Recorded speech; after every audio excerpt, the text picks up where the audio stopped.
Welcome to the South Park Multiverse. In this video, we're going to look at South Park in a way the show itself rarely explains out loud. Beneath the crude drawings, the screaming kids, and the weekly rush to chase whatever is happening in the news, there is a quiet structure holding everything together. A structure that behaves less like a simple sitcom setting and more like one of television's strangest multiverses. Long before anyone was talking about cinematic universes or branching timelines on streaming services, South Park was already breaking its own reality, resetting major events, and then suddenly deciding that some of those events still happened. The animation was crude. The continuity was a running joke. And yet, over nearly 3 decades, the series has created alternate futures, soft reboots, game timelines, and entire worlds that exist beside the main show, all sharing the same small Colorado town.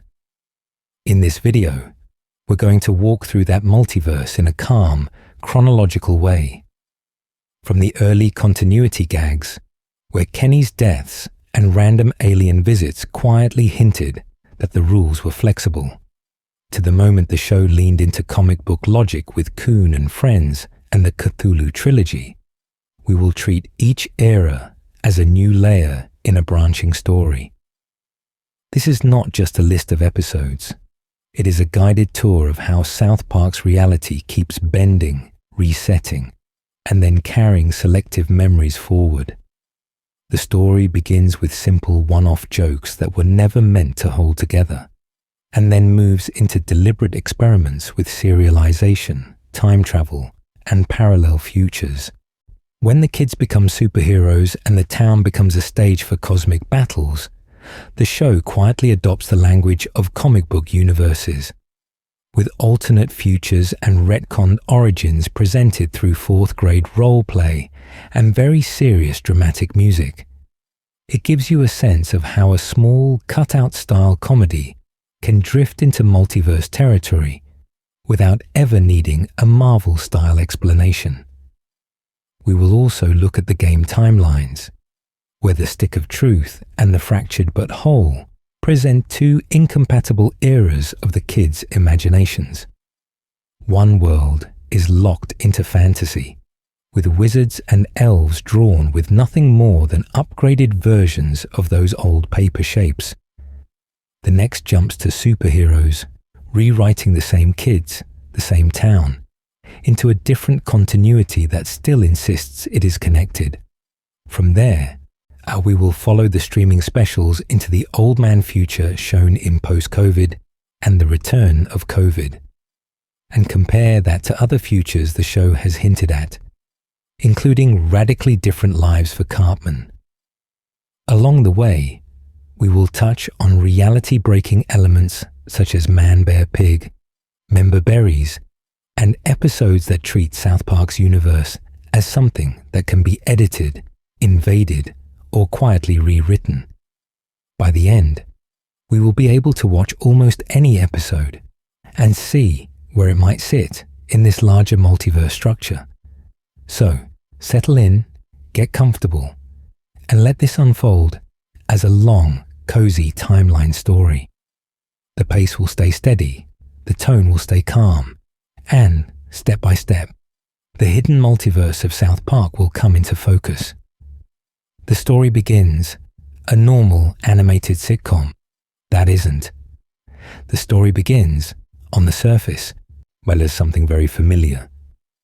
In the late 1990s, when South Park first arrived as a weekly series, it looked like a fairly standard animated sitcom about 4 foul-mouthed kids in a tiny Colorado town. Episodes in those early seasons, roughly 1 through 4, began with a strange premise, escalated into chaos, and then quietly wrapped up, with the next week starting fresh, as if nothing much had happened. When we go back to those years, what stands out is how episodic everything feels.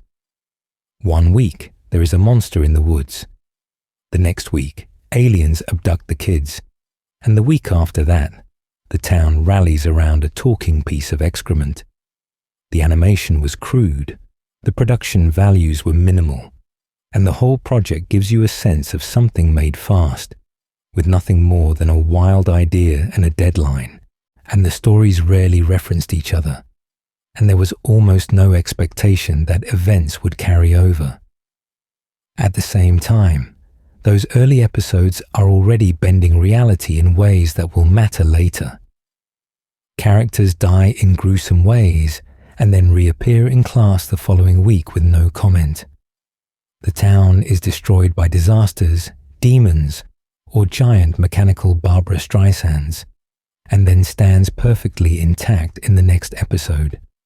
Major scandals, invasions, and miracles come and go without leaving a trace. Was this just careless continuity, or was the show quietly behaving as if each week were its own little universe? Kenny's repeated deaths are the clearest early signal that something stranger is going on. In almost every episode, he dies in some elaborate, darkly comic fashion. The kids react with a familiar catchphrase, and then, it's in the next story. He is simply back. No hospital stay, no explanation, not even a throwaway line. Long before the series would offer any in-universe reason, the pattern suggests a world where cause and effect do not quite line up with a single, linear timeline. Kenny's existence becomes a running experiment in how much reality can be broken, while the show still pretends everything is normal. Around him, the same thing happens with celebrities, monsters, and science fiction elements. Aliens beam people up and run genetic experiments. Satan appears as a literal character. Giant robots, mad scientists, and apocalyptic cults show up, cause havoc, and then vanish from the town's memory. Each episode behaves as if it can borrow any genre, any scale of disaster, and then quietly put the toys back in the box. In this video, we're going to treat that chaos as the foundation of a soft multiverse. When nothing has to fully stick, it becomes very easy, years later, to decide which events count in which version of the story. More rigidly serialized shows in that era, especially live-action dramas, had to track consequences carefully. South Park was built to shrug and move on. That flexibility is not just a production convenience, it is world building. The multiverse of South Park is not announced with a single portal opening in the sky. It grows piece by piece out of this casual habit of rewriting reality every week. The early seasons train us to accept that the town can change completely and then reset, which makes it much smoother later when the show starts asking a different question. What if some of these impossible events really did happen? And what would that do to the timeline we think we know? From reset button to running gags, continuity quietly wakes up. When that question appears on the horizon, what if some of this actually happened? The show does something very quiet. Instead of slamming on the brakes and announcing a reboot, it begins to let small details linger. The animation is cleaner, the town feels more defined, and suddenly a joke from 3 seasons ago walks back in the door as if it has been living just off-screen the whole time. In the early to mid-seasons, we start to notice that the kids and the adults remember things. A disaster that once wiped out half the town is mentioned in passing at the bus stop. A background parent who screamed through a mob scene one week turns up later with a name and a running opinion about the school, and the story begins to feel less like a sketch show and more like a place where people carry grudges, rumors, and half-remembered scandals from one episode to the next. Mr. Garrison is one of the clearest examples. Long before the show commits to season-long arcs, his identity becomes a kind of slow-motion continuity experiment. He goes from closeted teacher to openly gay man, to trans woman, to something else again, and the town reacts each time. The jokes are broad, but the memory is specific. Characters would later recall his previous personas, his relationships, even his book tour, in ways that quietly insist those earlier episodes still happened. Chef's history works the same way. His past with famous musicians, his strange romantic life, and his role as the boy's confidant are referenced over and over, giving him a biography rather than just a catchphrase. The town's hatred of certain celebrities builds across years. Every time Barbra Streisand or a boy band is mentioned, it gives you a sense of an accumulated past, a file cabinet of grievances that never quite gets closed. These threads are not yet full arcs. They are more like sediment. Episodes such as the return of Maker Streisand or callbacks to earlier monster attacks and government cover-ups treat prior chaos as canon when it is useful, then go back to letting aliens beam cows into the sky the next week, when the boys reference an earlier adventure, or when a side character's previous breakdown is brought up in a town meeting. We can feel the writers testing something. How much will the audience track without losing the freedom to blow everything up again tomorrow? In this video, we're going to see that once a town has a memory, it also has a timeline, even if no one has drawn it yet. With nothing more than recurring grudges, evolving identities, and long-running feuds, South Park creates a strange double feeling. It is still a cartoon where nothing matters, and at the same time a small community where everything that has ever happened is still lurking in the background. That tension between total reset and accumulating history is what will eventually stretch so far that it snaps, and when it snaps, it does not just break continuity, it starts to branch it. Kenny, death, and the first big reality question. When that tension finally starts to snap, the first real fracture we notice is wearing an orange parka. Long before the show is juggling streaming specials and alternate futures, and Kenny's deaths are the earliest, clearest place where South Park's reality refuses to behave. In those first seasons, the pattern is almost hypnotic. An episode begins, the kids get wrapped up in some grotesque adventure, and at some point, Kenny dies in a sudden, usually elaborate accident. The animation is crude, the blood is bright, and the other kids deliver the same stunned reaction and move on. Next week, he is back at the bus stop with nothing more than a muffled greeting. No explanation, no continuity, just a running joke that repeats so consistently it becomes background noise. Over time, that repetition trains us. We learn that a child dying every week is normal here, that cause and effect can reset overnight, and that emotional fallout is optional.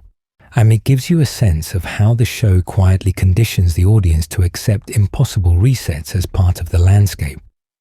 When a world tells the same impossible story again and again, at some point, we stop asking how it works. That habit will matter later. The story begins to shift when the writers decide to treat the gag as something real. In Season 5, Kenny is written out in Kenny Dies, and for a while, the weekly deaths stop. When he eventually returns for good, the show does not just shrug. In Cartman Joins Nambler, and especially Mysterion Rises, and Coon vs.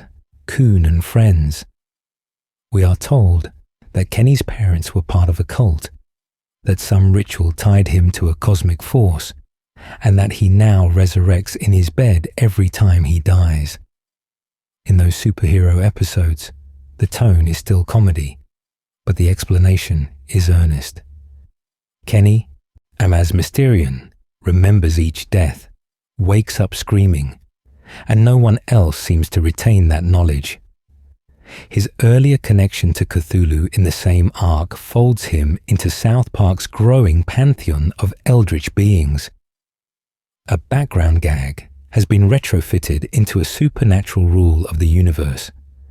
This is one of the first times the series looks back at a long-running bit and says, "That was not just a meta-joke. That was canon. There is lore behind it." In this video, we're going to keep seeing that move, but Kenny is the prototype. Once his immortality is confirmed in-universe, the town's chaos starts to feel less random and more governed by hidden mechanics. Kenny's condition also nudges us toward multiverse thinking. If one child can die, reset, lose memories, and yet carry fragments of awareness from one episode to the next, what does that say about time here? Are we watching a single looping timeline, or a chain of nearly identical branches where only one kid remembers the previous run?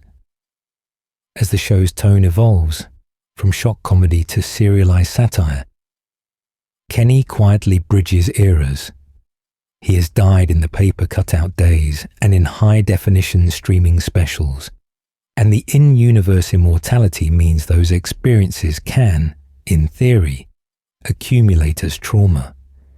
He becomes a strange constant across what feel like soft reboots of style and continuity. Once death stops working normally for one of the main kids, the door is open.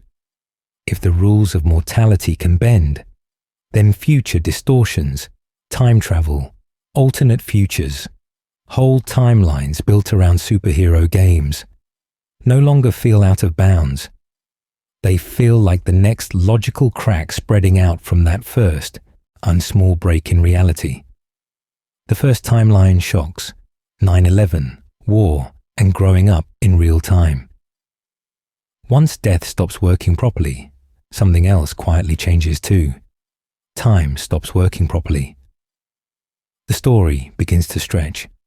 Instead of existing in a timeless cartoon bubble, South Park starts tying itself to very specific moments in real-world history, and that choice will anchor the show to a timeline that it can never quite obey. When the early 2000s arrive, the series begins responding directly to events that everyone remembers.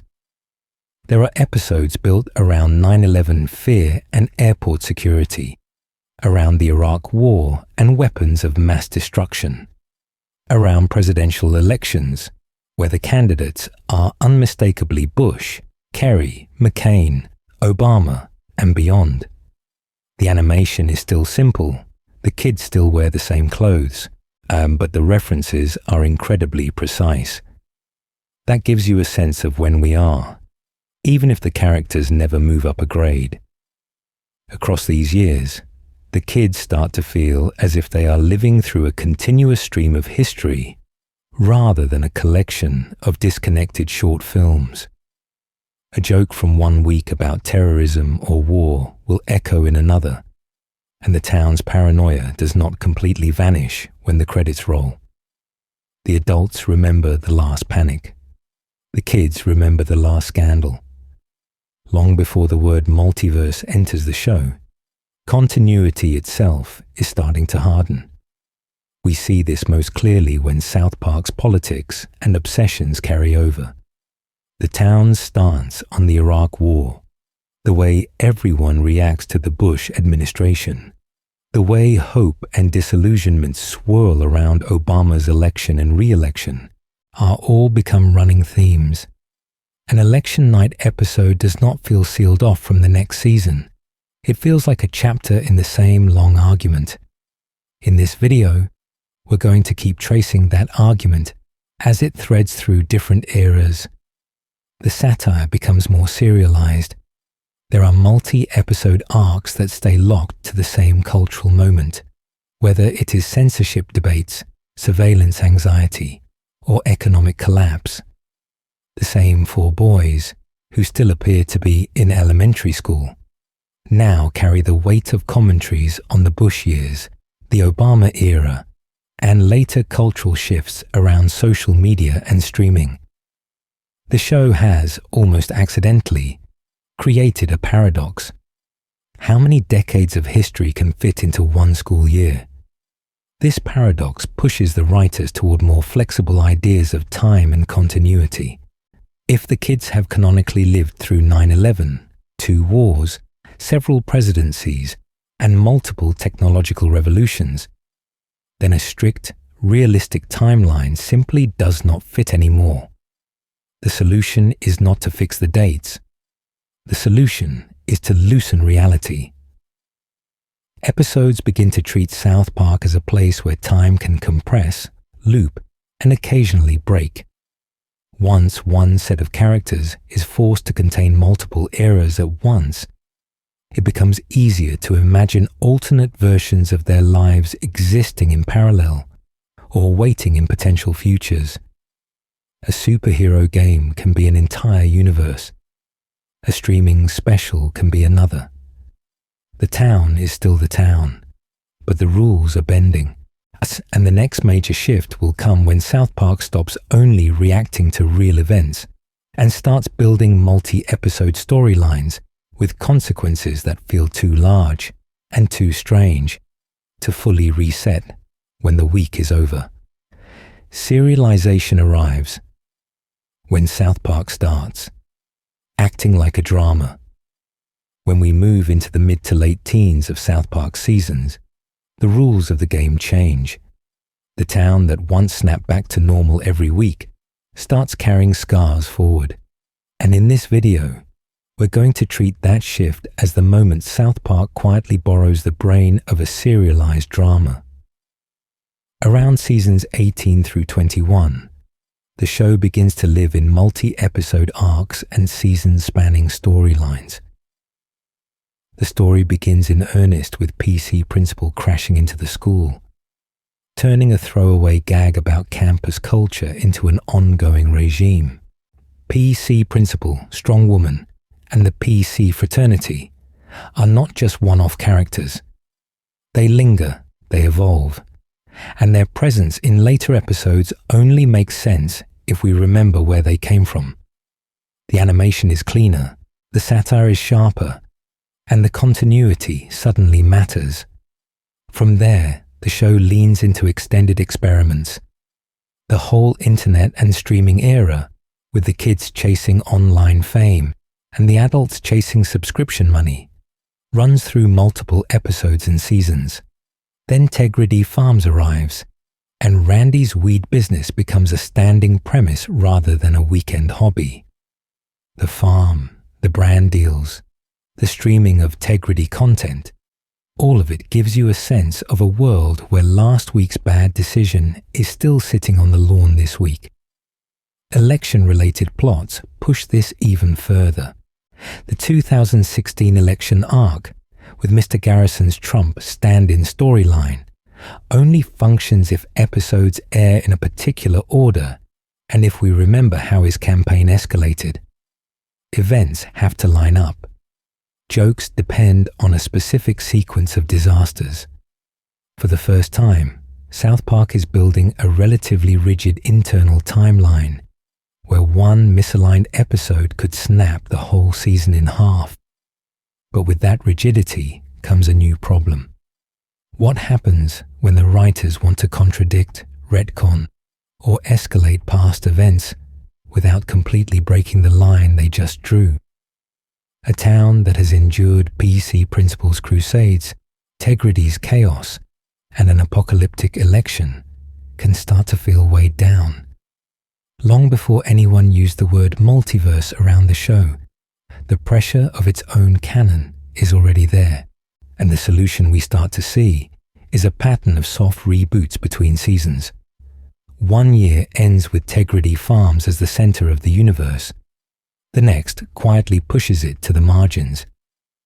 Some premises are shifted, some status quos reset, and some arcs are simply not mentioned again, as if they were a strange dream the town collectively agreed not to talk about. They share a past, but they disagree on how much of that past still matters. These soft resets are the first clear hints of branching timelines. We are watching different versions of South Park that remember the same early years, but diverge in what they carry forward. The kids are still in the same grade, yet the town has survived multiple end-of-the-world scenarios. The show becomes openly self-aware about this, are making jokes about how long the kids have been in school and how many catastrophes the town has endured with nothing more than a shrug. By the time these serialized arcs settle in, South Park has inherited the classic drama problem. When the canon becomes too heavy to haul along one straight track, where does all that excess story go? Into alternate paths, implied branches, and futures waiting off to the side, setting up the moment when the show stops pretending there is only one South Park reality at all. Retcons and reality bends, how South Park rewrites its own past. When the canon starts to feel heavy, South Park reaches for a tool that quietly changes everything, the retcon. In comic books, a retcon is a retroactive continuity change. And in this video, we're going to treat South Park's retcons as tiny, soft timeline resets, where the past shifts under our feet, while everyone on screen behaves as if it had always been that way. The story begins with one of the clearest examples, Cartman's father. Long before the streaming specials, the early seasons played his parentage as a running mystery, then as a crude joke about his mother being a hermaphrodite.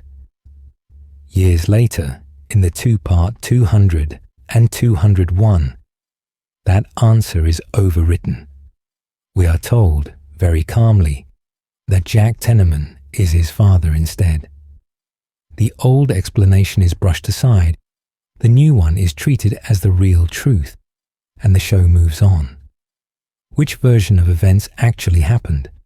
The series never pauses to reconcile it. We see the same move with ManBearPig.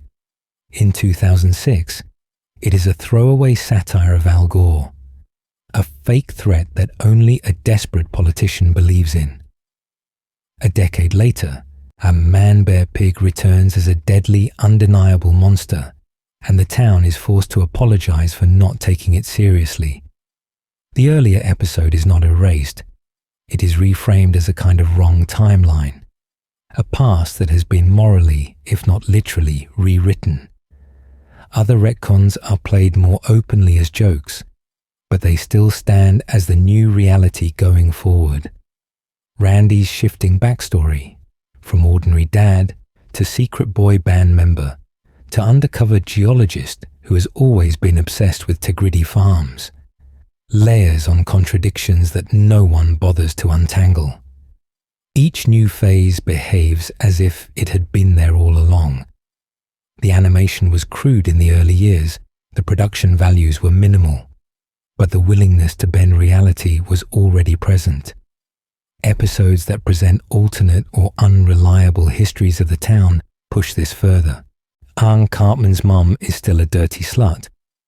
The pandemic special, and later the post-COVID future, all offer different accounts of how these kids grew up and what the town has endured. In each case, the camera insists this is the truth, even when earlier episodes insisted on something else. It gives you a sense of a past that is not fixed but malleable, depending on who is telling the story and what the current season needs. Once we think in multiverse terms, each major rewrite starts to look like a pruned branch of the timeline. There was a South Park where ManBearPig was only a joke, and a South Park where Cartman's father was a cheap punchline, and those versions now sit off to the side of the main continuity, half remembered but no longer authoritative. Crucially, the show rarely explains any of this. There is no grand reset button, and no whiteboard sequence where the characters map out what is and is not canon. They simply accept that reality has shifted again, and the audience is trusted to follow along. That casual approach to rewriting the past becomes a key tool later, when the series needs to accommodate the branching timelines of the games, the post-COVID future, and the streaming specials without collapsing under the weight of strict continuity. And one of the clearest, most literal expressions of that multiverse logic arrives through something that appears, at first glance, to be pure parody. The kids putting on capes, picking new names, and turning South Park into a full superhero universe of its own. Enter Coon and Friends, a superhero universe inside South Park. The moment the kids put on capes and masks, the show stops feeling like a one-off dress-up joke and starts to resemble a full comic book imprint tucked inside South Park. The story begins with Cartman declaring himself the Coon, prowling the alleys with nothing more than a homemade costume and an inflated sense of destiny. And almost immediately the tone shifts into a long-form parody of superhero universes. When those first Coon episodes arrive in season 13, the premise is simple enough. The kids adopt exaggerated personas, argue over names, and treat the town as their personal Gotham. At first, it plays as extended role play, the kind of imaginative game that would normally reset by the next week. But as the Coon and Friends installments continue, they begin to stack. Events carry over, grudges deepen, and the relationships between these caped alter egos change in ways that the show remembers. Within the internal logic of South Park, they are still just kids playing. Parents roll their eyes, the town mostly ignores them, and their powers are obviously pretend. Yet the narrative frame treats the superhero continuity with a surprising seriousness. We get returning villains, callbacks to earlier betrayals, and running debates about leadership that feel closer to a serialized comic run than to a disposable gag. It gives you a sense of how carefully the writers manage continuity when they want to. As the arc grows, we see Cartman's Coon pushed out of his own team, Mysterion stepping into a central brooding role, and a full roster of heroes and villains emerging around them. There are alliances of convenience, dramatic heel turns, Lehan power struggles that would not be out of place in a Marvel crossover film. Long before the streaming specials, this trilogy is already testing whether South Park can sustain a dense, internally consistent side universe. In these episodes, the show is openly commenting on the expanding timelines of Marvel and DC, the endless reboots, alternate futures, and overlapping franchises become fodder for comedy. But in this video, we're going to notice something else. While the series mocks those tangled universes, it quietly builds one of its own. The Coon and Friends continuity starts to feel like a parallel track, a version of the kids' lives where their superhero identities matter as much as their classroom dramas. That is where the nested structure appears. South Park contains a superhero franchise, where that franchise will later branch outward into the video games, with the stick of truth and the fractured but whole presenting incompatible eras of the same kids. Are we watching one timeline, or several neighboring ones that share the same cast of characters? By the time Coon and Friends collides with Cthulhu and ancient cults, the parody framework fractures even further. The superhero universe slams into cosmic horror and old myth, and the town's reality bends to accommodate both.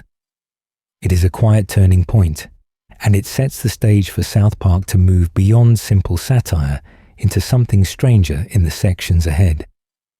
Cthulhu, Kenny, and cosmic horror. The multiverse cracks open. When Coon and Friends runs headfirst into Cthulhu, and the story stops feeling like a simple parody and starts sounding more like a fracture in the show's reality. The kids are still in homemade costumes. The town is still drawn with construction paper simplicity, but the scale of what they are playing with suddenly widens into something closer to myth. The story begins with Cartman turning his raccoon alter ego into a full superhero franchise.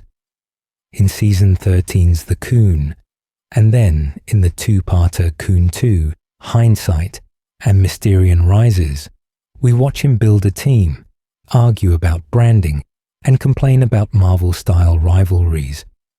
It is a small-town version of a comic book universe, with nothing more than a few masks and some hand-drawn logos. Then the narrative opens a trapdoor. By the time we reach Mysterion Rises and Coon Verses, our Coon and Friends, the same childish project has awakened Cthulhu, unleashed cultists, and turned the kids' superhero game into a cosmic horror film. In this video, we're going to treat this trilogy as more than a genre joke, because Kenny's role quietly demands it. As Mysterion, Kenny finally addresses his endless deaths head-on. He tells the others that he dies every night and wakes up in his bed, that his parents barely react, and that no one remembers. What had been a running gag since the early seasons suddenly becomes a rule of this universe. The show does not fully explain it, but the tone tells us that something deeper is operating behind the comedy. When Kenny confronts the cult of Cthulhu, his curse feels less like cartoon logic and more like a cosmic contract. The kids bargain with ancient beings, our entire neighborhoods are destroyed, and the camera lingers on wide shots of devastation that would, in any other context, end a series. Are we still just watching kids play superheroes? Or have we slipped into a layer where their fantasies manifest as real forces? The trilogy refuses to answer cleanly, and that refusal is where the multiverse idea begins to take shape. The animation is still flat. The voices are still familiar, but the contents of the world have changed. Cthulhu is real enough to crush buildings. Kenny's reincarnation is treated as an actual power, and cults operate alongside elementary school assemblies without anyone trying to reconcile the scale difference. It gives you a sense of stacked realities. Mundane South Park, superhero South Park, and cosmic horror South Park all occupying the same narrative space, as if overlapping dimensions have been carelessly shuffled together. Long before the official games arrived, this arc established that the kids' alter egos and Kenny's immortality could be treated as a continuing canon. Later, the Stick of Truth and the Fractured But Whole would recall Coon and Friends, as if those events were one branch of a larger continuity, another timeline the kids can step back into whenever the story demands. The trilogy becomes a touchstone, a reminder that once the door to gods and curses has been opened, it cannot be fully closed. And if one pillar of the South Park multiverse is a homemade superhero saga crashing into Lovecraft, the next pillar comes from an even stranger place. Licensed video games that quietly refuse to stay just side content, us and maybe rewriting the town's reality in ways we have not fully mapped yet. The Stick of Truth, a fantasy timeline, branches off. When we shift from homemade superhero sagas to licensed games, the multiverse does something unexpected. It hands the kids a controller and still pretends everything is just play. With the Stick of Truth, the story begins with an apparently simple premise. The kids are locked in an elaborate fantasy LARP, complete with classes, factions, and a magical artifact that everyone is fighting over. It is dress up, at least on the surface, but the scale of the pretend war quickly stops feeling small. In the game's opening hours, we are introduced to a full tabletop rulebook brought to life. There are human and elven kingdoms, character classes like fighter, mage, thief, and Jew, and a single object that matters more than anything else, the Stick of Truth itself, a piece of wood that, in their shared imagination, controls the universe. The comedy comes from watching these kids treat a backyard prop with the seriousness of a Tolkien relic, and the game patiently maps out their world the way a late-night dungeon master would. At first, this seems to be another extended role-play scenario, not far from Coon and Friends. The difference is time. The Stick of Truth spends dozens of in-game hours fleshing out the rules, the alliances, and the rivalries. We walk through turn-based battles, side quests, and shifting loyalties that give us a sense of how far their fantasy can stretch when it is not confined to a 22-minute episode. Is this still just the kids playing? Or has the fantasy quietly become its own branch of reality? The developers anchored that branch very deliberately.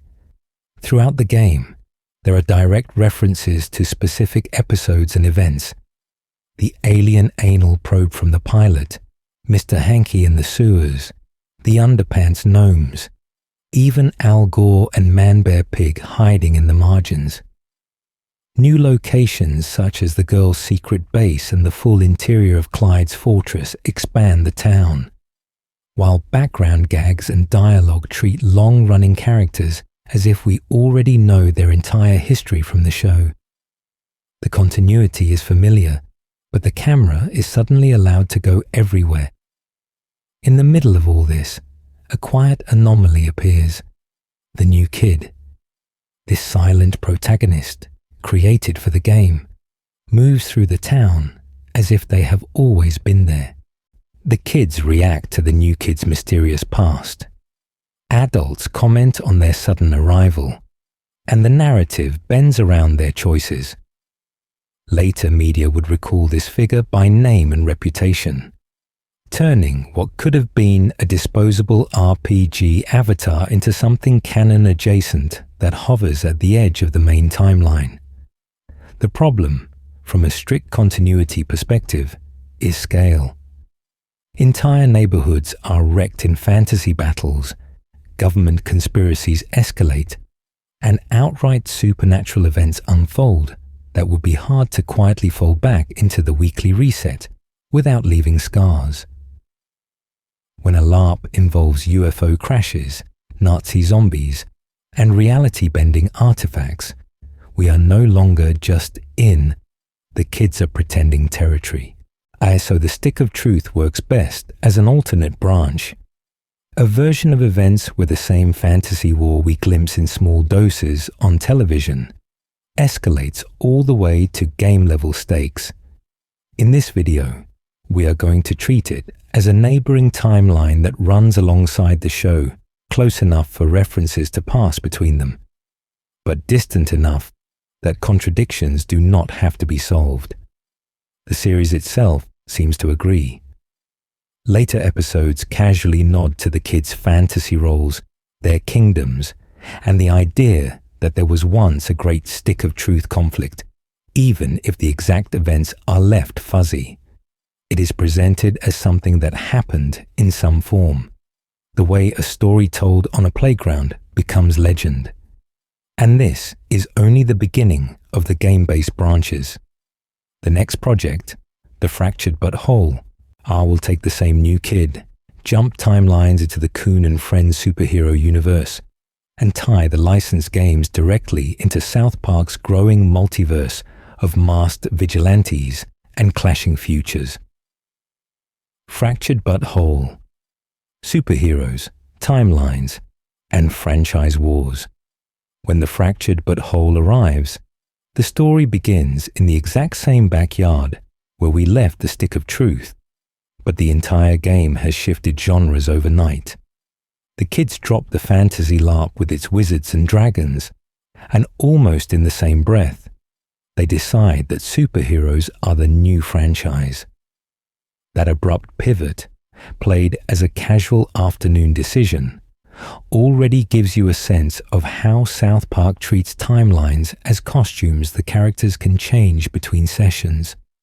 From there, the project essentially moves us inside the Coon and Friends continuity that the show had been building in episodes like Coon 2 Hindsight, and Mysterion Rises. The game expands that universe the way a Phase 1 movie slate would.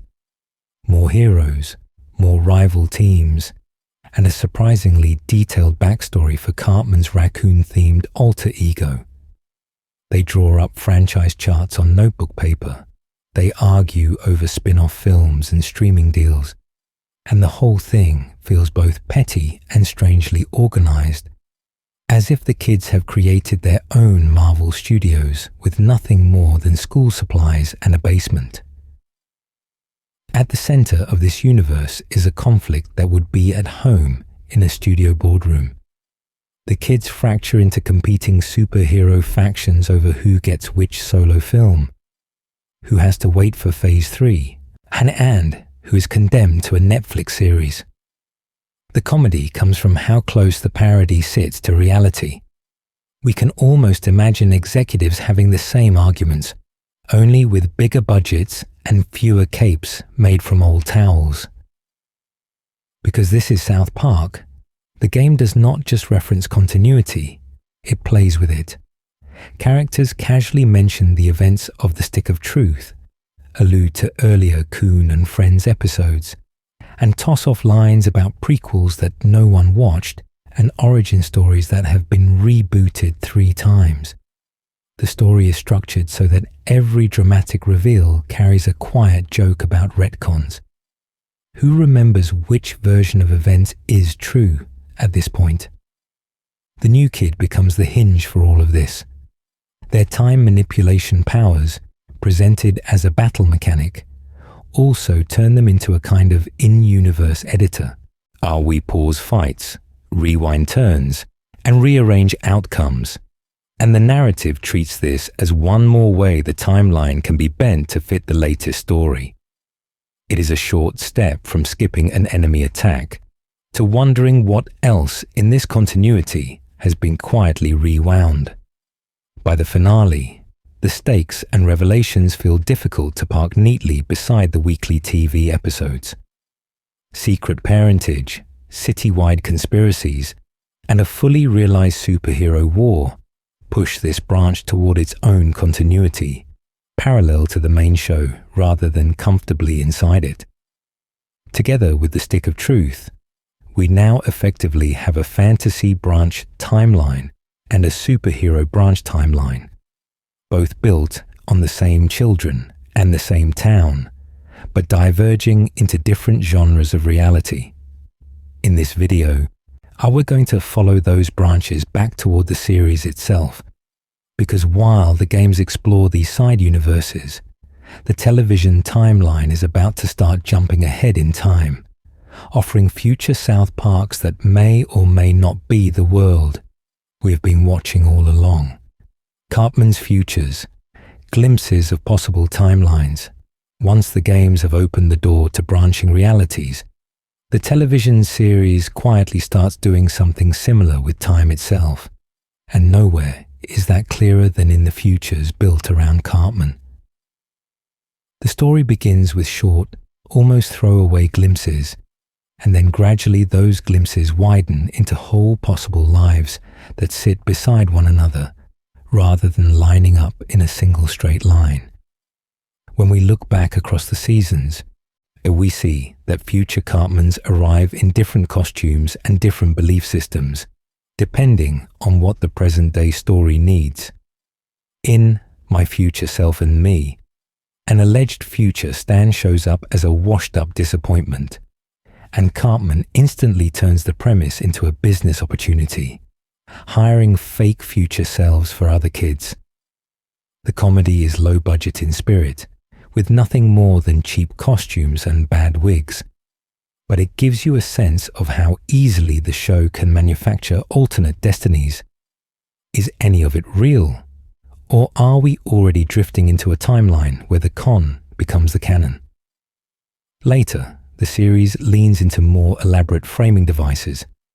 In Go God Go and Go God Go 12, Cartman freezes himself to skip the wait for a new game and wakes up in a far future locked in an atheist war.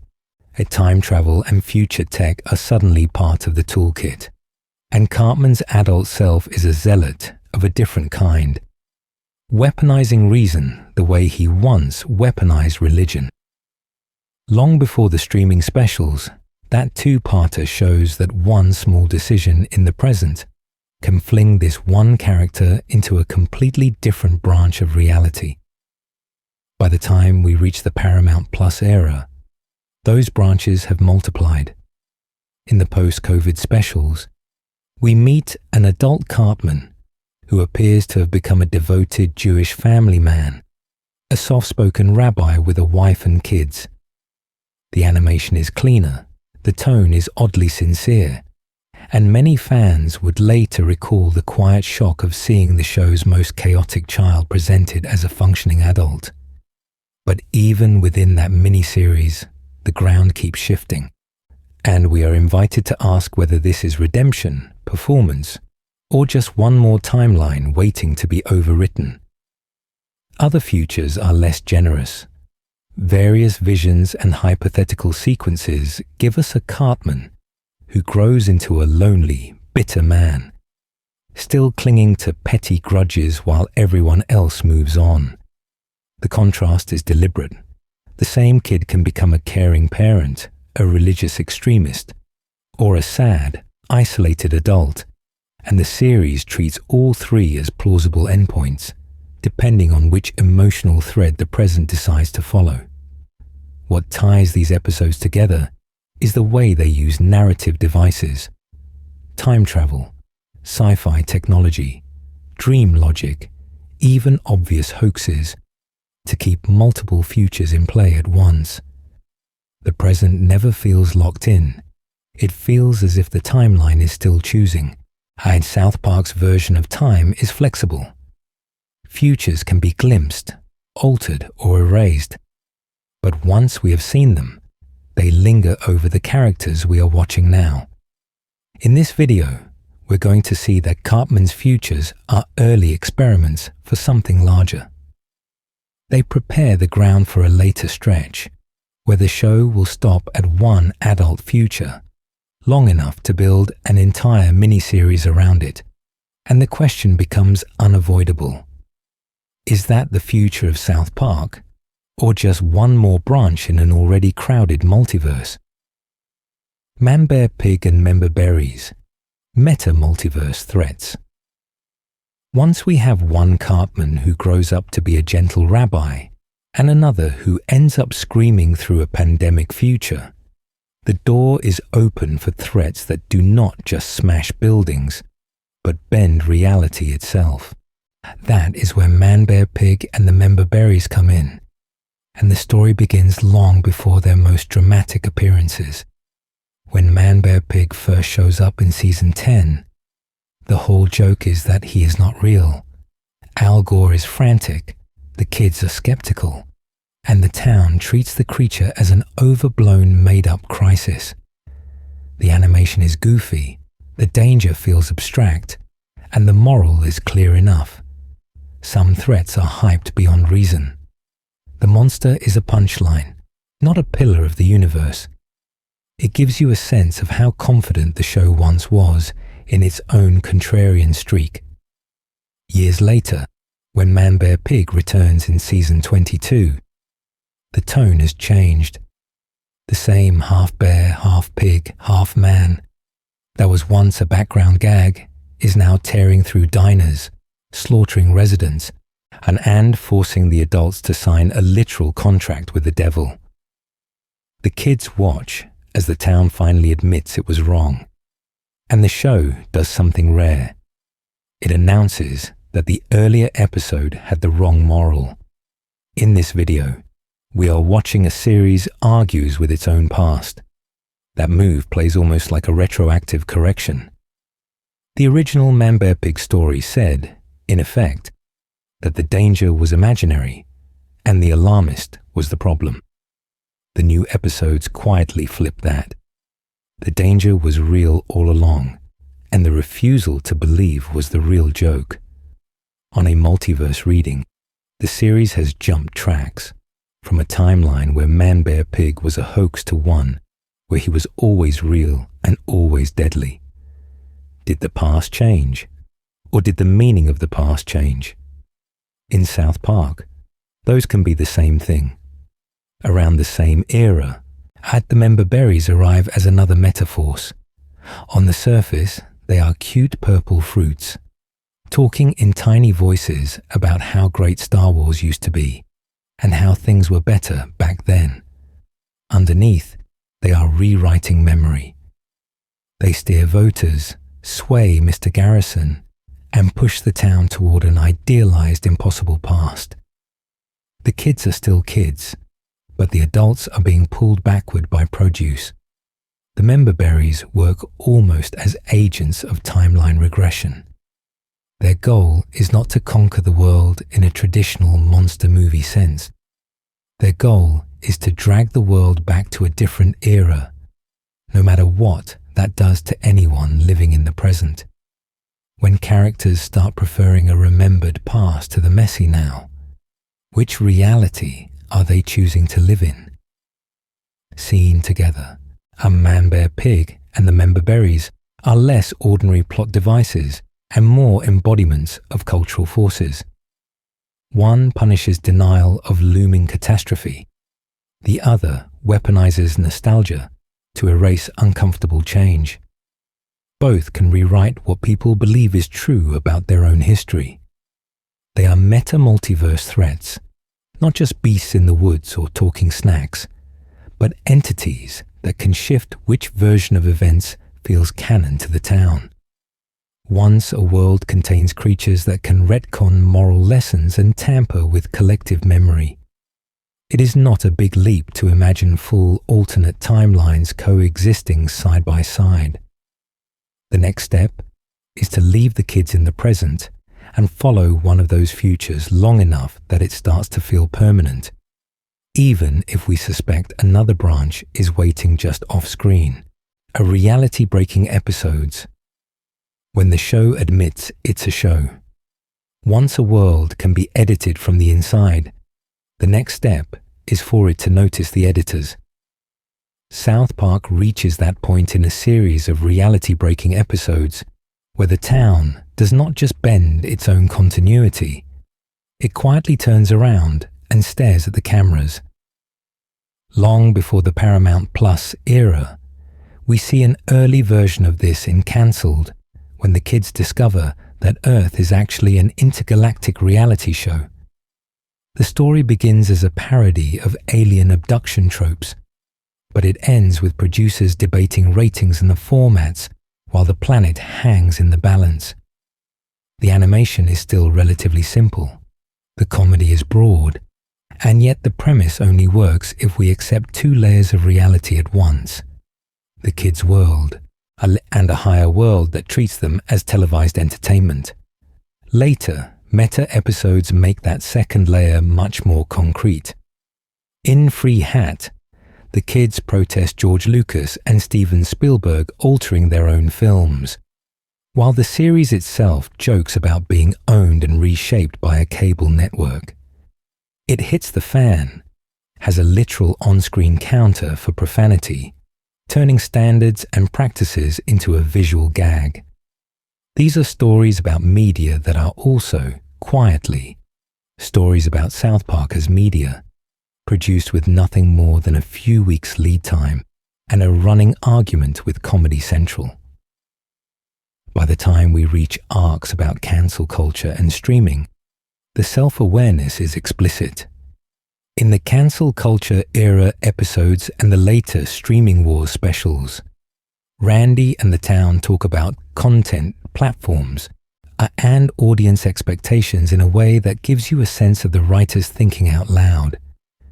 Characters complain that everything has to be a franchise now, or that the show has been running too long, and the joke only lands because we understand that they are talking about their own series. When Cartman or Stan remarks on how many insane events they have survived, it plays as both character fatigue and creative fatigue. These episodes treat the line between South Park and the real-world audience as porous. Jokes about being renewed, about network notes, or about needing a big event for sweeps week depend on the kids half knowing they are on television. We are watching them, and in a strange way, they seem to be watching us watch them. It is a short step from that to multiverse logic. If the show can stand outside itself and comment on its longevity, then its universe already includes at least two stacked realities: the fictional town and the world that produces and consumes it. Every time the format shifts, when seasons become serialized, when the show experiments with long arcs, when the Paramount Plus specials arrive, we are reminded that the rules can be rewritten from that higher level. In this video, we are going to treat those rewrites not as mistakes, but as deliberate soft reboots. Acknowledging the story as constructed makes it easier to accept retcons, alternate futures, and contradictory timelines as neighboring branches rather than errors. The show is quietly telling us there is no single true South Park. There are many South Parks, each tuned to the needs of its era and its platform. The next major step is when those platforms themselves become part of the plot, and the streaming specials stop hinting at alternate futures and finally move us into one, asking whether this branch might last longer than the rest. The streaming era begins, pandemic specials as a new canon layer. When the platforms become part of the plot, the multiverse stops being a quiet background joke and turns into the main stage. That shift really begins with the pandemic special, which arrives not as a normal season premiere, but as a feature-length event in a world that suddenly looked very close to our own. In late 2020, with lockdowns, remote work, and streaming taking over, South Park returns in a new format. Instead of a weekly run, we get a 1-hour special, promoted almost like a small film, that tackles COVID-19 masks, a new Zoom school, and the strange, anxious quiet of a town that cannot quite admit its life has changed. The story begins with Randy trying to cash in on the crisis, the kids struggling with socially distanced classrooms, and the adults arguing over safety, denial, and boredom in ways that would later recall real arguments happening off-screen. What stands out is how directly it plugs into the main continuity. This is not an Elseworlds parody or a cutaway gag. It is the same South Park that has been aging in slow motion for decades, now reacting in near real time to the same crisis the audience is living through. The kids complain about missing school, about wearing masks, about the monotony of being stuck. The jokes land because the timeline has finally synchronized. We know exactly when this is happening, and that anchoring gives you a sense of how tight the link between South Park time and our time has become. Long before this, we could roughly guess eras based on presidents or pop culture, but the dates were fuzzy and elastic. With the pandemic special, the show plants a flag in 2020. COVID exists. Lockdowns exist. The town's response is not a vague satire of some future plague. It is this one right now, and that precision will matter later. At the same time, the special quietly sets up longer-term consequences. Randy's choices during the outbreak, the strain on Sharon and the kids, the way Stan's friendships feel heavier and more fragile, all begin threads that will carry into later streaming projects. The kids are still kids, but there is a weariness around them that does not reset when the credits roll. We're going to see that weight again. The move to periodic streaming specials also changes the formal rules. Freed from a strict season schedule, Parker and Stone can jump in time, expand the runtime, and treat each special as a major canon event, instead of just episode 13 of 18. Each one lands with the density of a small film, with nothing more than a date card or a visual cue, sometimes doing the work that whole exposition scenes used to do. In multiverse terms, the pandemic special is a branching point. It marks the start of a distinct COVID-era timeline, one that will soon justify leaping decades forward to show us who these kids might become. Stylistically, it feels like a new layer laid on top of the original series and the game continuities, not a replacement for them. Another track running parallel, but now locked to our calendar in a way the older branches never were. And once the show has committed to that, the next step is almost inevitable. If we can pin South Park to 2020, what happens when we jump ahead 40 years and refuse to wink it away?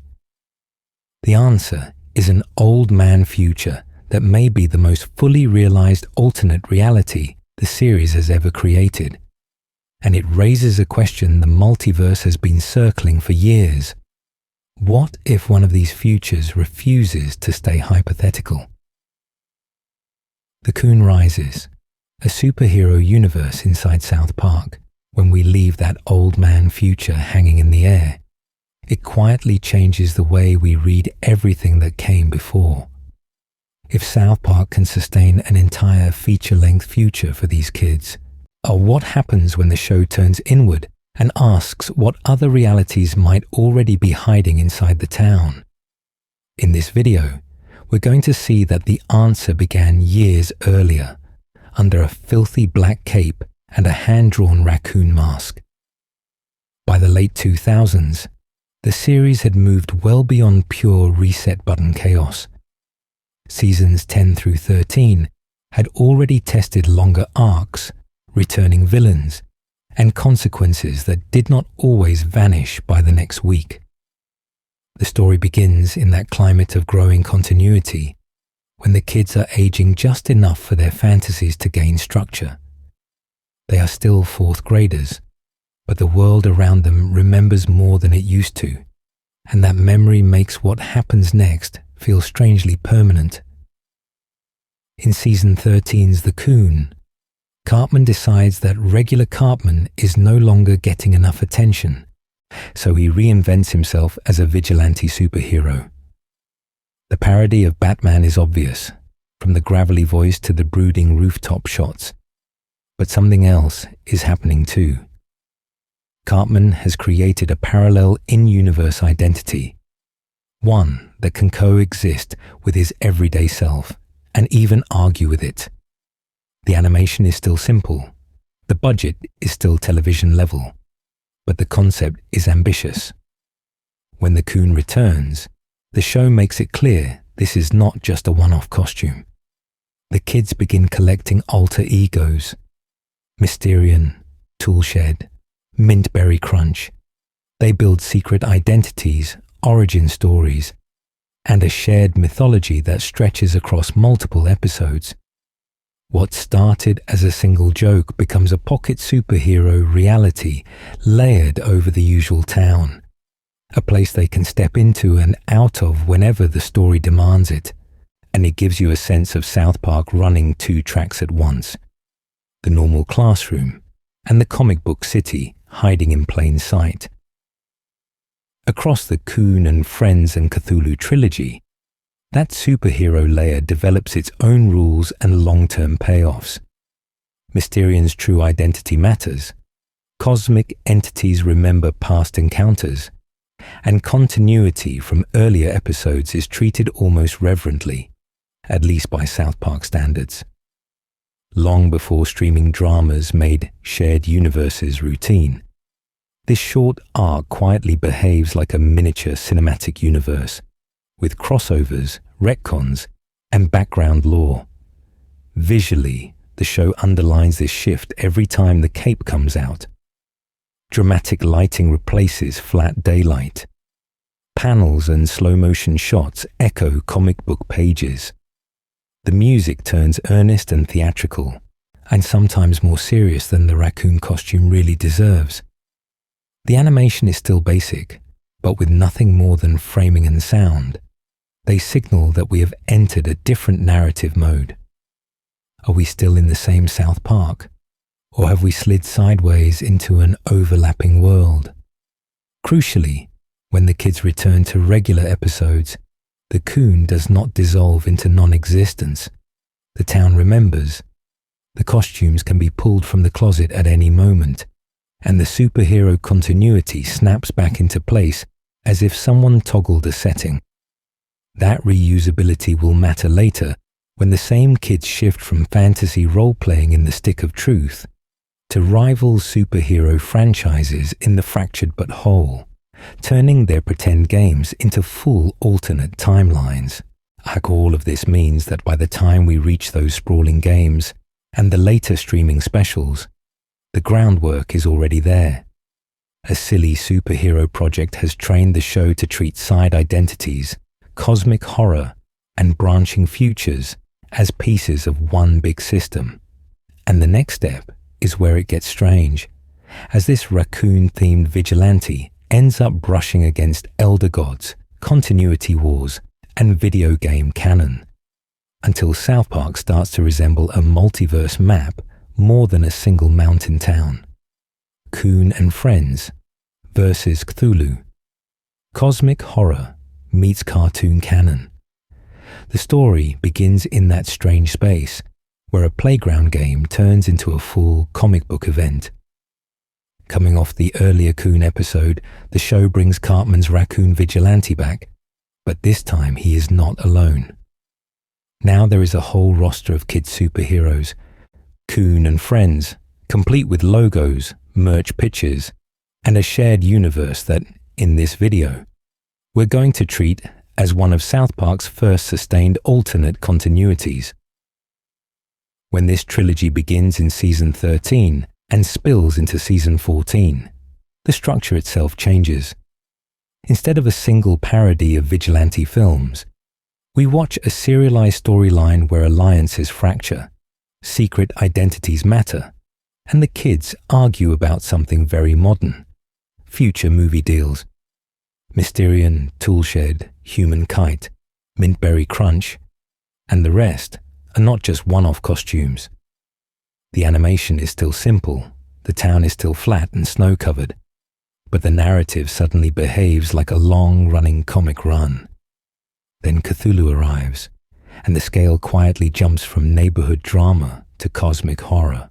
Or by tying Cartman's petty grievances to an ancient Lovecraftian god, the trilogy suggests that this world can bend at the edges.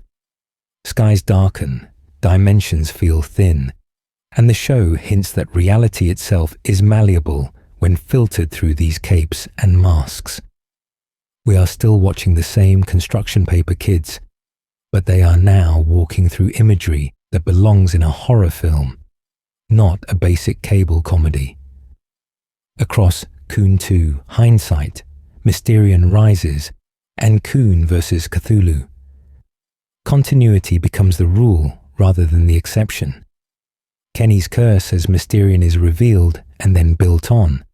Cartman's betrayal of his own team escalates, and Mintberry Crunch's absurd origin turns into a real payoff about other planets and destinies.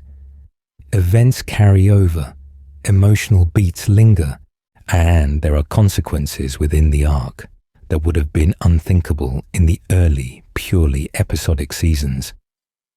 Because of that, this run starts to feel like a mini-universe folded inside the main show. It has its own lore about Kenny's immortality, its own factions of heroes and villains, and a tone that balances deadpan horror with earnest superhero melodrama. Could we watch just these episodes and feel as if we were in a slightly different South Park? One where comic book physics are standard. That tension gives you a sense of how the multiverse idea is taking root. The presentation reinforces this. News reports treat the Coon saga as an ongoing crisis. Dramatic narration frames Mysterion as a tragic figure, and recurring shots of Cthulhu towering over the town make South Park look more like a recurring splash page than a sitcom backdrop. With nothing more than stock music and slow zooms, the series turns familiar streets into panels from a parallel timeline. Key moments push the kids' alter egos ahead of their regular identities. Kenny is not the kid who dies here. He is Mysterian, defined by his role in this mythology. Cartman is not just the selfish classmate. He is the Coon, a self-declared anti-hero who treats his mask as his real face. Even Stan and Kyle are temporarily eclipsed by Human Kite and Toolshed. The superhero names become stable personas that could, in another branch, be the primary versions of these characters. By the end of the trilogy, we are watching a South Park that has tested how far it can go into alternate reality storytelling without leaving the main channel. And that experiment will not stay confined to 3 television episodes. Very soon, the same kids, the same costumes, and the same branching futures will be handed a different medium entirely, as the town moves into video games that behave less like tie-ins and more like fully playable timelines. Raising a new question. What happens when the multiverse becomes interactive? From screen to controller. The stick of truth as a playable timeline. When South Park finally moves from the television screen to a full role-playing game, the multiverse does not just expand, it becomes something we can walk around in. In this video, we're going to treat South Park, the stick of truth, not as a throwaway tie-in, but as an entire playable timeline that quietly runs alongside the main story. The story begins in universe with something very small, the kids' fantasy LARPing game.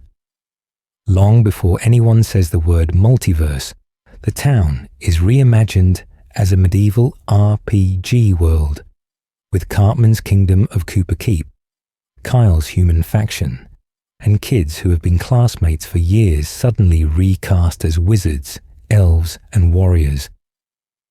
The new kid arrives in town and is immediately drafted into a grand quest for the Stick of Truth, an ordinary branch that everyone agrees is the most powerful artifact in the universe, because the rules of the game say so.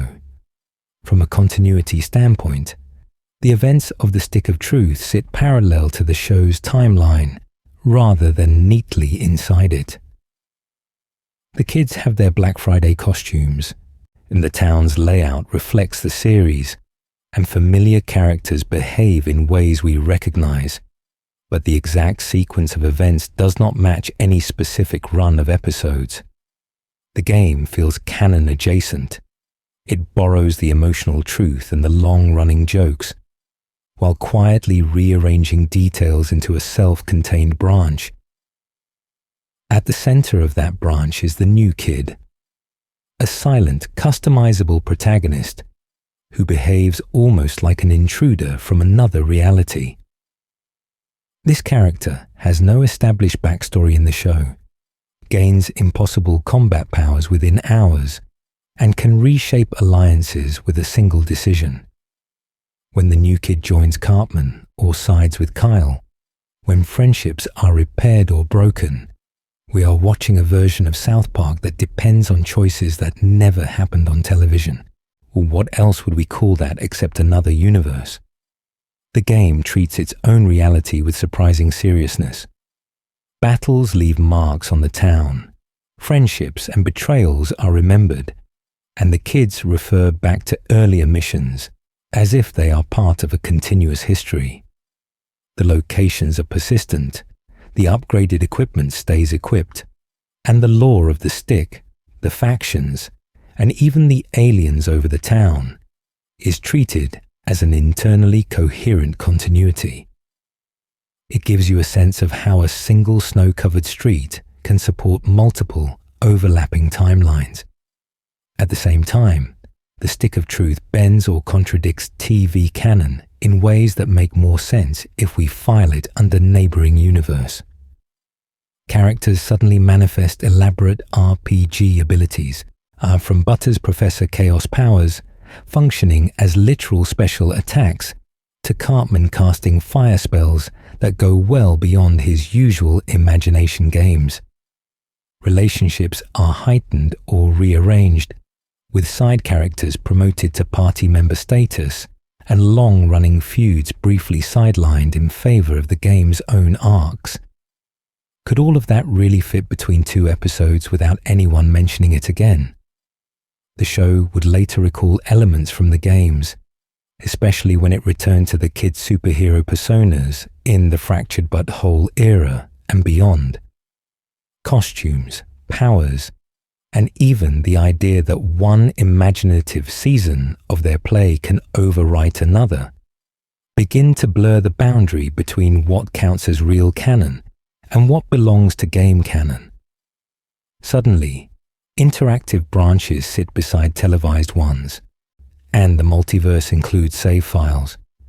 By the time the credits roll on the Stick of Truth, we have our first clear case of a full-length, explorable alternate timeline.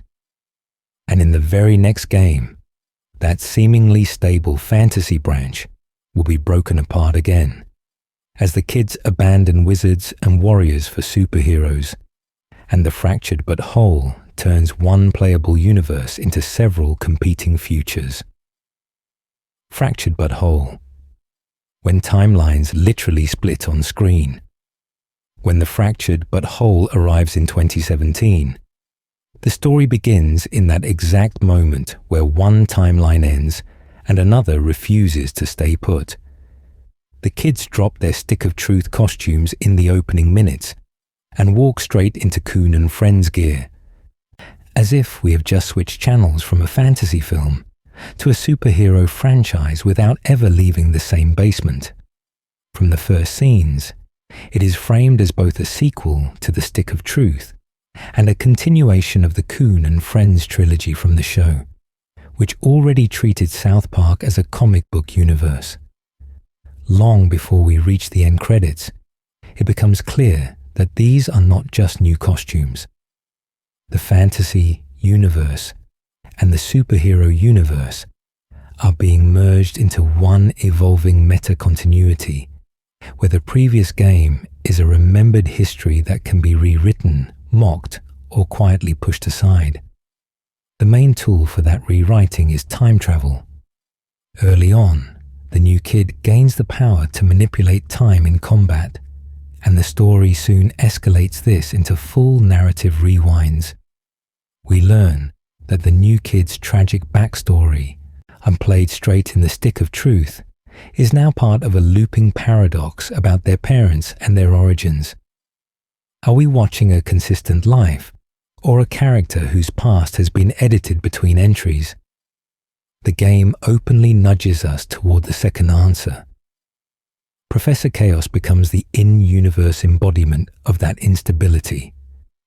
In the show, Butter's alter ego is a running joke about failed villainy, created with nothing more than a colander and some tin foil.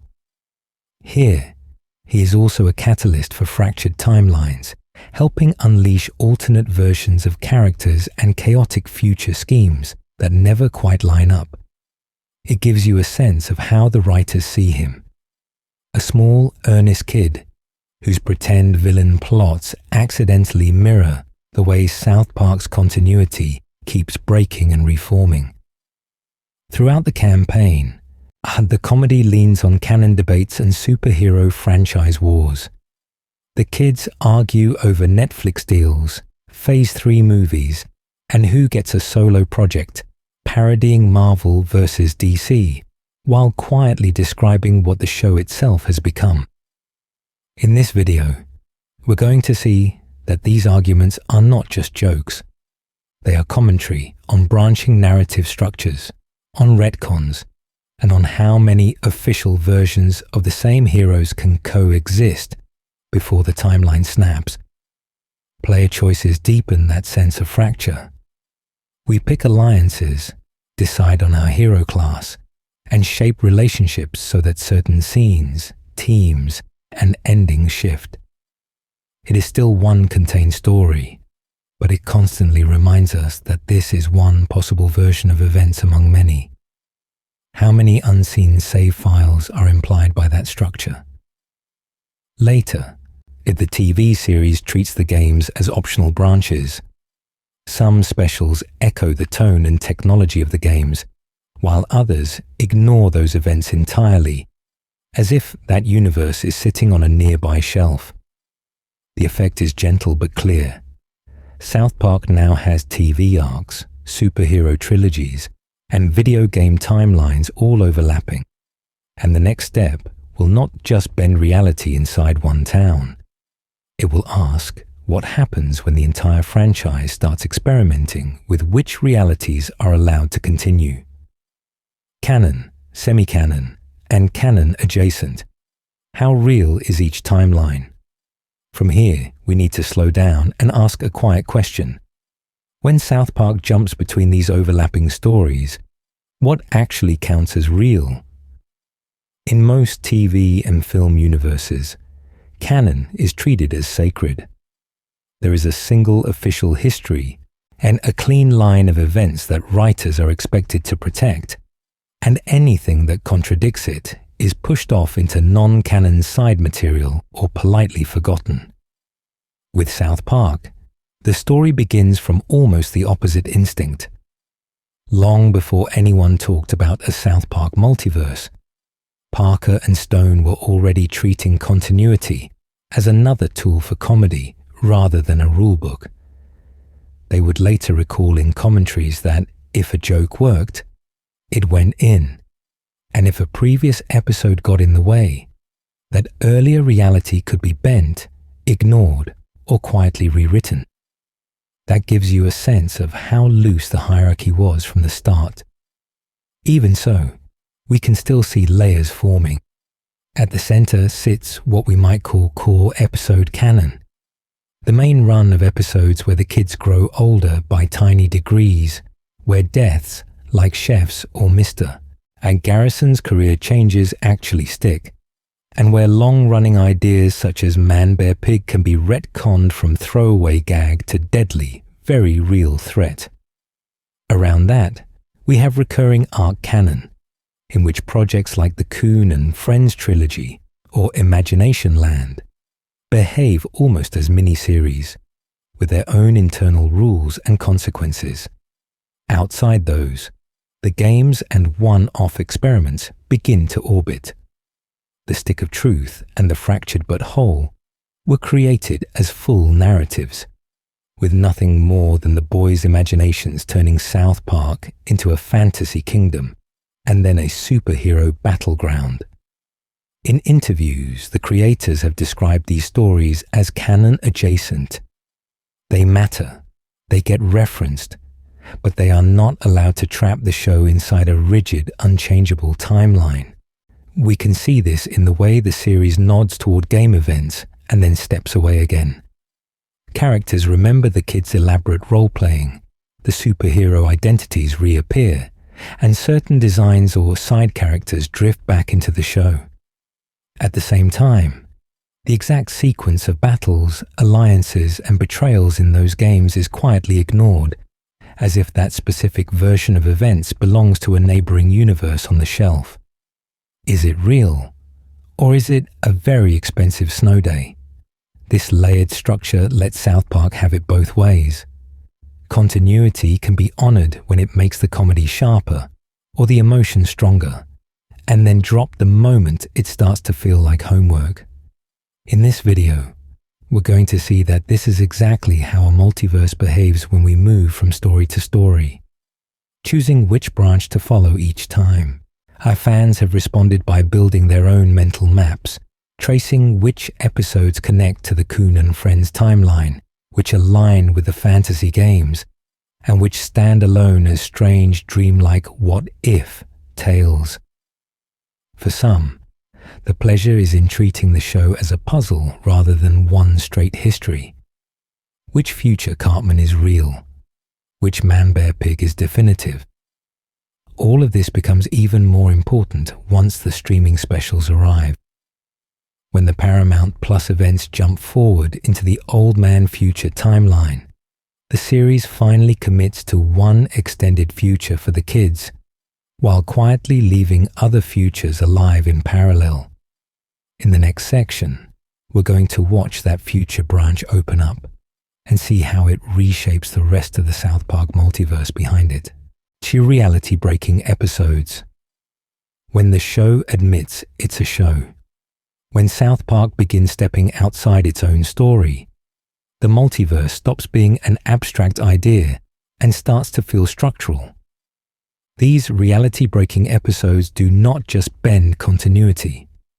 They calmly pull the camera back and remind us that this is a constructed show made by specific people with nothing more than cardboard, computers, and a deadline.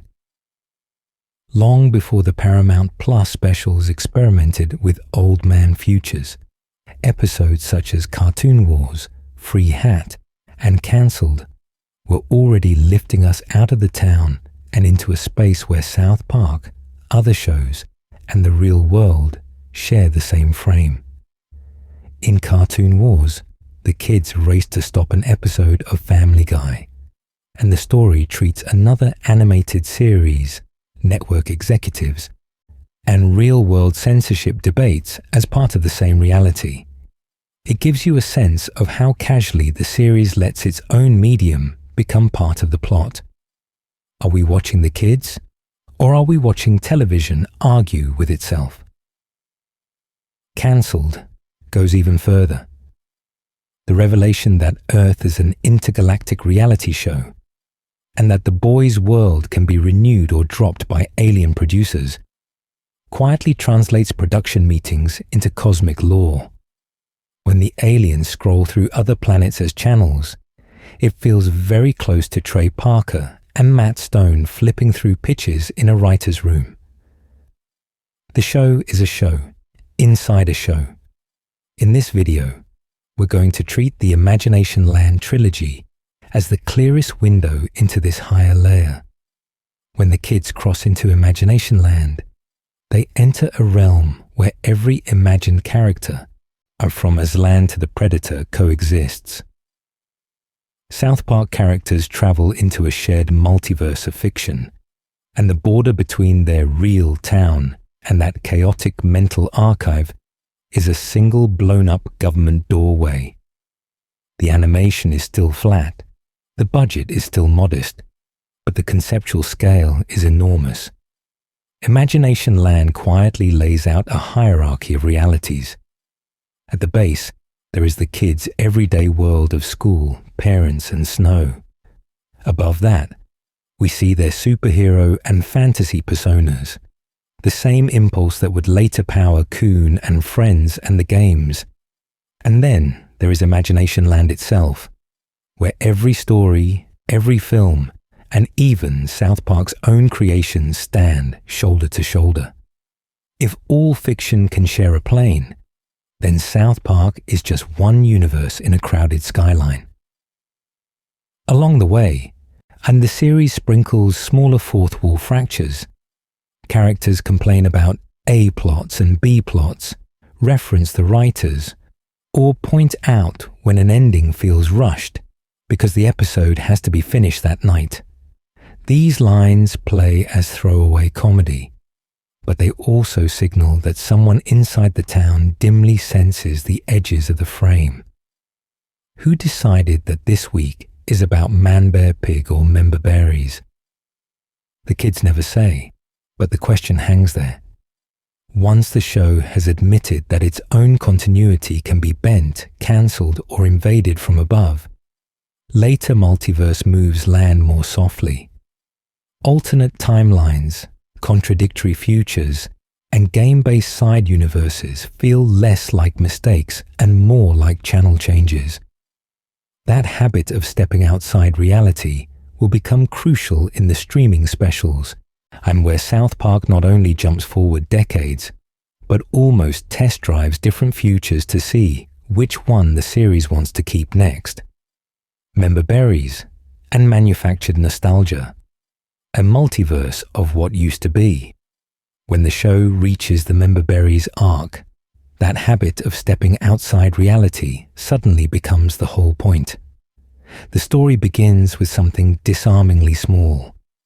A bowl of cute talking grape clusters that do nothing but remember old movies, old music, and old cultural comforts. and yet they end up feeling more dangerous than any cosmic villain. In those early scenes, the joke is gentle. The berries coo about Star Wars, about Reagan, about how things used to be. The comedy comes from how pleasant it all sounds, and how quickly the adults around them lean in. Long before they start influencing elections, and the berries are already doing something stranger, they are building mental alternate timelines in the heads of the characters. Timelines where the past was cleaner, kinder, and somehow free of all the mess that the present keeps forcing on them. The more people listen, the more those rose-tinted branches of reality begin to compete with what actually happened. A character does not just remember a film. They remember a world where that film meant everything was better. The animation is the same, the town is the same. But in this video, we are watching South Park quietly stage a clash between parallel histories, all running inside the same small Colorado heads. This is where the multiverse thinking comes in. Every time someone in town says, "Remember when it was better," they are, in effect, pitching a different branch of the South Park universe, one where progress stopped at their favorite moment. The berries give that impulse a voice and a catchphrase, and the result feels less like nostalgia and more like low-budget time travel, with nothing more than a snack bowl and a whisper. As the season continues, those whispers turn into political gravity. The berries nudge people toward a certain candidate, a certain national mood, a certain identity built entirely out of what they would later recall as the good old days. The show treats this as mind control, but it is also continuity control. The berries are quietly rewriting what characters think their own timeline used to be, sanding off the rough parts, exaggerating the comforts, and making the past sound authoritative enough to overrule the present.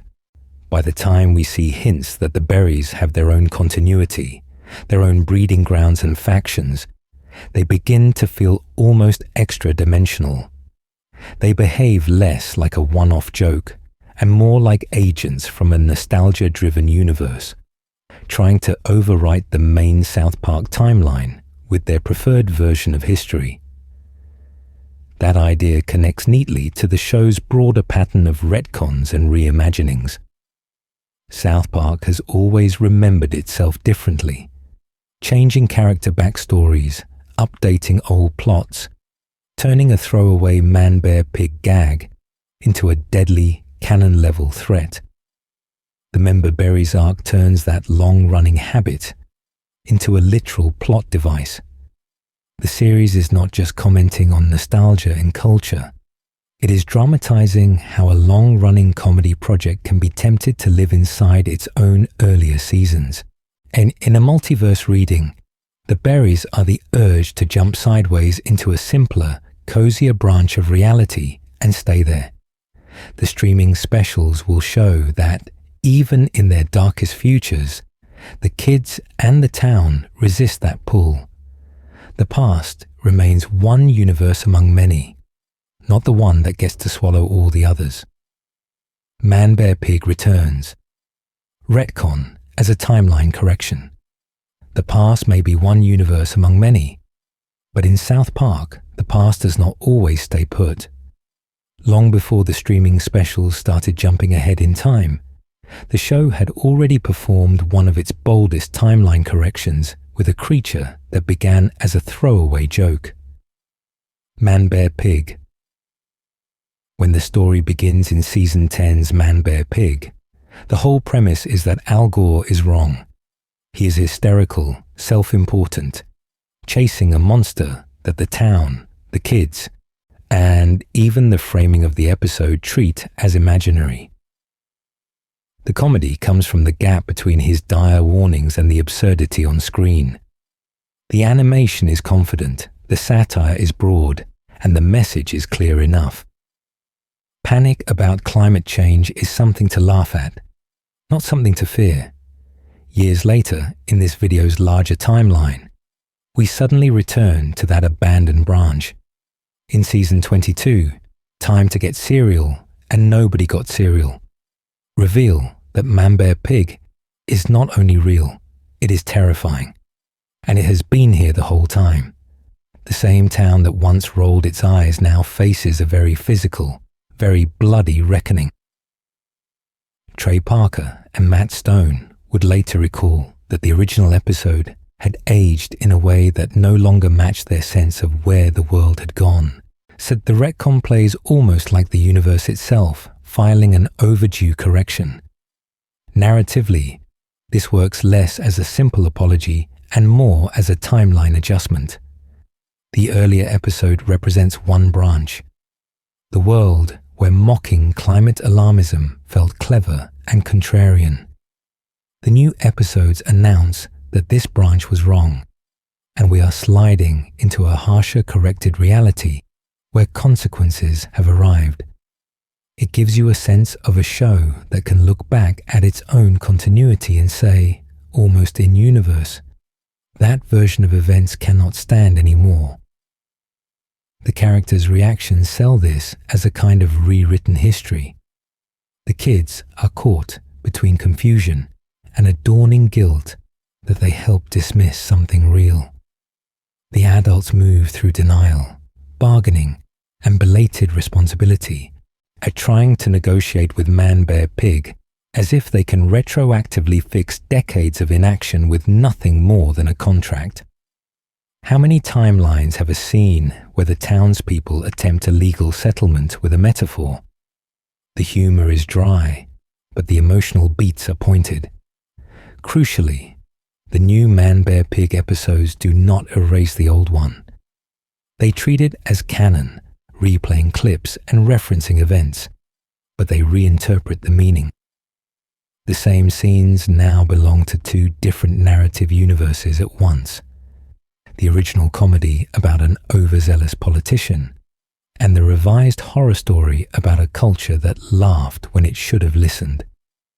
In a multiverse reading, this is what happens when timelines are pruned or merged.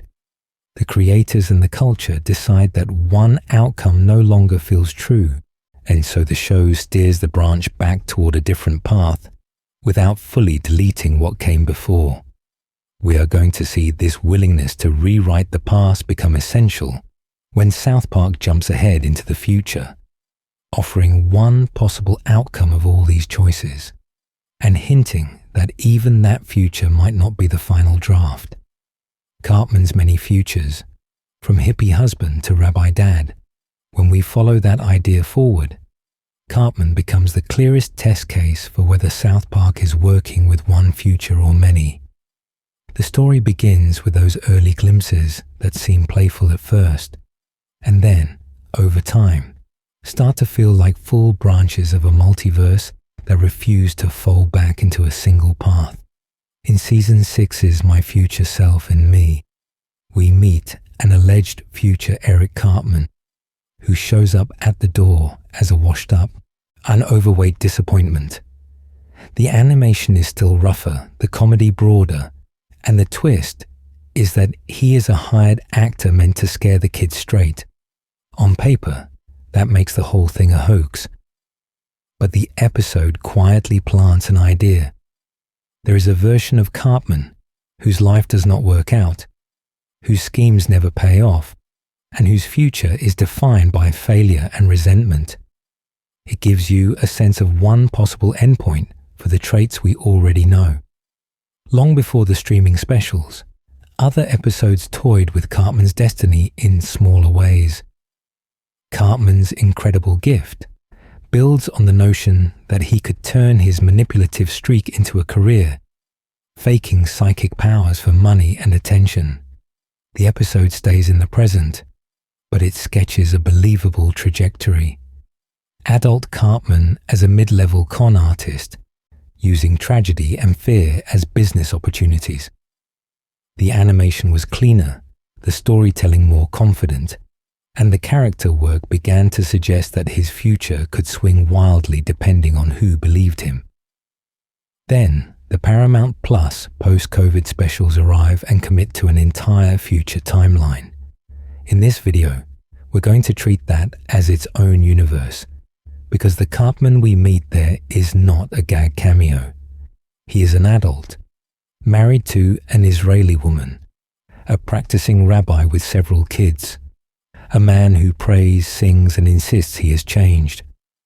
The beard, the modest apartment, the family routines, even the way the kids roll their eyes at his melodrama, all tell us that years of events have happened off-screen.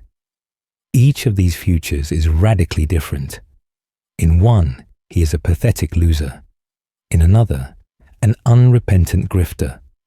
In post-COVID, he is a deeply emotional religious family man whose sincerity is always in question. How can all of those be the same future? The details do not line up, the relationships do not match, and the emotional arcs would have to bend in impossible directions for a single continuous timeline. The easier explanation is that we are seeing separate branches, each created with nothing more than a different answer to the question, what finally happens to Cartman? What stays constant are the core traits. His selfishness becomes martyrdom in the rabbi timeline, where every sacrifice still circles back to his ego. His insecurity becomes bitterness in the failed actor future, and polished performance in the psychic con-man path. His need for control becomes religious authority in one universe and petty financial scams in another. It is as if the show is running simulations, testing different solutions to the Cartman problem across parallel realities. Within the broader South Park multiverse, that makes Cartman a fixed point. The worlds branch, the aesthetics change, the continuity bends, but some intense version of Eric always sits near the center, pulling events toward him.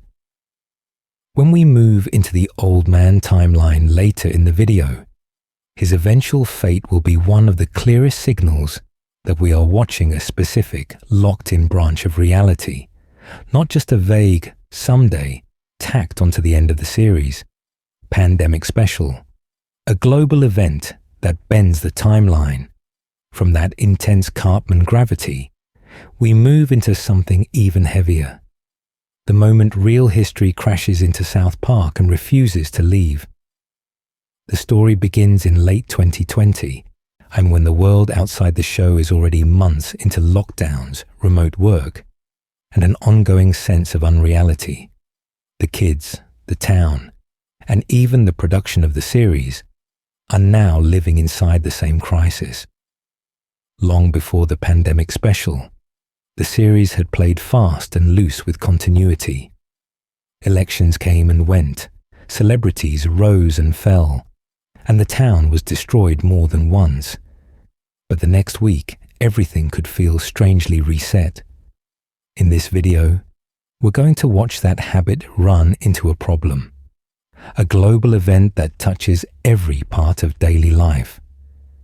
Trey Parker and Matt Stone would later recall how hard it was to even mount the special under COVID restrictions, and that production struggle quietly mirrors the story they created on screen.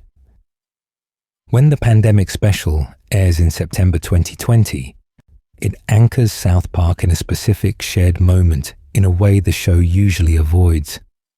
Masks, Zoom school, hand sanitizer, and social distancing are not abstract gags. They are the exact details millions are dealing with at the same time. It gives you a sense of the timeline suddenly becoming dated in a deliberate way. How do we jump to a carefree Halloween plot next week when the last episode showed the entire town in crisis? The answer is that we do not. The special treats COVID as a long-term evolving situation. Randy's Tegrity Farm scheme, the origins of the virus in his misadventures, and the town's rolling lockdowns are framed as ongoing problems, not one-off punchlines. The animation is still brisk, the comedy is still broad, but underneath the jokes is a clear signal. This is not going away in a single half hour, and the timeline is now cumulative. We see that in the characters' lives. The kids struggle with remote classes and isolation. Teachers are replaced, authority figures burn out, and the adults' nerves are visibly frayed. Randy's pandemic special, Weed Strain, is not just a throwaway. It becomes a new phase of his career. Relationship strain, mental states wobble, and those shifts carry directly into later specials. When we return for South Park Vaccination Special, and then the Paramount Plus films, we are still living with the fallout from that first hour.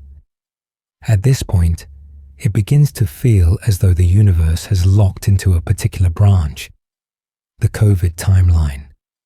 Certain jokes and plot lines are now stapled to a real historical event.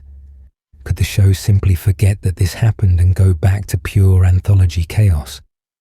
Technically, yes, but the special keeps returning to the question of normal in a way that makes that choice harder. The town talks about going back. The visuals tease a reset, yet every scene insists that some damage lingers. There are subtle meta-touches here. The difficulty the characters have in returning to ordinary life quietly parallels the difficulty the writers would have in restoring a perfect reset button structure. Once the town has gone through a global pandemic on screen, the audience has seen too much. The continuity has weight, and the pandemic special is only the opening chapter. Very soon, the post-COVID and return of COVID specials will jump us decades ahead, showing an entire future reality that grows out of this moment. That old man timeline does not feel like a hypothetical anymore, and it feels like a fully realized branch of the South Park multiverse, rooted in the night the show stopped pretending the outside world could be kept at arm's length. Post-COVID, jumping ahead to the old man timeline. When we pick up with post-COVID, the story jumps so far ahead that it feels almost disorienting. Long before we settle into the details, we are simply told, decades have passed, the pandemic never really ended cleanly, and the kids we knew have become middle-aged men carrying the weight of that unfinished story. The story begins with Stan, now an alcoholic drifter estranged from his family and his town, being pulled back to South Park by a mysterious message about Kenny.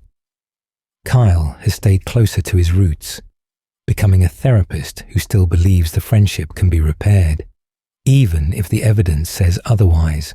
And Cartman, in a move that feels like a long-running joke and an earnest character study at the same time, has converted to Judaism, married, and created a surprisingly wholesome family life. Kenny, now a celebrated scientist, appears to have spent his adulthood trying to understand what went wrong with their world. All of it grows directly out of the long-term fallout of the pandemic and the choices they made as kids. What makes this different from earlier future glimpses is the level of commitment. In the past, future Cartman as a nice guy rabbi, or quick gags about old versions of the boys, functioned as one-off jokes, dreams, or throwaway timelines. Here the special behaves like a film. It stays in this future, builds routines, and refuses to cut back to present-day South Park for reassurance. We are meant to sit with it, and the world itself underlines that intention. Character designs show thinning hair, deeper lines, and the kind of slightly unflattering outfits that give you a sense of how middle age creeps up on small-town kids. Technology has advanced, but not in a glossy science fiction way. There are holograms, remote funerals, and pandemic-era precautions that never completely disappeared. Social changes, from ongoing conspiracy culture to the way people talk about the variants, all signal a specific, thought-out future rather than a vague, maybe someday scenario. Crucially, The special treats earlier episodes and the original pandemic special as canon that push the timeline here. Randy's Tegrity Farm Saga, the mismanaged response to COVID, and the boys' fractured trust are not background jokes, and they are the chain of causes that Kenny would later recall and obsessively investigate. In this video, we're going to see that post-COVID draws a clear line from present-day chaos to the old man timeline, as if the show has pinned one branch of the multiverse to the board and said, "This is what happens if nothing changes." The emotional arcs reinforce that seriousness. Stan and Kyle's estrangement is played with long pauses and awkward phone calls. Kenny's fate is not treated as a disposable gag, even though his history of dying is the oldest comedy engine on the series. Cartman's domestic life is framed with enough sincerity that we are invited to wonder, is this redemption or just another performance? When a project built on shock comedy slows down to ask those questions, it signals that this future is meant to matter. And once one future is explored in this much depth, the multiverse logic becomes hard to ignore. If this is one fully realized branch, what does that say about all the earlier contradictory futures we have seen? Were those other specials and one-offs glimpses of neighboring timelines rather than mistakes? By the end of post-COVID, the answer is postponed, not denied. The return of COVID special will step in and try to alter this reality from the inside, turning the old man timeline from a fixed destiny into a branching point. The kids are going to meet their own futures, and the question will quietly shift from what happened to something stranger. How many different ways can this story end? Return of COVID, time travel, and the battle for one future. When the return of COVID picks up, and the story begins in that same exhausted old man South Park, but the mood has shifted from shock to calculation. The adults have seen what their lives turned into, and now they are ready to treat that future as a problem to be fixed, rather than a fate to be endured. In a quiet way, the special asks a new question. If this is only one outcome, how many others are waiting just off screen? The premise is simple enough on the surface. The adult kids, scattered across their bleak mid-pandemic lives, are pulled back towards South Park by a new time travel scheme that promises to undo the worst of it. Long before anyone starts drawing diagrams, the special leans into classic science fiction language, branching timelines, altered events, and the risk that changing one thing will break everything else. And it gives you a sense of how comfortably South Park is now playing with ideas that used to live in comic books and genre films. As the plot unfolds, we watch paradoxes pile up in a very South Park way. An older Victor Chaos Butters, weaponizing NFTs, becomes both the cause of the disaster and the key to fixing it.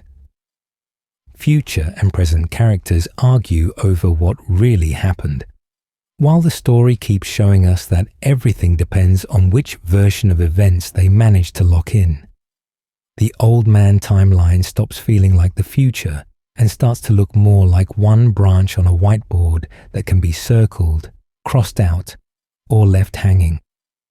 Some of the most striking moments are simply scenes of overlap. Young Stan and old Stan sharing the same frame. Kyle confronting the man Cartman became. Kids and adults literally standing shoulder to shoulder in the hospital or in the snow. The animation is the same.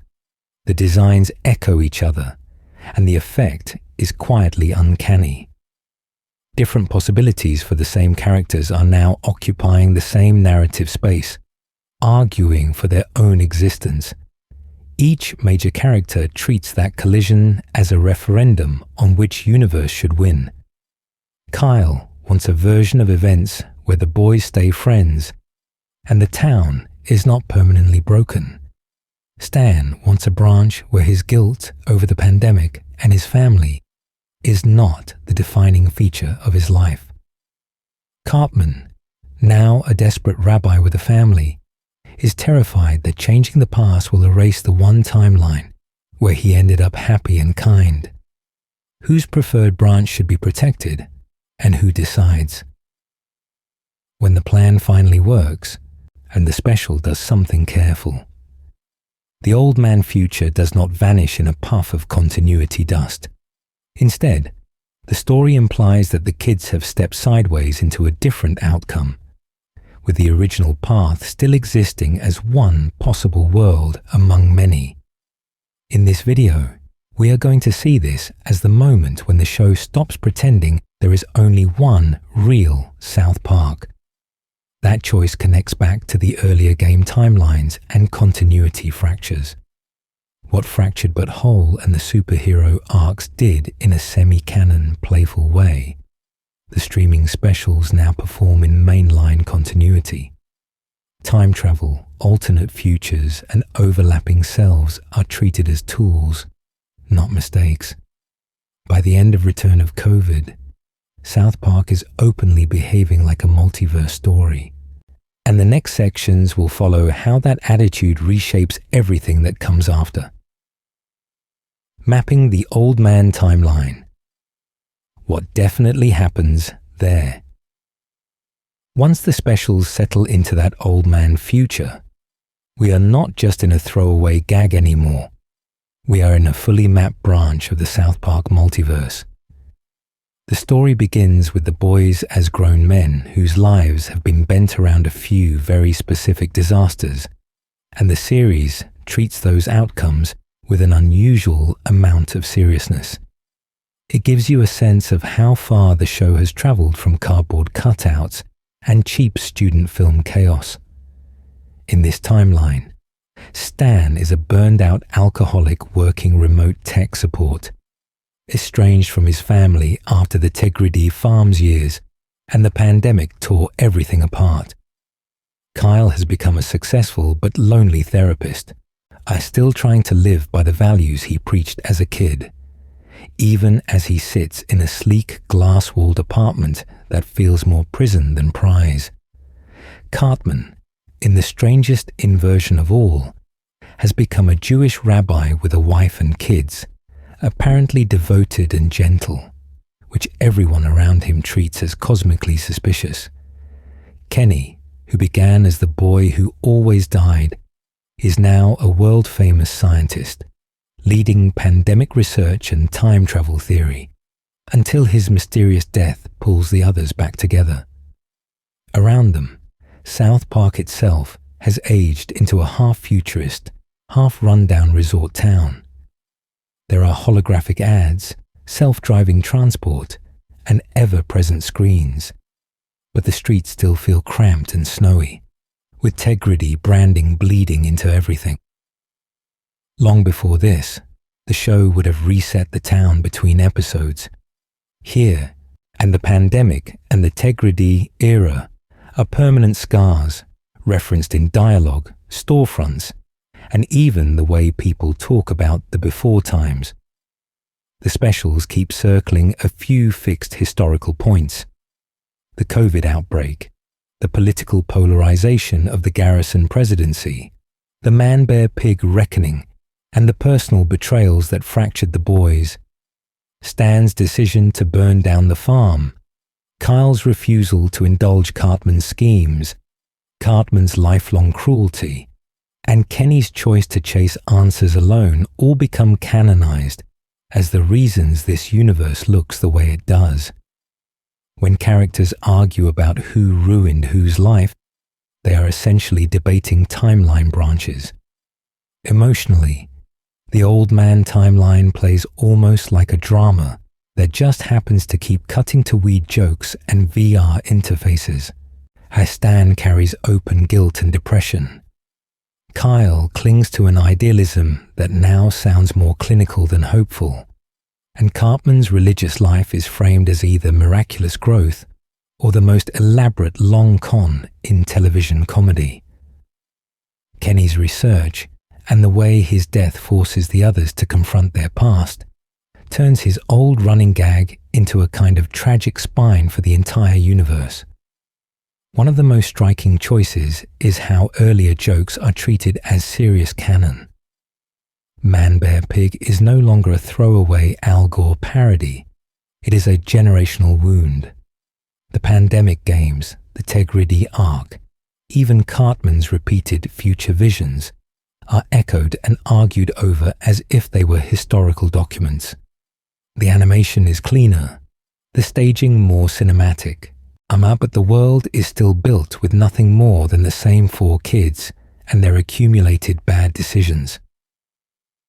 By the end of Return of COVID, time travel has technically altered this future, nudging the boys onto a different path.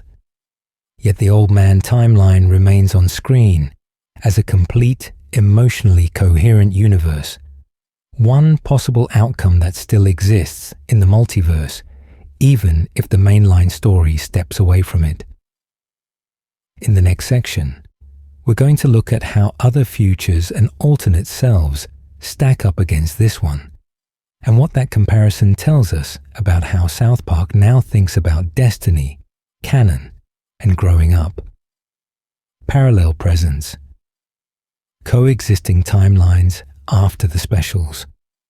Once that old man timeline is on the table, everything that comes after it feels different, and the story begins to carry a quiet question in the background of almost every new episode. Are we watching the road that leads to those exhausted adults in post-COVID? Or have we drifted onto a neighboring track where things end another way? When the streaming specials wrap their pandemic arc and drop us back into regular seasons, the show does something interesting. It keeps moving forward in real time, telling stories about TikTok dances, streaming wars, and whatever is happening that week, but it does not constantly mention the pandemic future. There is no on-screen caption reminding us that this is 5 years before Old Man Stan, and there is no strict checklist of events that must be hit. That absence gives you a sense of how South Park wants freedom and consequence at the same time. We can see this split most clearly when we compare heavily serialized runs with more relaxed standalone episodes. In the pandemic specials and their follow-ups, continuity is dense. Randy's weed business matters. Sharon's burnout matters. The kids' friendships and resentments accumulate in a way that clearly points toward the fractured adult group we meet later.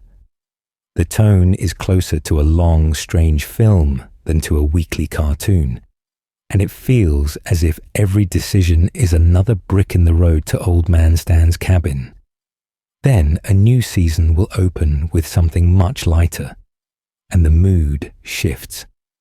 An episode about the streaming wars can hinge on water rights and corporate mascots, and by the end, the town drifts back to normal with nothing more than a few lingering gags. A short detour into a celebrity parody or a classroom trend can play out, reset, and never be mentioned again. In those weeks, we are not clearly walking toward the post-COVID future. We are watching an alternate present that runs alongside it. Over time, this creates overlapping presents. Some runs, especially the specials and mini-arcs, feel magnetically pulled toward that old man branch. Others feel closer to the classic floating timeline, where the kids stay in elementary school and history bends to whatever the current joke requires, which is the real present. In this video, we are going to treat that question less as a problem and more as a map. This is where the idea of canon tiers becomes useful.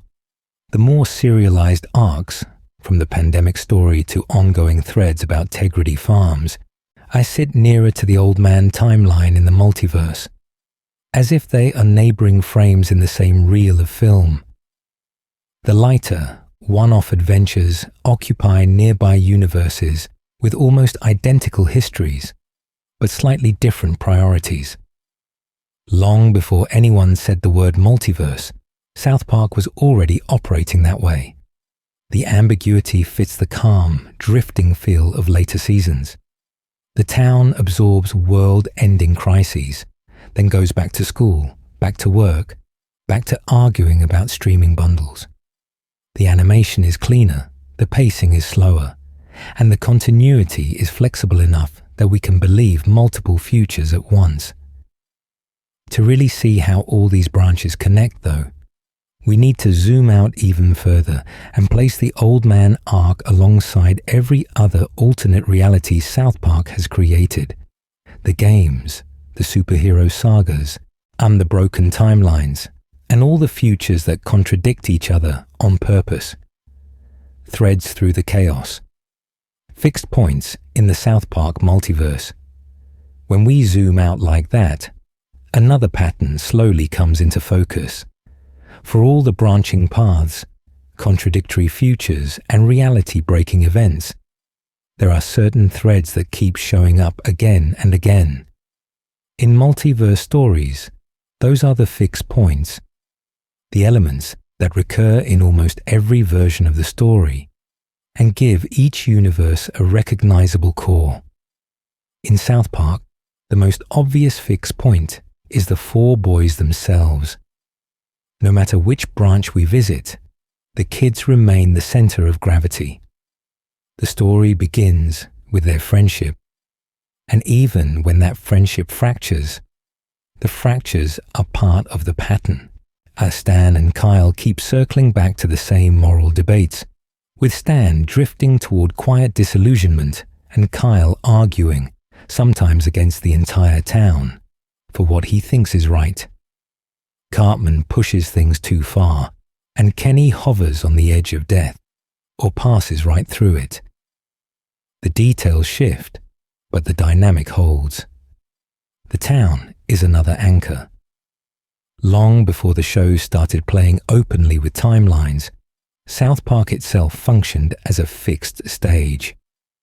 Whether we are in the fantasy game universe of the Stick of Truth, the superhero era of the Fractured but Whole, or the Old Man timeline in the post-COVID specials, the same snowbound streets and familiar buildings return in altered forms. The animation improves, the continuity tightens, and the stakes expand, but we are still watching a small Colorado town absorb the impact of whatever the world throws at it. Cartman's role is a fixed point, with its own internal contradiction. Across timelines, he remains capable of genuine cruelty and sudden vulnerability. In the Coon and Friends saga, he positions himself as a tortured vigilante, and then immediately undercuts that image with petty, self-serving schemes.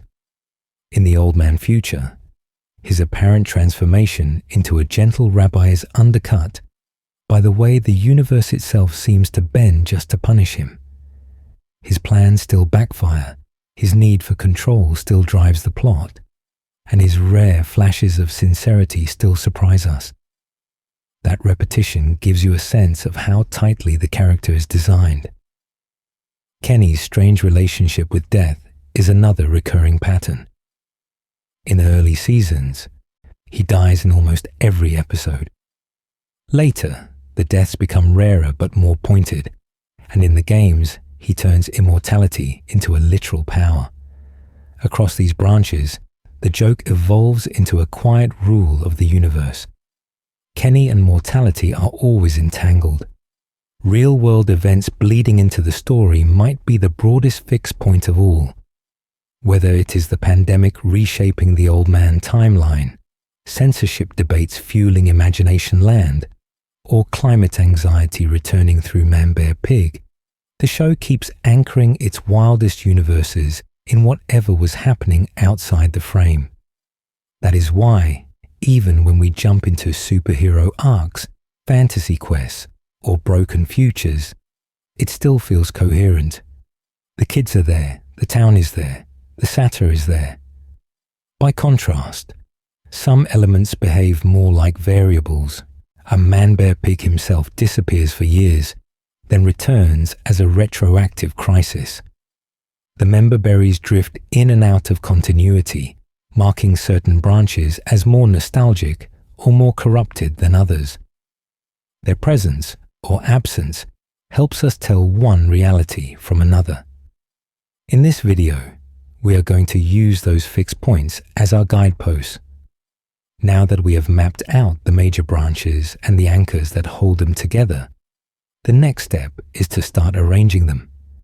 In the sections ahead, we will slowly lay these timelines side by side and build a clear, chronological multiverse map of South Park, with nothing more than the show's own patterns to lead the way. From pandemic to post-COVID, how the specials quietly jump timelines. Once those guideposts are in place, the next big shift arrives in a very un-South Park way, with the world refusing to reset. When the pandemic special and the South Park vaccination special appear in 2020 and 2021, the story begins in a town we recognize, but the tone is heavier, the scale wider, and the stakes are tied to something that is not just a one-week joke. The comedy is still there, but the backdrop is a real crisis that will not quietly disappear between commercial breaks. By the time the pandemic special airs, we are decades into a show that usually treats continuity as optional. Then COVID hits, and suddenly South Park is forced into a long event that stretches across the calendar. The kids are stuck in hybrid school, teachers are gone, Randy's farm becomes a recurring focal point, and masks, distancing, and outbreaks carry over scene to scene. And the animation is still fast, the satire is still sharp, but time itself feels slower and more linear. We are watching the same crisis across multiple beats, and it quietly trains us to think of this era as one continuous arc. The vaccination special deepens that feeling. It does not just mention vaccines as a gag. It anchors character behavior to a specific phase of the real-world rollout. The kids' frustration at being kept apart, the adults' paranoia and QAnon fantasies, the way Mr. Garrison returns from the presidency and tries to blend back into town life, all depend on knowing where we are in the pandemic timeline. When an episode's emotional beats rely on whether the town has or has not been vaccinated yet, it becomes harder to imagine everything snapping back to the old status quo the next week. How do we pretend this never happened? In this video, we are going to treat that as more than just topical writing. By locking the town into a global event with a clear before and after, the specials quietly draw a branching line through the South Park universe. On one side, there is the familiar floating timeline where holidays repeat and the kids stay in 4th grade. On the other, there is a track where COVID happened, where Randy's integrity choices have long-term fallout, and where the kids carry specific memories of lockdowns and lost time. Both tracks can exist. We simply follow one at a time. Visually and narratively, the specials keep nudging us toward that idea. We see longer-term consequences, running gags about Tegrity farms that behave more like serialized subplots, and constant references back to earlier COVID episodes. The town looks worn down. The kids feel older, even if their character models have not changed much. It gives you a sense of a contained continuity lane, sitting inside the larger multiverse of disconnected adventures. Long before this, South Park had experimented with contained realities. Imagination land turns fantasy into a literal dimension. The Coon and Friends arcs treat the kids' superhero personas as their own comic book continuity, complete with time travel and alternate futures. Those were framed as role-play or heightened genre stories. Here, the entire town's everyday reality is on rails, and the rails are the nightly news. That is why the next step hits so hard. When the Paramount plus post-COVID specials jump forward and show adult versions of the kids, we are suddenly seeing one concrete future for this specific pandemic branch. What happens when the COVID timeline is allowed to run decades ahead? The answer, which we will explore in the next section, is where South Park's multiverse stops being a background theory and becomes the text of the story itself. Old Men, New Timeline. The post-COVID future as a branching universe. When the Paramount Plus specials jump ahead into post-COVID, the story begins with a quiet shock. For the first time in a sustained way, we are not looking at the kids as kids at all, but at Old Man Stan, Old Man Kyle, a bearded, weary future, and Cartman walking in with a yarmulke, a wife, and 3 children who call him Abba. Kenny, who once died in nearly every episode, is now a world-famous scientist. The contrast is deliberate. It feels wrong, and that is the point. From the opening scenes, the specials frame this future as the direct result of the pandemic era we have just watched. The grudges between Stan and Kyle, the absolute collapse of Stan's family, and the strange, almost suspicious peace in Cartman's home are all traced back to choices made in the COVID timeline. Long before we reach the time travel material, we are told again and again that this is what happens when those specific fights, lies, and panicked decisions are allowed to age for decades. As the specials unfold, the future is built with a steady internal continuity that gives you a sense of a stable, self-contained universe. South Park itself has changed. Tegrity Farms has reshaped the town's economy. Old haunts are gone or gentrified, and background characters have aged into new roles. There are callbacks to childhood episodes, to running jokes, to throwaway lines that have now become life-defining scars. The animation is cleaner, the staging is wider, and yet the world still feels handmade, created with nothing more than the same cardboard sense of cause and effect the series has used for years. Cartman's apparent religious transformation sits right at the center of this. The boy, who once weaponized anti-Semitism, is now a devoted Jewish husband and father, a rabbi in training, and the one person who seems genuinely content. In this video, we are going to treat that not just as a gag, but as a multiverse signal. This is a version of Cartman that can only exist because the pandemic pushed him down this extremely specific chain of events. Change the inputs, and this Cartman disappears, and Kenny's arc makes that idea explicit. As a brilliant scientist obsessed with fixing the past, he has been researching time travel, alternate realities, and the precise branching point where everything went wrong. His death and the clues he leaves behind turn the entire Old Man South Park setting into something closer to a Marvel-style branch timeline. If Kenny believes this future can be altered, does that not imply that other futures are already out there, running in parallel? Visually, the specials underline this separation. The color palette is cooler, the tech is more advanced, and the character designs stretch the familiar silhouettes into middle-aged versions that move differently and carry weight. The town's architecture, the holograms, even the way phone calls are staged, all tell us we are sitting in a different layer of the South Park multiverse, not just later on in the same Saturday morning cartoon.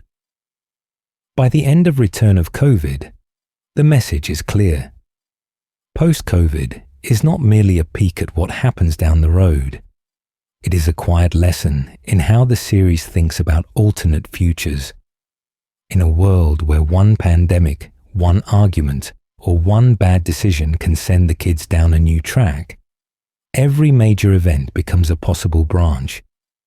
The next section will pick up that idea and ask, if this future can be rewritten, how many other South Park universes have we already seen without realizing it? Return of COVID, rewriting the future. Without breaking the past, when Return of COVID picks the story back up, we are not just revisiting the same bleak old man future. We are watching the kids try to edit it. The story begins with Kenny's grand plan revealed in full. He has spent his adult life turning himself into a kind of time travel scientist, convinced that if they can change what the boys did during the pandemic, they can prevent the hopeless timeline they are trapped in. On the surface, there is no DeLorean, no glowing portal, and no literal time machine. Instead, the special leans on the familiar language of time travel stories, with nothing more than recordings, clues, and instructions Kenny leaves behind. We get messages from the future, cause and effect puzzles about who needs to reconcile with whom, and questions about paradoxes. If the kids fix their friendship now, what happens to the lonely adults we have already seen? If they stop the pandemic from tearing them apart, do they erase themselves? As the plot moves back and forth between adult South Park and the earlier COVID era, we are going to see how small emotional choices are treated as branching points. The boys decide to confront their grudges earlier, to listen to Kenny's warnings, to repair Stan and Kyle's friendship instead of letting it calcify for decades. Each of those decisions becomes a lever. The animation is the same, the town is the same, but the chain of events begins to diverge in quiet ways that give us a sense of a timeline bending rather than snapping. By the end of Return of COVID, the future we come back to is recognizably altered. The old man versions of the kids are still there, and the scars of the pandemic years still matter, yet the overall tone is lighter. Crucially, the original post-COVID future is not treated as a mistake to be erased. We have already lived in it for an entire special, and the characters remember it. So does the audience. It sits beside the revised ending as one possible branch that played out fully before the narrative slid across to another track. Cartman's fate makes that branching feel brutally concrete. In the first future, he is improbably content, a devoted rabbi with a family, the kind of earnest reformation that longtime viewers would later recall as one of the show's strangest jokes. In the rewritten timeline, that serenity is gone. Cartman ends up homeless and broken, as if the universe has shuffled who pays the price for the boys' better choices. How many different Cartman futures have we seen at this point? And because Return of COVID refuses to wipe away the emotional weight of that original future, the specials push South Park away from simple retcons and toward a multiverse logic. Past outcomes still feel real even when the story moves on. And if two COVID futures can sit side by side in canon memory, what does that say about all the other contradictory timelines the series has created over the years? Cartman's many futures, a single character as a multiverse map. So when we start asking what all those other contradictory timelines mean, the clearest map the show gives us is Eric Cartman himself. The story begins to look less like one straight line and more like a bundle of possible destinies, all hanging off this one deeply unreliable kid. Long before the post-COVID specials, we had seen Cartman's future spin out in wildly different directions. There is the homeless Cartman from My Future Self and Me, the burned-out alcoholic drifter who shows up as a warning. There is the future cop Cartman from South Park post-COVID, swaggering through a dystopian airport with body armor and a badge. There is the deeply religious family man from the first post-COVID timeline, with a wife, kids, and a tiny synagogue. And then there is the altered future ruined Cartman from Return of COVID, drunk and furious in the snow, plus a whole run of joke flash forwards where he dies alone, becomes a failed talk show host, or ends up in prison. What stands out is that each of these futures is presented as real within its own story. The homeless Cartman episode commits to the bit long enough that the adult version develops a full personality, with habits, regrets, and a shabby wardrobe that gives you a sense of years gone wrong. The post-COVID cop isn't just a gag costume. The special spends long stretches with him, letting the bureaucratic, paranoid future world feel lived in. Even the religious Cartman gets quiet domestic scenes with his family, staged with nothing more than simple dialogue and soft lighting, until that timeline feels emotionally solid. For a show built on quick reversals, they let these futures breathe. The games extend this branching even further. In The Stick of Truth, Cartman's entire life seems to have been shaped by a fantasy mythology he created. A world where he is the Grand Wizard King, and the kids are locked into an RPG war. In The Fractured But Whole, the same basic child becomes a superhero mastermind, rewriting his own backstory, inventing tragic origins, and running Coon and Friends as if it were a full cinematic universe. Each project imagines an Eric whose identity is fused to a different obsession, and the timelines that follow from that are completely incompatible. How could the same adult exist at the end of all three? Cartman works as an anchor for this multiverse experiment because his core traits bend in any direction. His selfishness, opportunism, and adaptability mean he can plausibly grow into a cop, a rabbi, a grifter, or a washed-up cult leader, depending on which short-term scheme hardens into a lifelong path.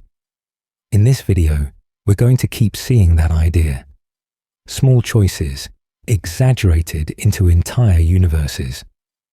Crucially, and the show almost never tells us which, if any, of these is the future, they all just sit there, parallel possibilities orbiting the main classroom timeline. That is why the post-COVID specials can weaponize the concept emotionally. We have already seen so many bleak Cartman destinies that the good Cartman of that first future feels like one fragile branch among countless darker ones, and Return of COVID makes that fragility explicit. By scattering multiple destinies for a single character across episodes, games, and specials, South Park quietly trains us to think in multiverse terms, without ever saying the word multiverse out loud. The next step is to notice that Cartman is not the only one getting this treatment. He's Dan and Kyle across timelines. Friendship as a fixed point.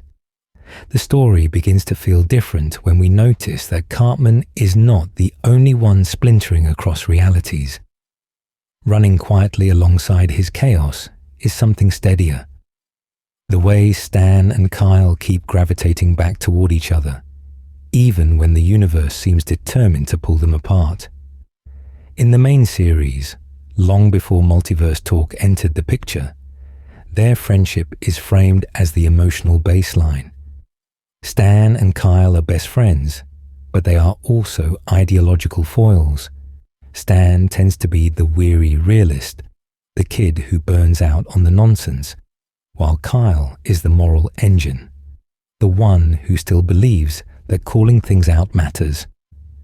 Episodes from the early seasons through the Golden Age often end with the two of them standing slightly apart from the madness, talking through what just happened.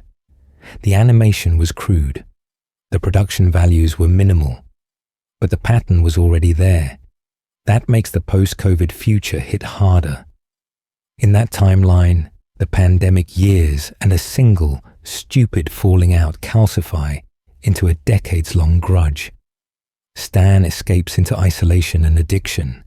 Kyle retreats into resentment and therapy language, and their refusal to talk becomes a quiet disaster that spreads across the town.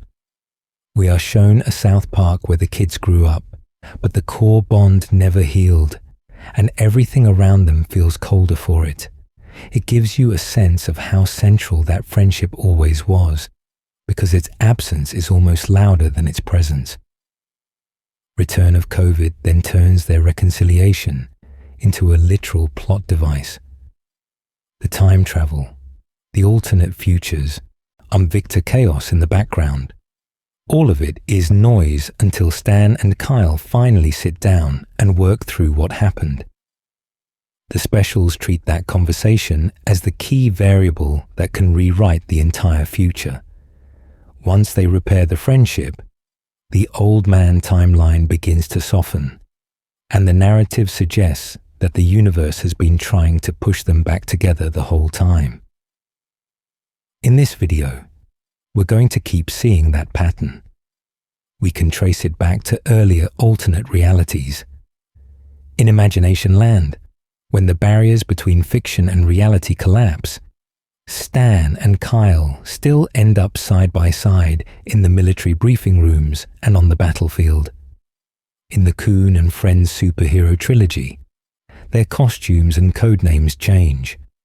But in the big confrontations, they are again the ones arguing over what is right while standing on the same ruined street. Different genres, same axis. The games extend this even further. The Stick of Truth and the Fractured But Whole present incompatible play worlds, yet Stan and Kyle remain core party members across classes and factions. No matter what the player chooses, those two are almost always in the orbit of the main quest, reinforcing them as constants across playthroughs. It is a small design choice that quietly mirrors the show's larger pattern.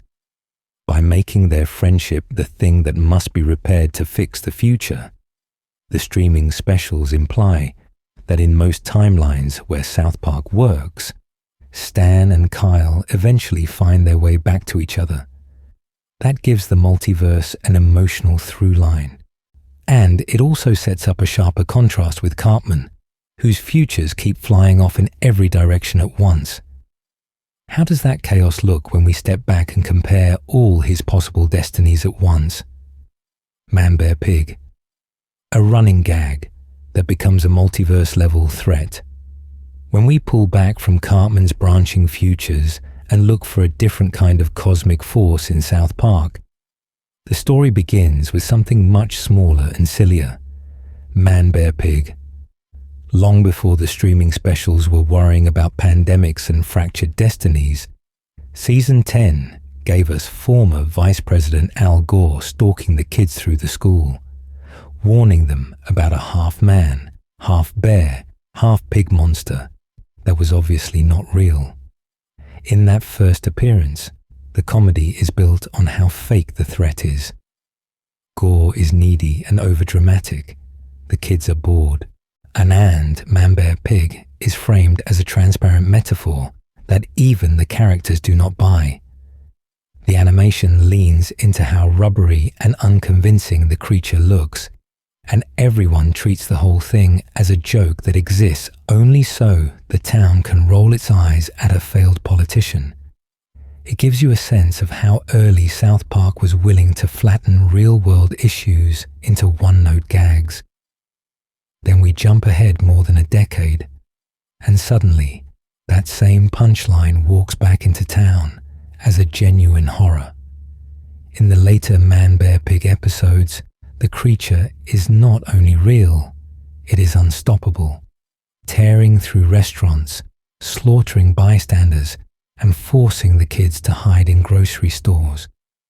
The adults would later recall that they had been warned, and the show carefully restages the old material, so it feels less like a goofy monster of the week, and more like the origin point of a catastrophe everyone chose to ignore.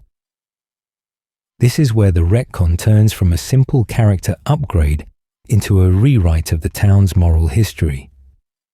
We learn that years earlier, the adults of South Park made a contract with the demonic ManBearPig, trading safety and comfort for devastation that would land on their children and grandchildren. In other words, the town did not just miss a warning. They created the problem and then buried the evidence. The past is re-edited so that complacency becomes a literal hellish bargain. On the surface, the metaphor for climate change denial is clear.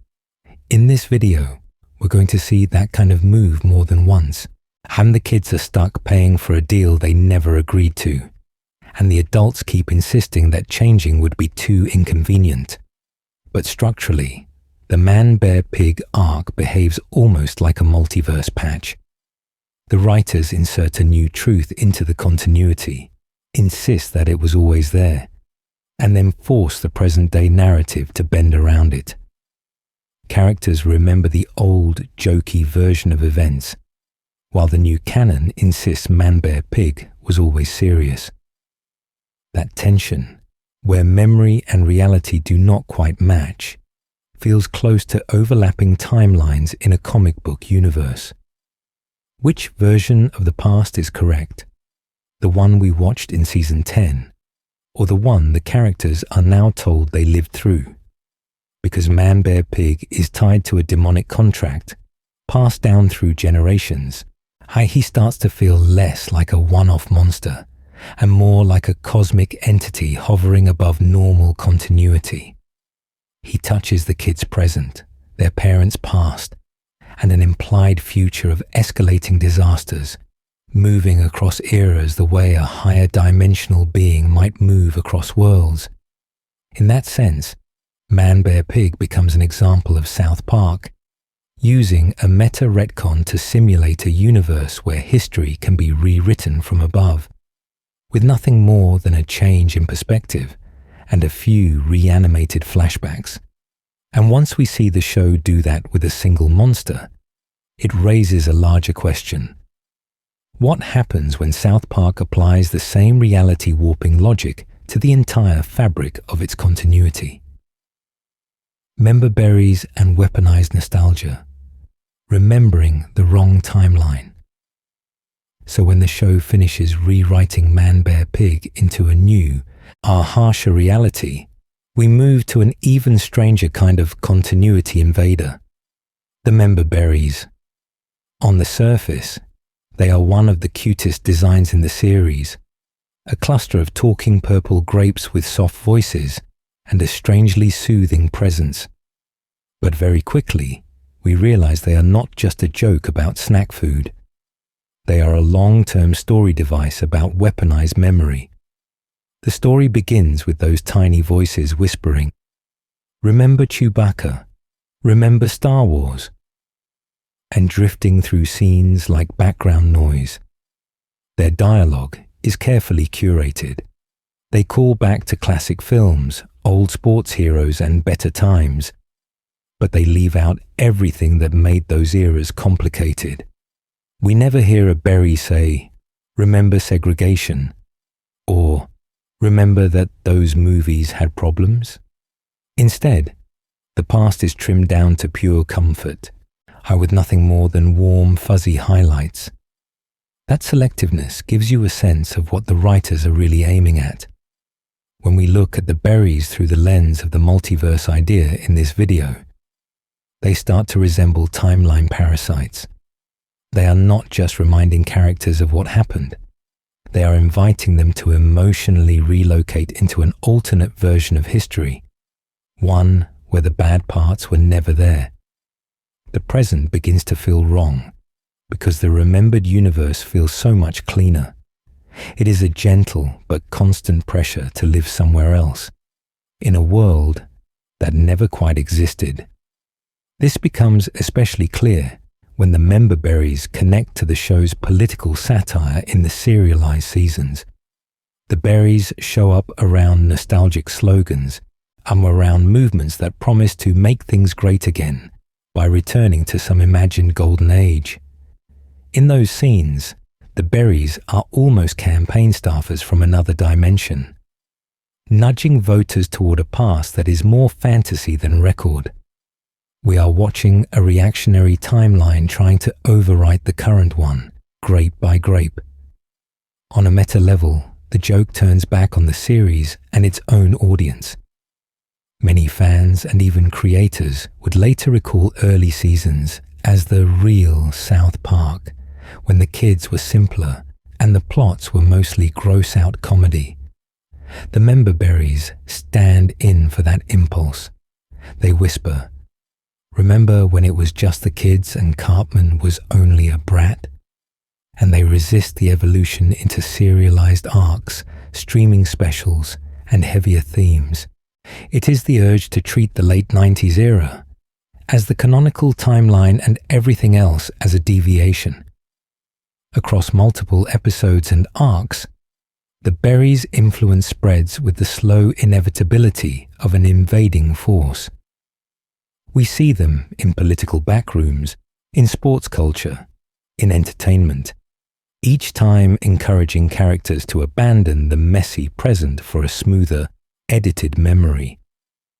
The longer they stay in the narrative, the more they feel like emissaries from a nostalgia-driven universe, quietly trying to replace South Park's current continuity with their preferred cut. In that sense, the ManBearPigs give us one of the clearest personifications of a multiverse concept in the entire run. They are not opening a portal with sci-fi machines. They are opening it inside people's heads. And as we move forward into arcs about superheroes, our video games and future timelines, we are going to see how often South Park returns to this idea, that the most dangerous alternate universe is the one that feels better than the reality we are standing in. Reality-breaking episodes, when South Park knows it's a show. Those imagined better worlds lead us into an even stranger space in this video. The moments when South Park stops pretending it is only a small Colorado town and quietly reminds us it is also a television show. The story begins to stack realities, and the kids become pieces in a project that knows it is being watched, censored, and occasionally threatened. Long before the streaming specials and elaborate future timelines, we had a very simple meta prank, the Terrence and Philip April Fool's Day fake-out in Season 1. Viewers tuned in, expecting to see who killed Kenny. Instead, they were given a flatulent Canadian variety show with nothing more than a tiny tease at the end. The gag is basic, but it gives you a sense of how early Parker and Stone were already treating network scheduling and audience outrage as part of the comedy itself. By the time we reach It Hits the Fan in Season 5, that awareness becomes the entire premise. The word shit is counted on screen, repeated over 100 times, and tracked by an in-universe censorship counter. The animation is crude, the device is obvious, and that is the point.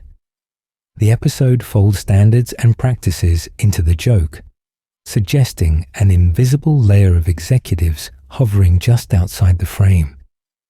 Who is really in charge of this world? The mayor of South Park, or the people deciding which words are allowed at 10 p.m.? When Cartoon Wars airs in Season 10, the meta layer expands again. Now the show is talking about another show, Family Guy, about Comedy Central's fear of depicting Muhammad, and about the risk of getting pulled off the air. Characters debate cutaway gags and network politics as if they are life and death stakes, and the real creators step in as unseen forces who can cancel an episode with a single decision. We are watching fictional kids argue about real-world censorship that is happening to the very episode we are seeing. Across the run, there are smaller nudges that keep this higher universe in view. Characters complain that this is going to be one of those episodes, or they mention how things always go back to normal next week. They reference past plots by title. I argue about whether an event was a Halloween special or canon, and treat their shared history the way long-running fans would later recall old seasons. In those moments, the boys behave as if they can feel the edges of their own timeline. All of this feeds directly into the multiverse idea we're going to keep tracing. If the kids can talk about being in an episode, Then somewhere above South Park the town, there is South Park the show, a separate universe where stories can be reset, retconned, or quietly erased. When the creators joke on screen about shaking things up or starting fresh, it plays less as a casual reset and more as gods editing their own continuity. That stacked structure, the everyday town, and the meta-reality watching over it, sets the stage for the even bigger continuity gambles that come with superheroes, of video games, and full alternate futures. Streaming wars and corporate canon, when contracts shape universes. By the time we reach the Paramount Plus era, that second, God-level layer of reality starts to share screen time with something even stranger. Contracts and streaming deals. The streaming wars specials take that abstract idea and turn it into a very concrete story about water, content, and who gets to survive when everything has to be monetized. The town is still the town, but now the multiverse has a legal department. The story begins with a drought and a business opportunity. Denver needs water, and South Park has it. So Randy and the farmers start streaming their water through elaborate canal systems to bigger clients. At the same time, Cartman, trapped in that tiny hot dog stand house, is running increasingly desperate schemes to upgrade his living situation. Those schemes keep intersecting with the water deals, with fake farms being created just to qualify for contracts, and with an ever-growing tangle of middlemen taking their cut. The animation is bright and clean, but the economics are intentionally muddy. What makes the specials stand out is the way they blur two meanings of the word stream.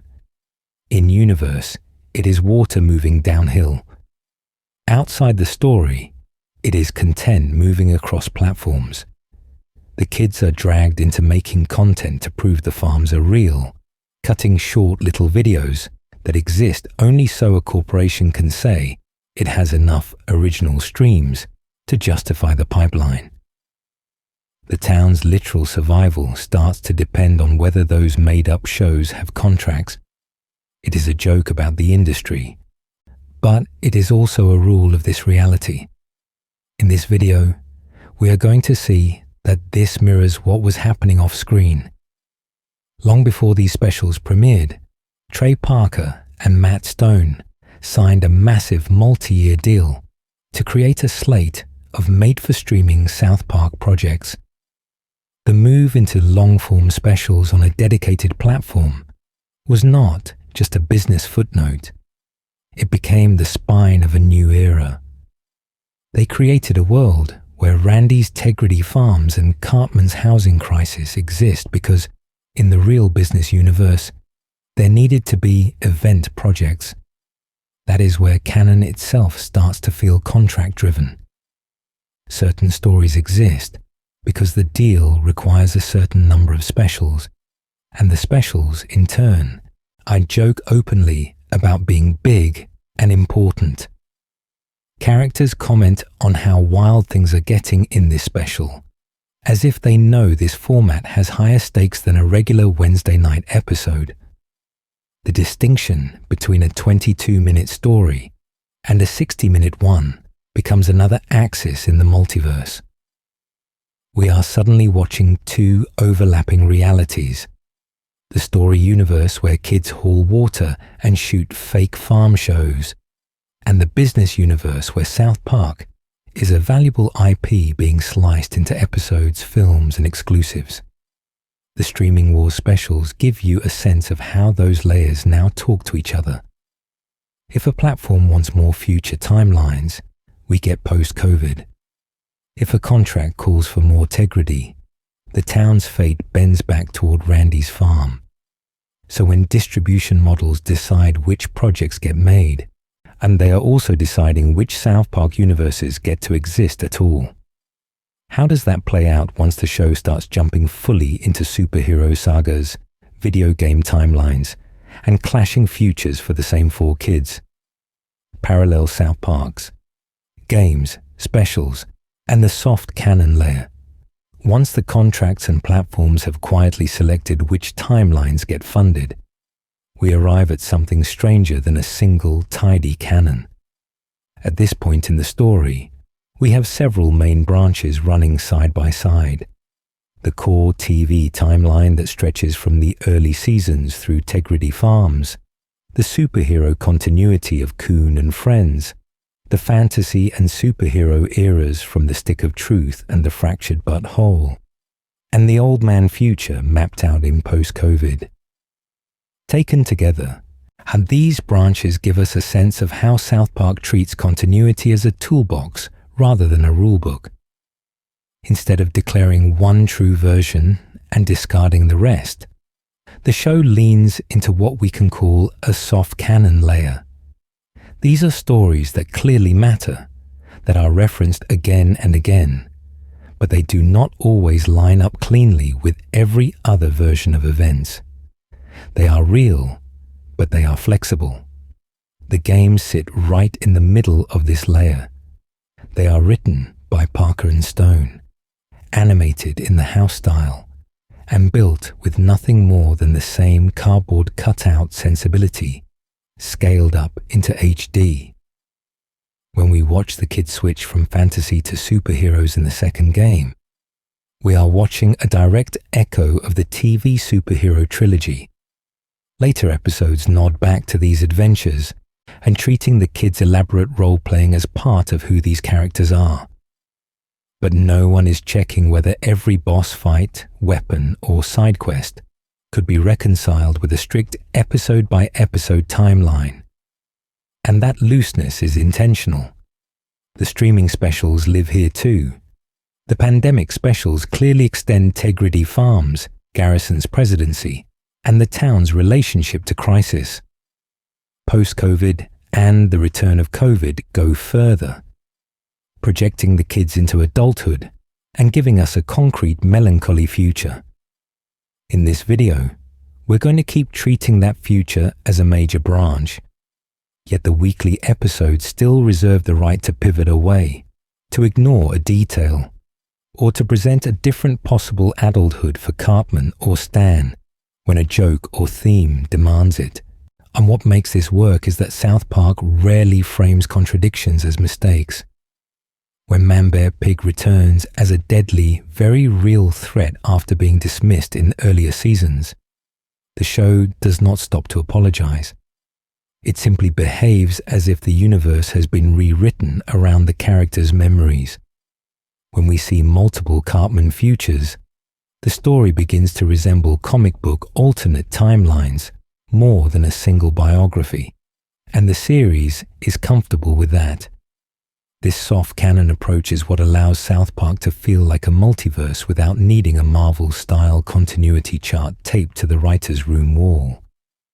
The animation is simple, the production values are modest, but the continuity behaves like a sprawling genre film franchise. Different projects on different platforms can explore overlapping and sometimes conflicting realities that all count, just not always at the same level. In the next part of the story, we're going to see how the show leans into that idea directly, turning meta jokes about aliens, Imagination Land, and a fractured futures into the closest thing it has to an official multiverse map. Time skips and aging. When the kids actually get older. When we start paying attention to time in South Park, the illusion that everything happens in one continuous ageless present begins to crack. For most of the series, the kids exist in that familiar cartoon stasis, where Halloween episodes stack up, disasters repeat, and yet nobody ever really says, "Remember when we turned 8. The story begins in a world where 4th grade feels eternal, and the town is trapped in an endlessly looping school year. Long before the show leaned into branching futures, this timelessness was part of the comedy. The animation was simple, the premise was simple, and the kids stayed the same age, while the world around them updated from VHS tapes to streaming wars. It gives you a sense of how deliberately Parker and Stone held back the clock. Holidays came and went. Celebrities rose and fell. The kids stayed in class. That is why the rare moments when time actually moves forward feel so striking.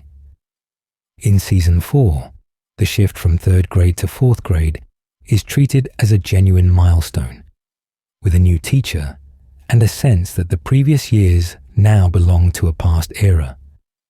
Later, the show will drop references to last year at school, or to things that happened when we were younger, turning old episodes into shared childhood stories. And when Stan mentions earlier adventures as something that happened in a different school year, we suddenly have a linear history instead of an endless loop. Even small acknowledgements do a lot of work. When characters remember events from early seasons as if they were distant, embarrassing phases, it quietly insists that those episodes did not just evaporate. They belong to a timeline.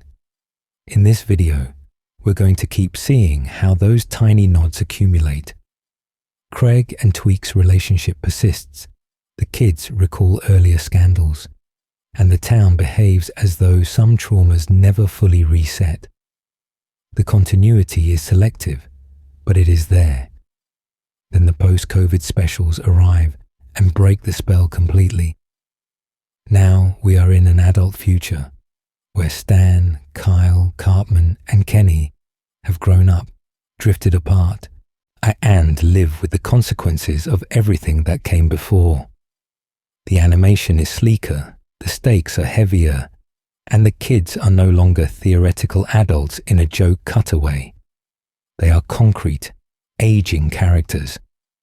Once we have seen Cartman as a middle-aged rabbi with a family. How can he go back to being entirely timeless? This creates a tension. The more the show commits to aging and long-term outcomes, the more each era feels like a distinct phase, or even a separate branch. Earlier joke futures from My Future Self and Me to Cartman's wildly different life paths, now read as neighboring timelines rather than simple throwaway gags. The specials resolve this by leaning straight into multiverse logic. Here is one possible future, driven by the pandemic arc, without forcing the main weekly series to march toward that destiny. With nothing more than a time jump premise and a return to status quo ending, they have created a visible fork. Every time the kids age, even temporarily, another invisible fork appears. Somewhere out there is a version of South Park where they kept moving through middle school, then high school, and never snapped back to that ageless 4th grade present. In the next section, we're going to see how the show takes that idea further, using fractured futures, contradictory prophecies, and Cartman's many destinies to turn those forks into a full-blown multiverse map. Retcons as reality shifts. How South Park rewrites its own past. When we talk about South Park's multiverse, we eventually have to talk about something much quieter than time portals or superhero costumes. We have to talk about retcons, and those moments when the story looks back at its own past and calmly decides that reality was different all along. In this video, we're going to treat those changes not as mistakes, but as deliberate shifts in the fabric of the town. In a South Park context, a retcon is any change to backstory, character traits, or past events that contradicts what earlier episodes told us. The show began with very simple, almost sketch comedy versions of the kids, and the history around them was loose enough that details could be bent. Over time, those bends became full rewrites. The animation got cleaner, the satire got sharper, and the past became one more thing that could be edited from above. One of the clearest examples is Randy Marsh secretly being Lord. Long before the reveal, Randy was already the dad in a prolonged midlife crisis, I'm chasing trends with nothing more than a beer in hand and a vague sense that he should be important. When the show declares, deadpan, that he has been the pop singer lord the whole time, it is not just a one-off gag. It reaches back through years of behavior and reinterprets it as evidence of a double life that, in this timeline, always existed. We see the same move with ManBearPig. In the mid-2000s, ManBearPig is framed as an overblown imaginary threat, a reflection of how people treated certain global issues. Years later, the creature returns as painfully real, devastating, and entirely South Park's fault for not listening. The original episode is not erased, it is overwritten. The new reality says, ManBearPig was always real, and the town's old attitude becomes part of the tragedy. And Cartman's family situation works the same way on a smaller, almost administrative scale.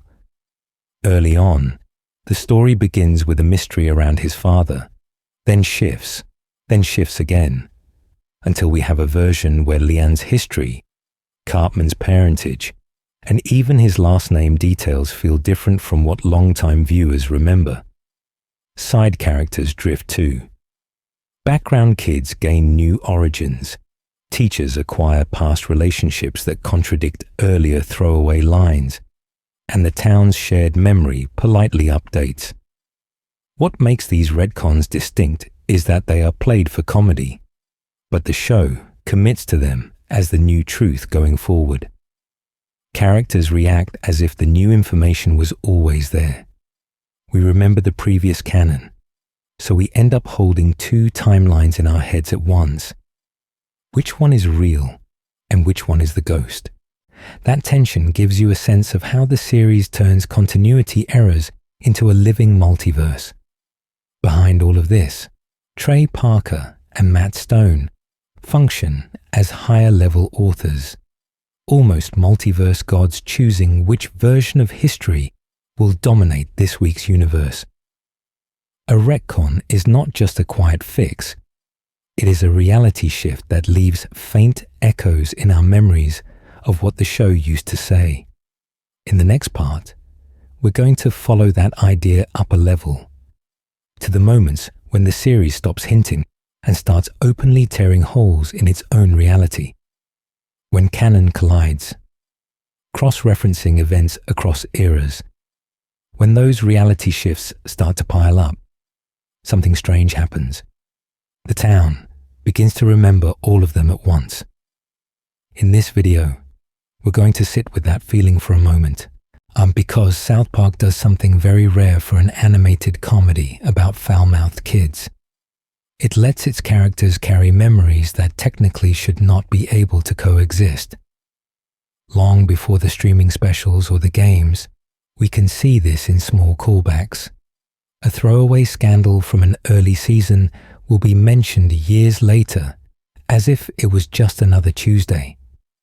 The kids will casually bring up the time they fought Mecha Streisand, or when the town was under siege by underpants gnomes, as if these were ordinary childhood milestones.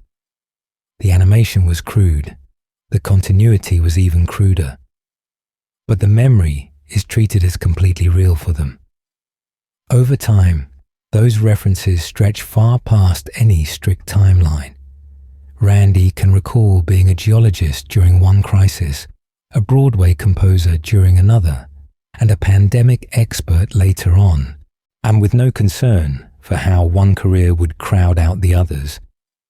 Cartman would later recall earlier schemes, from feeding Scott Tenorman, his parents, to leading Coon and the Friends, as if every villain phase has left a permanent imprint. The story begins to feel less like a clean line and more like a scrapbook that has been shuffled and reassembled. The show leans into this during the bigger arcs. After the Coon and Friends and Cthulhu trilogy, later episodes treat those superhero identities as something the kids genuinely went through, even when the tone shifts back to everyday school life. When the old man Future in the post-COVID specials shows adult versions of the boys, They speak about ManBearPig and the pandemic as shared traumas built on top of decades of earlier disasters. How many apocalypses can one fourth grade really contain? And this is where the games quietly join the collage. The Stick of Truth takes the fantasy roleplay deadly seriously from the kid's perspective, and the Fractured But Whole does the same with superheroes. Later, small dialogue nods and costumes in the series treat those adventures as half-remembered phases, even if the exact game plots are never fully canonized. It gives you a sense of parallel projects bleeding together, with nothing more than a costume in a closet or a throwaway line in the homeroom. What emerges is a town that feels genuinely lived in. The kids behave as if they have survived dozens of invasions, cults, conspiracies, and streaming wars, all while somehow remaining in elementary school. Timelines do not match, but the emotional through line does. Their friendships, grudges, and fears accumulate across incompatible versions of events. In effect, South Park's true history becomes a blend of overlapping tellings. Each callback pulls in a slightly different version of the past. The way a friend's memory of a low-budget student film screening rarely matches the official program notes. This is what many multiverse narratives feel like from the inside. Characters remember more than one reality, but they rarely label which universe it came from. The canon stays intentionally porous, and those leaks between timelines happen through jokes, memories, and shared trauma. In the next section, we're going to watch that porous history harden into explicit alternate futures, where the show stops just recalling the past and starts branching the kids' destinies in real time. South Park, as a storyteller, in-universe narrators, and unreliable history. Once those leaks between timelines are in place, the show takes one more step and starts questioning who is even telling the story in the first place. When South Park turns itself into a documentary, a reenactment, or a hazy memory, the town does not just gain new events, it gains new narrators, each quietly building a different version of reality. Long before the streaming specials were mapping out adult futures, episodes were playing with mockumentary formats. Terrence and Philip in Not Without My Anus arrives as an April Fool's bait and switch, framed as a broadcast we were never meant to watch instead of the real cliffhanger resolution. The animation is the same, but the promise is different. This is a televised story inside the story, and the kids barely exist in it. That distance gives you a sense of how easily the show can declare, almost offhand, that one entire episode is a side channel. In later seasons, the true crime and documentary parodies become more explicit. Mysterion Rises and the Coon trilogy are cut through with grave voiceovers and news packages, turning the kids' superhero game into a case file. Butter's very own episode unfolds as a lurid tabloid saga, with reporters and talk shows shaping every beat. When an unseen documentarian or a smug narrator steps in, we are no longer watching neutral events. We are watching edited evidence. Who chose these clips? What got left out? The show also leans on in-universe recollections. Cartman's mom is still a dirty slut, turns the town's past into a courtroom flashback machine, with characters swearing they remember events that do not quite match what we saw earlier. 201 has everyone revisiting the history of the town's scandals, but the tone and details are heightened, as if the whole place would later recall its own past through gossip rather than fact. The result is that some episodes feel less like canon and more like competing testimonies. Those testimonies can be openly unreliable. In Scott Tenorman Must Die, Cartman's retelling of his revenge turns him into a master planner, yet the episode itself shows accidents improvisation, and a lot of low-budget chaos with nothing more than a few lucky breaks. When Randy narrates his heroic behavior in the pandemic special, his memory politely edits out his worst decisions. These gaps create contradictions with earlier seasons, but the show rarely pauses to correct them. It just moves on, as if another version could always be told tomorrow. In this video, we're going to treat those shifting formats as more than stylistic jokes. If every mockumentary, news report, or memory is a different lens, then each narrator is effectively generating a pocket universe of South Park history.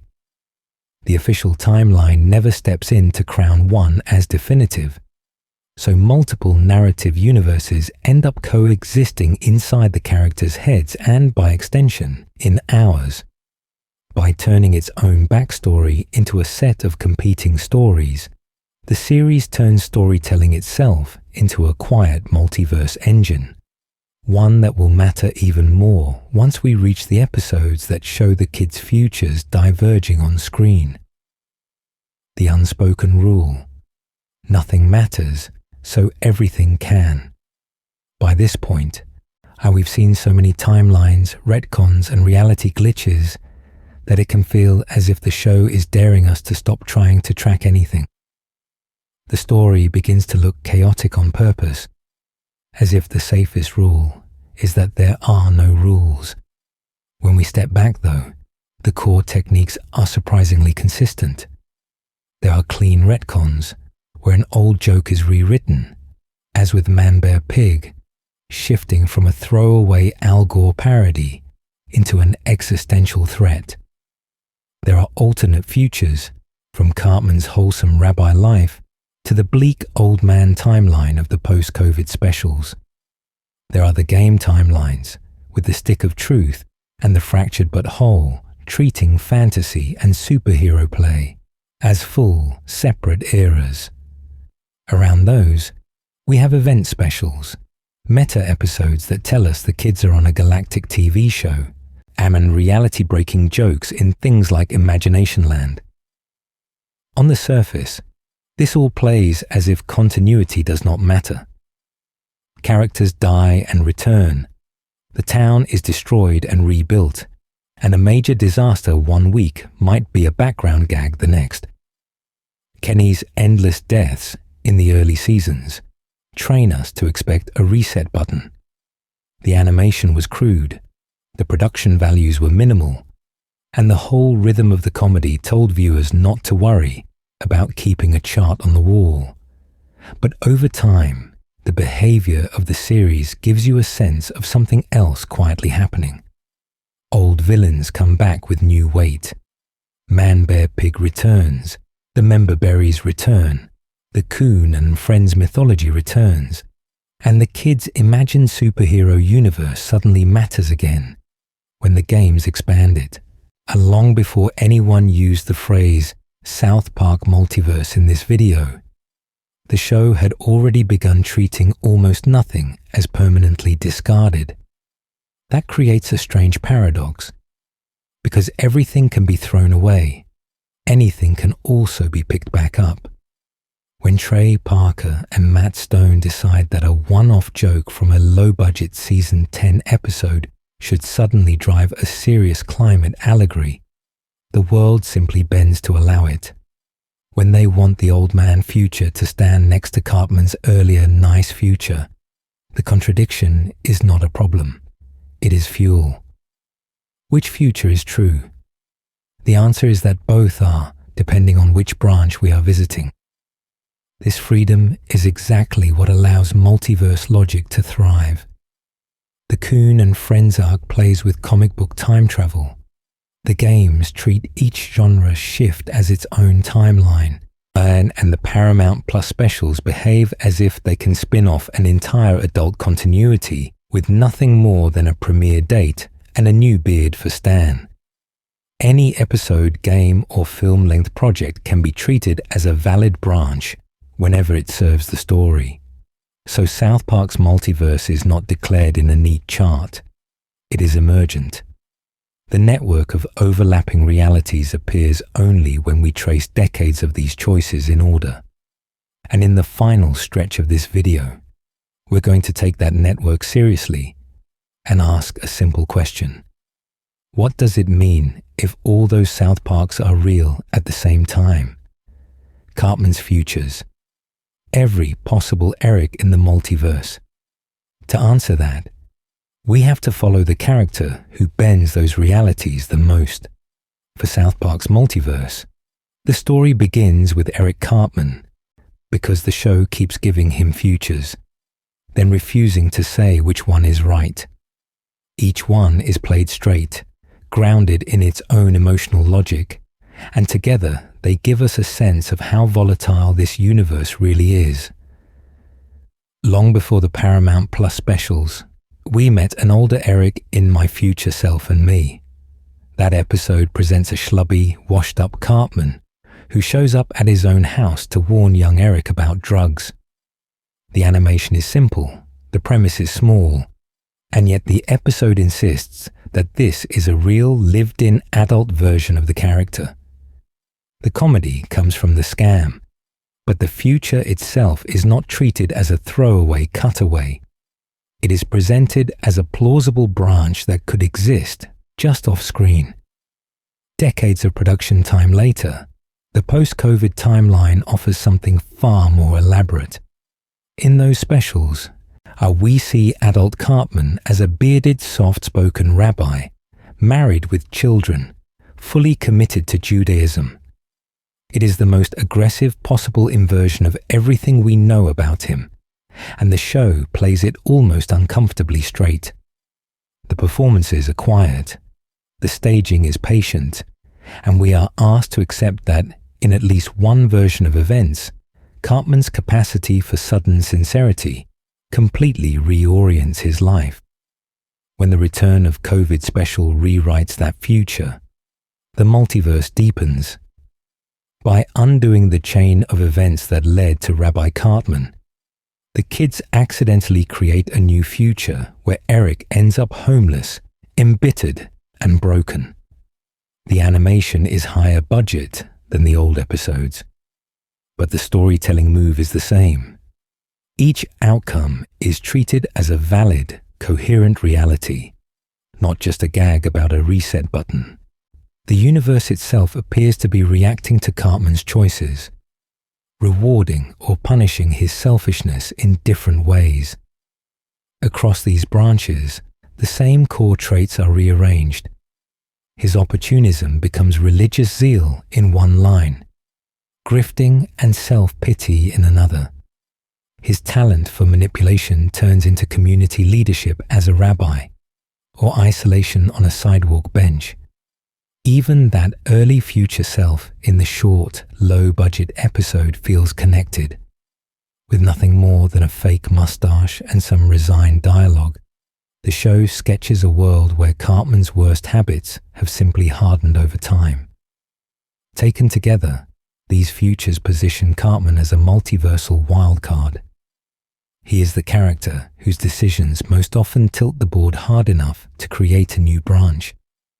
When time travel, pandemics, or streaming special crises arrive, the question quietly becomes, what happens to Eric this time? In this video, we're going to keep that question in mind, because the game timelines and meta-Cartman stories that come next will push this idea even further, turning one foul-mouthed kid into a kind of fixed point that every South Park reality has to reckon with. Kyle, Stan, and Kenny, stable anchors in a shifting reality Cartman, may spin off into wildly different destinies, but the rest of the core group quietly does something else. They hold the multiverse together. When we look across the post-COVID specials, the flash-forwards, and the game continuities, the story begins to look less like pure chaos, and more like a set of familiar patterns that keep reappearing, no matter how much the details shift. Long before the old man future in the Paramount Plus films, we had shorter glimpses of where these kids might end up. In My Future Self and Me, Stan is confronted with a fake adult version of himself. And even in that staged scenario, his arc is about disappointment curdling into apathy. In Go God Go, future Cartman wakes up in a war of atheist factions, but future Stan and Kyle remain the moral center of the argument, still arguing about belief and responsibility. It gives you a sense of how the writers treat those two, as fixed moral coordinates the rest of the show can orbit around. In the post-COVID timeline, that instinct is pushed further. Adult Stan has literally run away from South Park, numbing himself with alcohol and isolation, haunted by family trauma and the pandemic years. The animation is slicker and the stakes are higher, but the core is familiar. Stan has always drifted toward burnout when the world's nonsense gets too loud. From his child-sized midlife crisis in Raisins to the weed farm exhaustion of later seasons, the pattern is the same. The comedy comes from the absurd situations, but the through line is a kid who keeps asking whether any of this still matters. Kyle, in contrast, keeps tightening his grip on responsibility. In the post-COVID specials, he becomes a therapist, and in practice, the group's exhausted conscience. Earlier flash-forwards and game timelines echo that same instinct. In The Stick of Truth and The Fractured But Whole, when the kids reframe the town as fantasy kingdoms or superhero franchises, Kyle consistently falls into the role of principled counterweight. I'm the one who worries about fairness even while wearing a ridiculous costume. The genre changes, the outfits change, the continuity contradicts itself, but the underlying character barely wavers. Kenny's path is different again, built on tragedy and loyalty that refuse to cancel each other out. In the post-COVID future, he becomes a brilliant scientist whose death kicks the entire plot into motion, which feels like an adult echo of all those early season deaths that were brushed off with a running gag. In the games, he switches classes and costumes with nothing more than a menu selection, yet he is still the friend who throws himself into danger for the others. The production values improve, the timelines branch, but Kenny keeps dying for the story. Because these traits recur, the multiverse feels strangely stable. We're going to bounce between timelines, retcons, and hard resets, yet Stan's apathy, Kyle's responsibility, and Kenny's tragic loyalty act as emotional anchors. They reassure us that even when the show treats Canon as a flexible toy, there is still a recognizable human core underneath. But there is a twist here, and it leads to our next question. What happens when the character most associated with death refuses to stay in one continuity at all? Kenny's curse. Immortality as a multiverse glitch. That question takes us straight to Kenny, because in a show that treats reality as optional, he is the one character whose relationship with death never resets cleanly. Long before the word multiverse became a standard part of pop culture, South Park had a kid in an orange parka dying every week and coming back as if nothing had happened. In those early seasons, the pattern was simple and strangely soothing. Kenny would die in some outlandish way. The kids would shout the catchphrase, and by the next episode, he was back at the bus stop. No explanation, no continuity, just a running gag that gave the show a ritual structure. The animation was crude. The production values were minimal. The deaths, though, were elaborate. And that contrast gives you a sense of how much the comedy depended on repetition. But when the story reaches the Coon and Friends and Mysterion Rises arc in seasons 13 and 14, the tone shifts. We discover that Kenny is not just respawning as a joke. He is aware of it. He explains that he dies, wakes up in his bed. His parents barely react, and no one remembers what happened.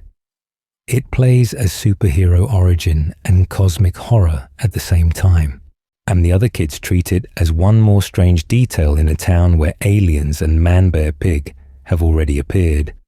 In universe, that description sounds less like a curse and more like a soft reset button built into the fabric of South Park. Each time Kenny dies, the world snaps back to a familiar starting point, the way a game in the Stick of Truth or the Fractured But Whole quietly reloads after a bad decision. The day begins again, the town returns to its baseline, and only Kenny carries the memory of what just played out. How many timelines has he watched collapse while everyone else goes to school as if it is the first run? If we treat every death as a branching path, then Kenny's bedroom becomes the anchor point where those branches are overwritten. The story begins in one version of events, veers into catastrophe, and then is quietly replaced by another take that looks almost identical from the outside. This is a multiverse with nothing more than a single fourth grader as its witness. It raises a simple question. When continuity breaks, is that because the writers changed their minds, or because Kenny already lived through the earlier draft? Seen this way, Kenny becomes the quiet constant of the South Park multiverse. He has experienced more failed futures than the adult timelines in the post-COVID specials, more alternate realities than any of Cartman's projected destinies. In this video, we're going to watch that role expand as the show leans harder into meta stories, games, and streaming films that all treat South Park as a place where different versions of the same kids can coexist. And Kenny, who has died through all of them, is waiting at the center. From one town to infinite towns, how South Park normalizes parallel realities. From there, we can zoom out from the kids and look at the town itself, because South Park as a place keeps quietly proving that parallel realities are normal. The story begins in what seems to be a stable little mountain community, and then, every few seasons, the entire town is destroyed, evacuated, or reskinned so completely that we are essentially watching a new version of South Park spin up on the same patch of land. When we think about the town-level resets, a pattern appears. In 201, the whole series is threatened by censorship and angry mobs, and the town is torn apart in a way that feels almost apocalyptic, only for everything to be back to normal the next week. On Night of the Living Homeless turns South Park into a boarded-up zombie movie setting, with citizens trapped in a siege narrative that could have been its own bleak spin-off. Then we have the pandemic special, where the same streets become a COVID hotspot, patrolled by police in place of teachers and haunted by Randy's Tegrity decisions. Each time, the buildings are familiar, but the rules of the world have shifted. Long before streaming specials became a regular thing, the show had been training us to accept these shifts. When Whole Foods arrives, the town is reoriented around the new store, gentrification, and PC principles regime. When Tegrity Farms takes over, South Park almost ceases to be a town at all and becomes the backdrop for Randy's weed empire, with the kids and their school life pushed to the edges. And these are massive status quo changes, and yet they are also treated as disposable. They can be dialed up as a serialized arc or quietly ignored when a short, self-contained comedy premise needs the old small-town backdrop again. What gives you a sense of the show's confidence is how casually it moves between these modes. South Park can be a sleepy mountain town one week, a pandemic disaster zone the next, and then a commercial for plant-based meat the week after. And we rarely question it. The animation is consistent, the voices are the same, and the kids still walk down the same snowy sidewalk, so our brains accept that this is one continuous place. But is it? Or are we watching different branches of the same town, each one created for a specific story problem? In this video, we're going to treat that constant reskinning as groundwork for a multiverse. The town is the set, and the set can be rebuilt overnight. There is a South Park where Tegrity Farms really does dominate life. A South Park where Whole Foods and PC culture are the main axis. A South Park frozen in early season timelessness, and an old man dystopia in the post-COVID future, where the same streets are cracked and overgrown. With nothing more than new signage, altered skylines, and a few running gags, they present parallel versions of the same location, each with its own tone and rules. By the time the streaming era specials arrive, the idea that South Park can reboot itself on demand feels completely natural. We have been prepared for a multiverse without ever needing a formal portal or a cosmic explanation. The next step is to see how the show starts labeling these versions outright, turning what began as flexible continuity into explicit alternate timelines. The streaming specials era, South Park learns to live in multiple timelines. So when the Paramount Plus era arrives, the show finally puts a label on what it has been doing all along. In this video, we're going to treat the streaming specials as the moment South Park stops pretending there is only one main timeline and starts filing whole runs of stories into their own shelves. The story begins in 2020 with the pandemic special and the vaccination special. Two extended episodes that technically sit inside the main continuity, but already feel slightly off to the side. They are longer, denser, and framed as events, rather than just entries in a season. The animation is sharper, and the pacing stretches out. And the town's crisis is not just a backdrop for the kids' comedy, it is the spine of the entire project. That gives you a sense of how the specials will function.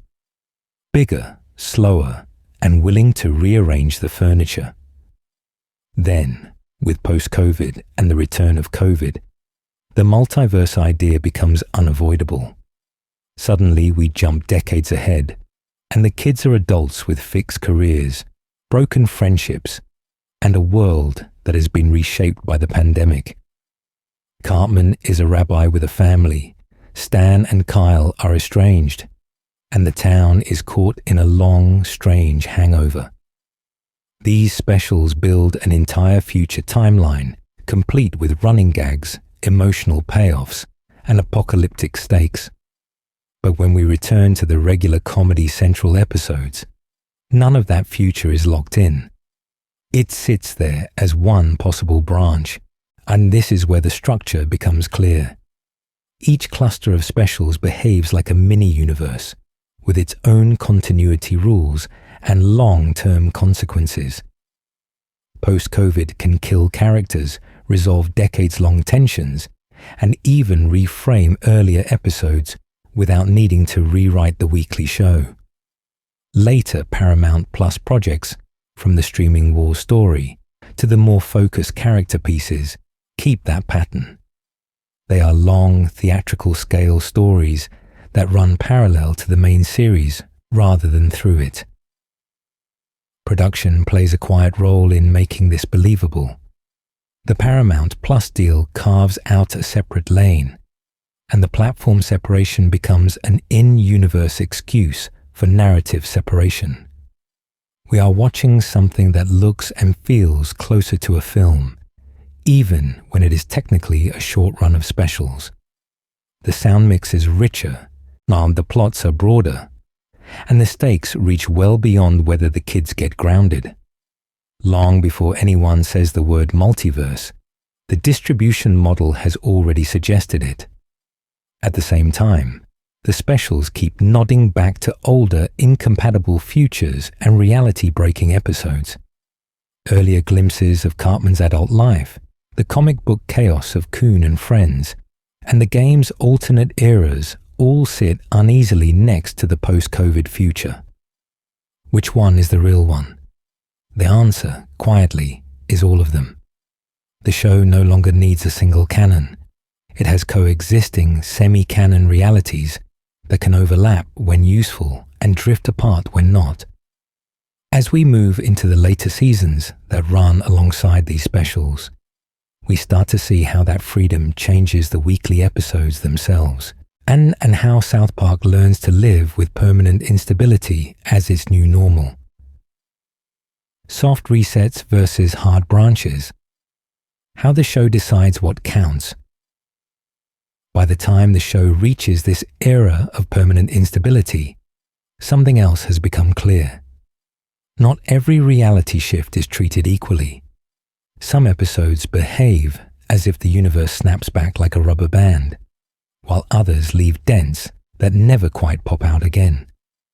In this video, we're going to call those soft resets and hard branches, because that language gives us a calm way to track what counts inside South Park's multiverse.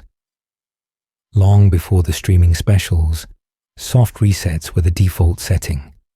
A celebrity might die in a spectacular, gory fashion. The world might end in a blizzard of demons or otters, or the kids might transform into something completely different for 22 minutes. And then the next week, everyone would be back at the bus stop. The animation was consistent, the voices were the same, and the town simply behaved as if the disaster had been a strange dream. That rhythm gives you a sense of how the early seasons protected the core kids from lasting damage. We can think of those celebrity deaths as a running example. Dozens of real-world figures have been crushed, dismembered, or dragged to hell on the show. Yet the broader continuity never pauses to mourn them. The same is true for many world-ending scenarios, where meteors hit, dimensions open, or entire governments collapse, only for the next episode to begin with nothing more than a quiet establishing shot of the school. Even one-off transformations are where a character becomes a pop star, a monster, or a temporary genius, often vanish without a trace.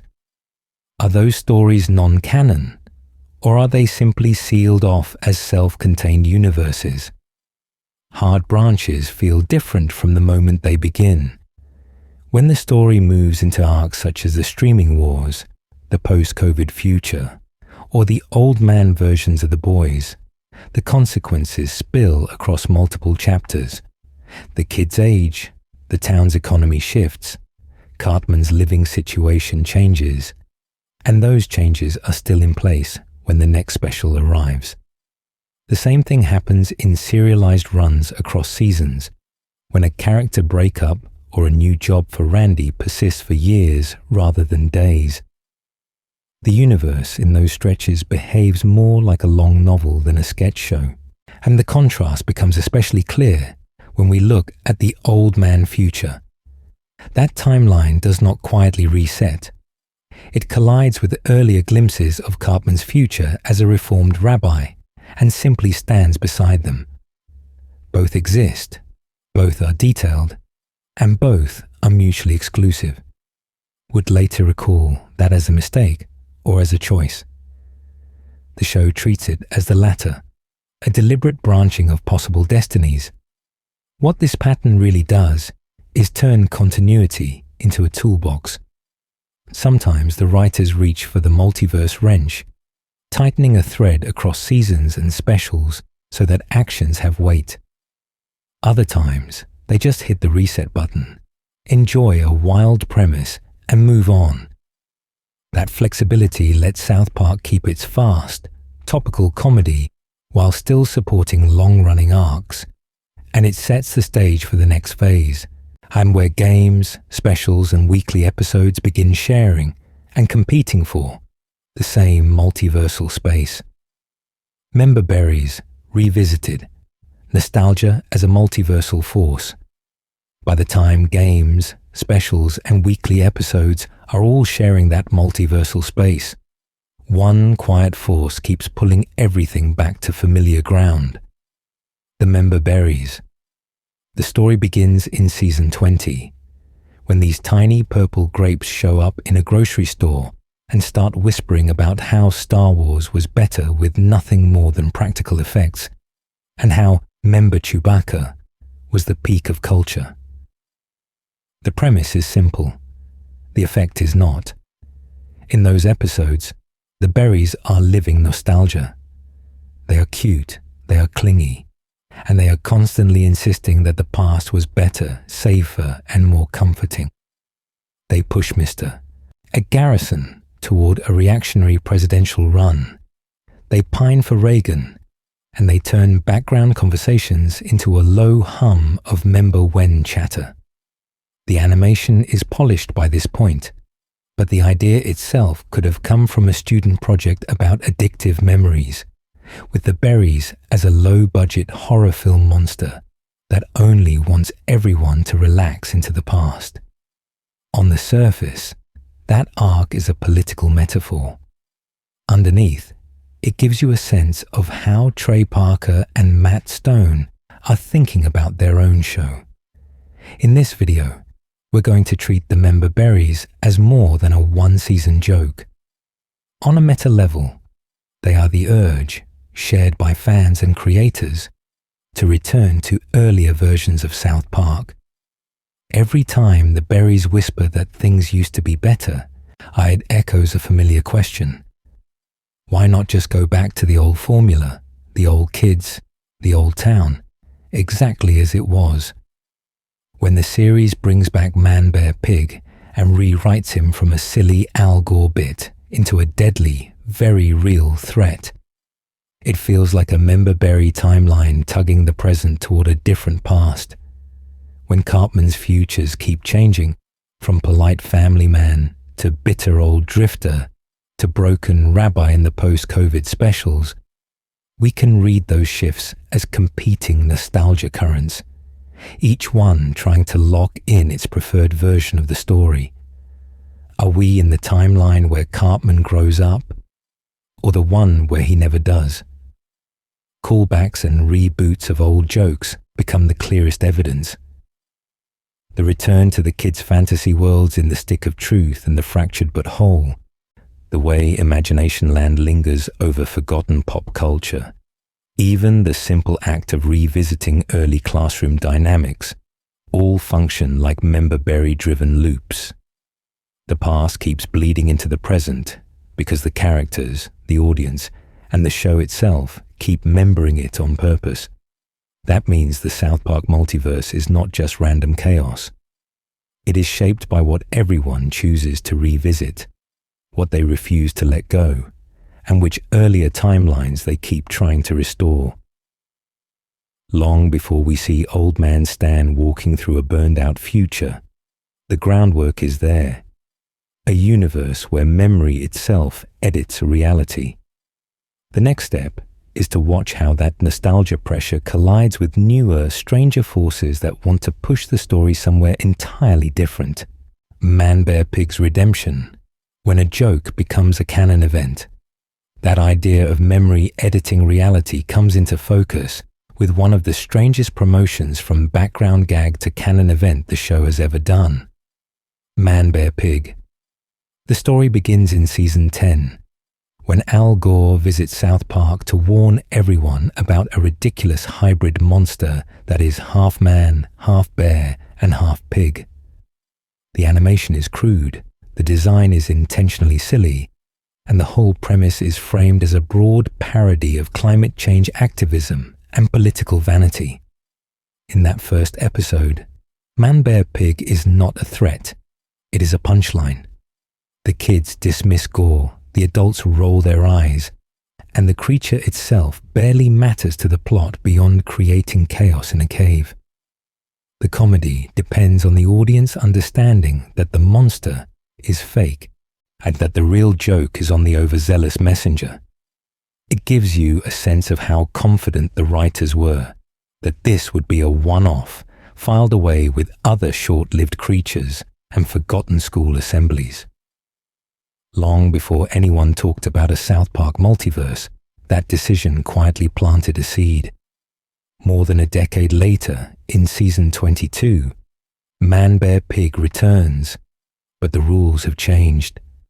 This time the creature is real, massive and devastating, tearing through the town with nothing more than brute force and a strangely methodical sense of vengeance. People die on screen. Property is destroyed.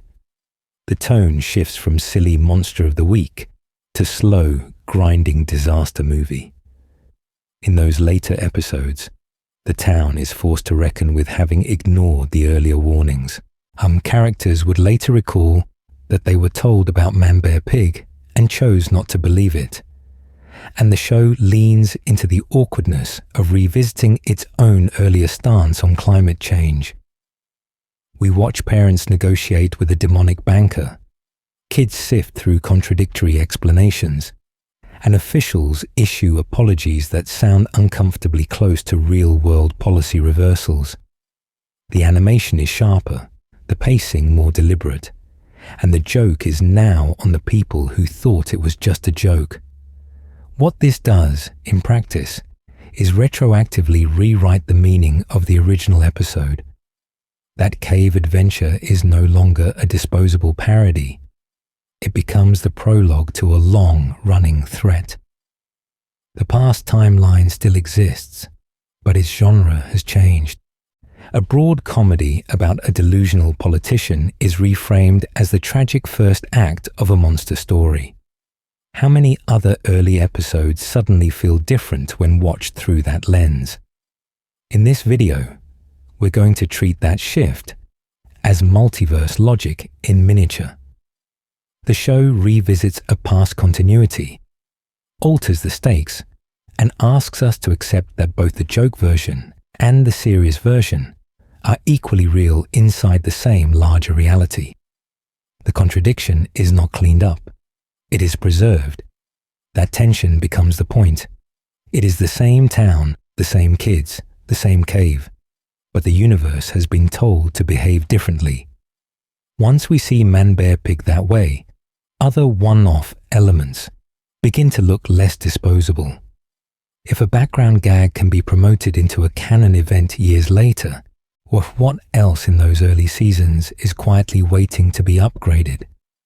The next step is to watch how South Park scales this technique up, from a single monster to entire timelines, treating games, specials, and future visions as overlapping realities that keep bleeding into one another.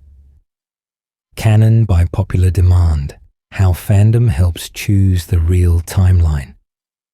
Once we start thinking in terms of upgraded background gags, we also have to think about who is doing the upgrading. In a long-running series that resets every week on paper, the stories that keep getting pulled forward begin to feel heavier, almost gravitational, and South Park quietly lets the audience help decide which ones those are. When we look at the show's history, a few episodes stand out because they are not just referenced, they are reopened.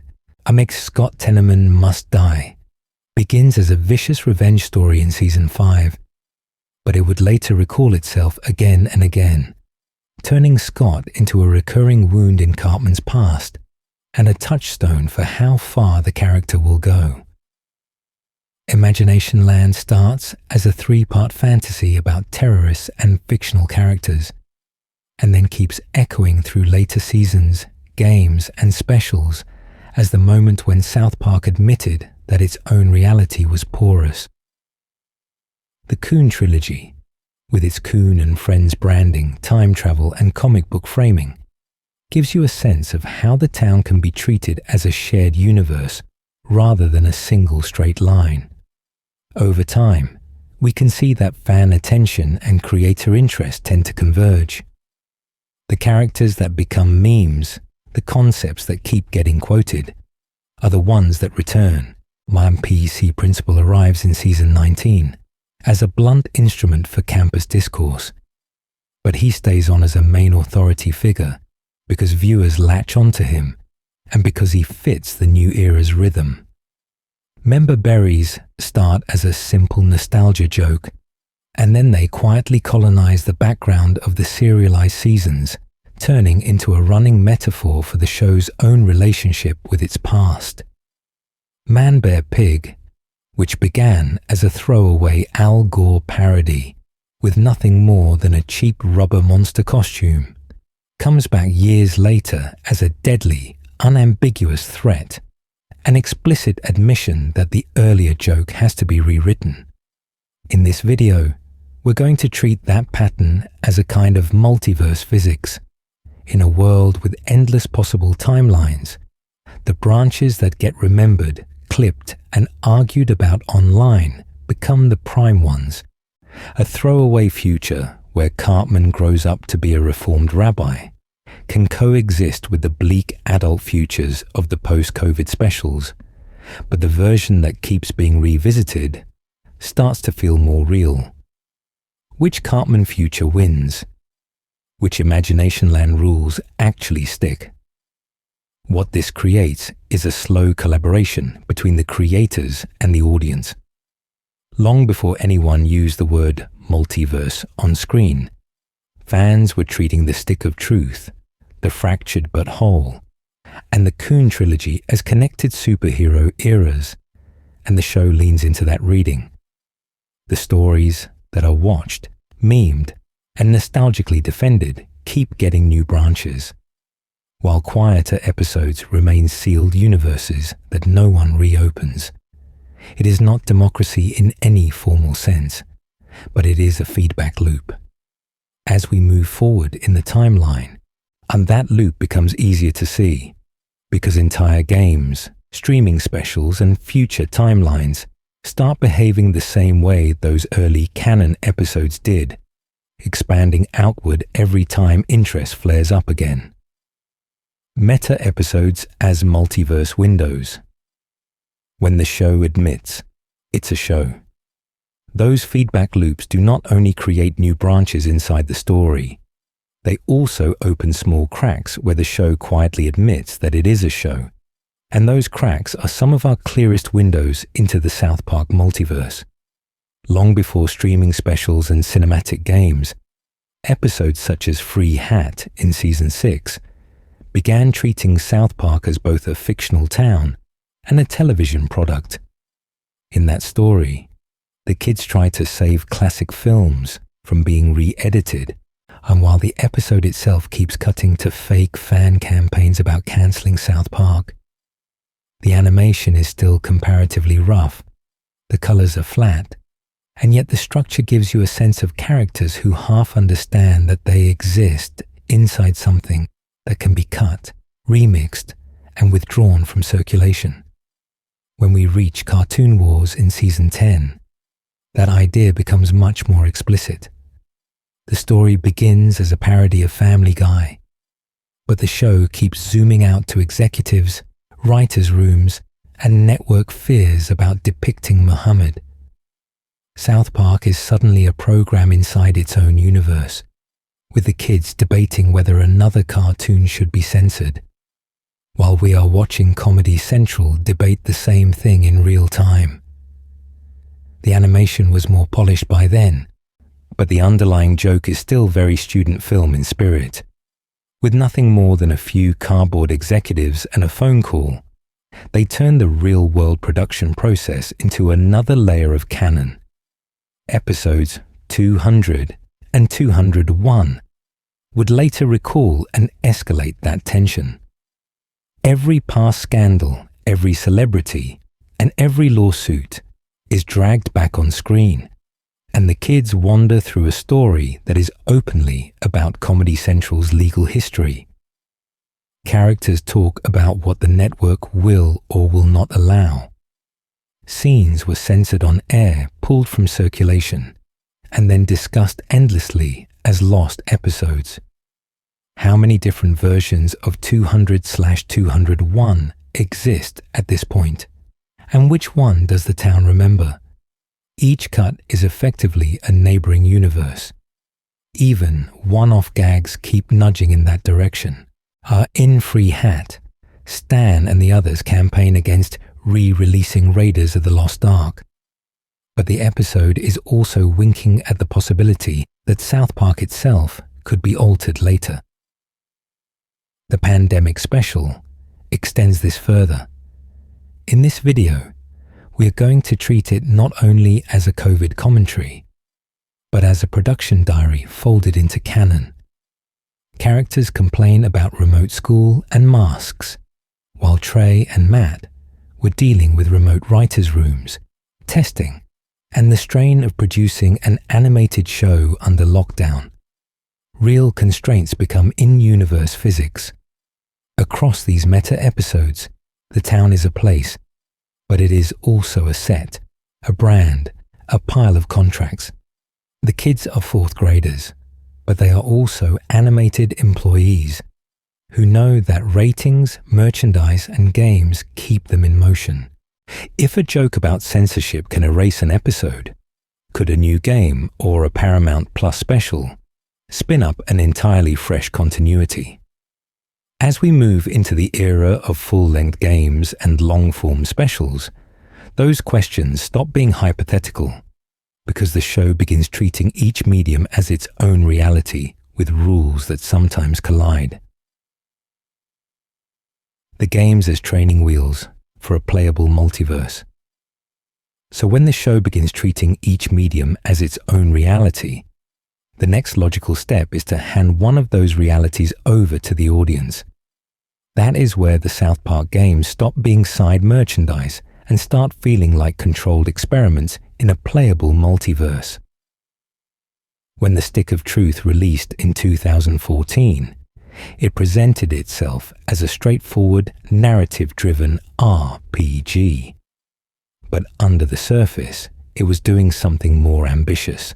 At the kids' backyard role-playing, which had been a running joke in the Coon and Friends and fantasy episodes, suddenly became a full alternate reality, with its own rules, classes, factions, and wars. The story begins with the new kid arriving in town, but within minutes, the cardboard crowns and plastic swords have hardened into a coherent fantasy universe that runs parallel to the show's canon. 3 years later, the Fractured But Whole did the same thing with superheroes, only bigger and more self-aware.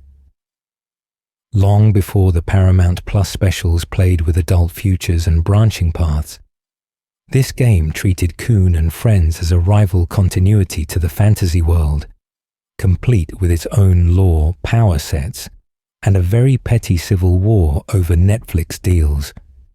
The shift from wizards to capes is framed as the kids changing games, but in this video we're going to treat it as something closer to a hard cut between neighboring timelines. Because these are role-playing games, they have to operate on consistent systems in a way weekly episodes can casually ignore. The map of South Park is fixed, explorable, and measured in grid-based steps, rather than quick establishing shots. The characters follow defined arcs, with quests that begin, develop, and resolve according to game logic. The combat rules, upgrade trees, and status effects all have to remain stable across dozens of hours. That discipline forces the creators and their collaborators to think about continuity with a rigor the show's 13-minute act breaks rarely demand. At the same time, the games invite small fractures inside their own timelines. Different classes, different combat builds, and different dialogue choices create micro-branches that never quite explode into full alternate endings, but still leave us with overlapping versions of events. Did the new kid specialize in fire magic or psychic powers? Did we side with Cartman's faction at every turn, or quietly sabotage him whenever the game allowed it? Each run gives you a sense of a slightly different South Park, layered on top of the same streets and snowbanks. There is a mild irony here. A town that began with nothing more than construction paper cutouts ends up most rigid and mapped out in its video game form. The animation was once rough and disposable. The game worlds have to be persistent and replayable. That tension is exactly what makes them feel like training wheels for a broader multiverse. As we move forward, we're going to slow down and look at how the Stick of Truth builds its fantasy universe, and then how the fractured but whole redraws that map into a superhero continuity. Each game overlaps with the show's canon in familiar scenes and running jokes, yet quietly diverges in structure and consequence, setting the stage for the even stranger timelines of the streaming specials. Stick of Truth. Fantasy roleplay. As an alternate canon, from there, the story begins to narrow in on one of the clearest alternate canons South Park has ever created, the Stick of Truth. On the surface, it is a licensed RPG, a comedy game spun off from the show. Underneath, it quietly functions as a full fantasy timeline, running parallel to the main series and reinterpreting almost every corner of the town. When the game's story begins, and the premise is disarmingly small. A new kid moves to South Park. The kids are in the middle of a sprawling fantasy war, and a simple wooden branch, the Stick of Truth, has become the most powerful artifact in their world. The streets, backyards, and strip malls we know are all redrawn as an RPG overworld, with nothing more than some costumes, cardboard props, and an orchestral soundtrack that is trying very hard to pretend this is not just children in the snow. What gives you a sense of the game's importance to the multiverse is the way it treats that roleplay as both pretend and real at the same time. In one moment, we see the kids casting spells and swinging plastic weapons. In the next, those same actions are framed with full combat animations, status effects, and permanent injuries, and the adults react to the chaos as if actual disasters are unfolding, and the town is damaged in ways that persist through cutscenes. Are we watching imagination, or a documented branch of the universe where imagination has physical weight? As the plot escalates into alien abductions, government cover-ups, and a probe that grants the new kid impossible powers, the game starts to braid itself into existing show lore. Long before this project, the series had already established aliens, secret agencies, and reality-bending technology. The UFO sequence and the government's interest in the new kid feel less like a parody and more like a continuation of those threads, as if this timeline is what happens when the boys' fantasy war intersects with the same forces that once abducted Cartman and monitored the town. We're going to notice that the new kid's silent, customizable nature also works in favor of the multiverse reading. This is a protagonist who can join any class, make almost any choice, and still slot neatly into South Park's logic. It is as though the universe is testing multiple possible versions of a fifth main character, without having to commit to just one for the television continuity. By the ending, the pattern we know from the show reasserts itself. The crisis escalates to an absurd scale. The kids call a truce, and the fantasy war is abruptly over. The stick is dismissed, the costumes come off, and everyone walks away as if it has been just another long, strange episode. Yet the scale of the game and the detailed map it created of this fantasy South Park lingers. It leaves us with the strong impression that somewhere in the wider multiverse, that entire RPG reality continues on, fully formed, waiting only for the next continuity shift that will carry us from wizards and elves into the superhero universe of the fractured but whole. Fractured but whole. Superheroes, time farts, an explicit timeline. Tampering. From there, the story begins again in the same town, with the same kids, but under a different mask. The wizards and elves are gone, and the fractured but whole opens on a South Park that has slid sideways into a full superhero continuity, where the biggest crisis is not a dragon, but a franchise plan. In this video, we're going to treat that shift as more than a costume change. The game sets up Coon and the Friends on one side and the rival group Freedom Pals on the other, and arguing over Netflix deals, Phase 3 movies, and who gets their own spin-off. The jokes about shared universes and studio charts are broad, but they also give us a sense of how carefully mapped this imaginary timeline has become. The new kid, once a silent RPG protagonist, is now recast as a mysterious orphan whose tragic past might be the key to the entire saga. Early on, the project quietly hands those keys to the player through the time fart mechanics. The name is childish, but the function is not. Time farts let the new kid rewind a few seconds to undo a mistake in combat, pause time to reposition during environmental puzzles, or even skip ahead past obstacles. The animation is crude. The visual effect is a distortion on a 2D cutout world. And yet the design turns the new kid into a timeline editor operating inside the story. When we pause a fight to move enemies around, we are not just choosing an attack. We are rearranging cause and effect. When we rewind a conversation or a quick time event, we are testing branches the way a writer in the room would. It is a small, playable version of what the show has done for years with retcons and continuity resets. Only this time, the kids explain it in-universe as a genuine superpower, not just a gameplay convenience. As the plot moves forward, the time bending stops being a background trick and becomes the emotional center. Cartman's elaborate franchise charts, which began as a parody of Marvel planning boards, turn out to be built on a false memory he has imposed on everyone. The new kid's backstory, the repeated image of the parents' bedroom, and the reason the character can manipulate time are all revealed to be products of a rewritten past. Who changed what and when becomes the main mystery. By the end, we learn that the new kid's powers are tied to a trauma Cartman has essentially edited for his own narrative needs.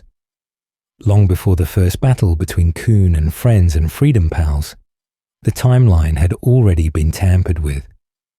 The game suggests that there are multiple possible childhoods, multiple possible futures, and that this particular superhero universe is only one branch. Taken together, the fractured but whole feels like the closest South Park has come to handing multiverse controls to the audience. With nothing more than a button press and a flatulent time ripple, we test alternate outcomes, rescue doomed allies, or walk away from choices we do not prefer.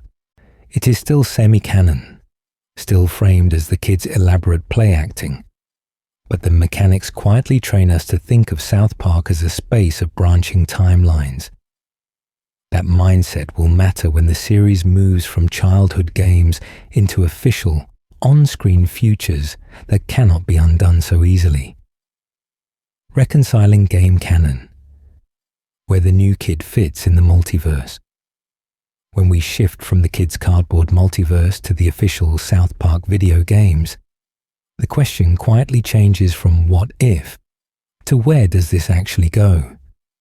The stick of truth and the fractured but whole do not feel like side merchandise in the way most licensed games do. They feel, moment to moment, like we have stepped directly into an episode that simply never aired. From the first screen, the game's 2.5D perspective, flat walk cycles, ham and paper-thin houses recreate the show's handmade aesthetic with nothing more than upgraded resolution and a controller. The camera glides across town the way it does in the series. The kids speak in the same rhythms, and entire sequences, from the fantasy war on the playground to the Coon and Friends civil war, mirror plots the show would later recall or echo. When a battle eye pops up over Cartman in wizard robes, it gives you a sense of how blurred the line has become between adaptation and original canon. So where does the new kid fit in that picture?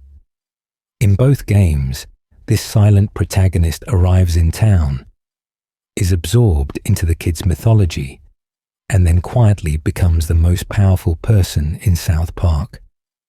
The story begins with playground LARPing, but very quickly the new kid is fighting Nazi zombies, time traveling through farts, and rewriting key events.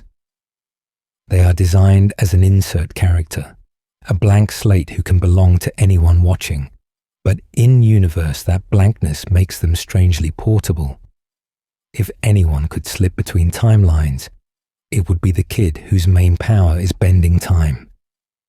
There are a few ways to read all of this.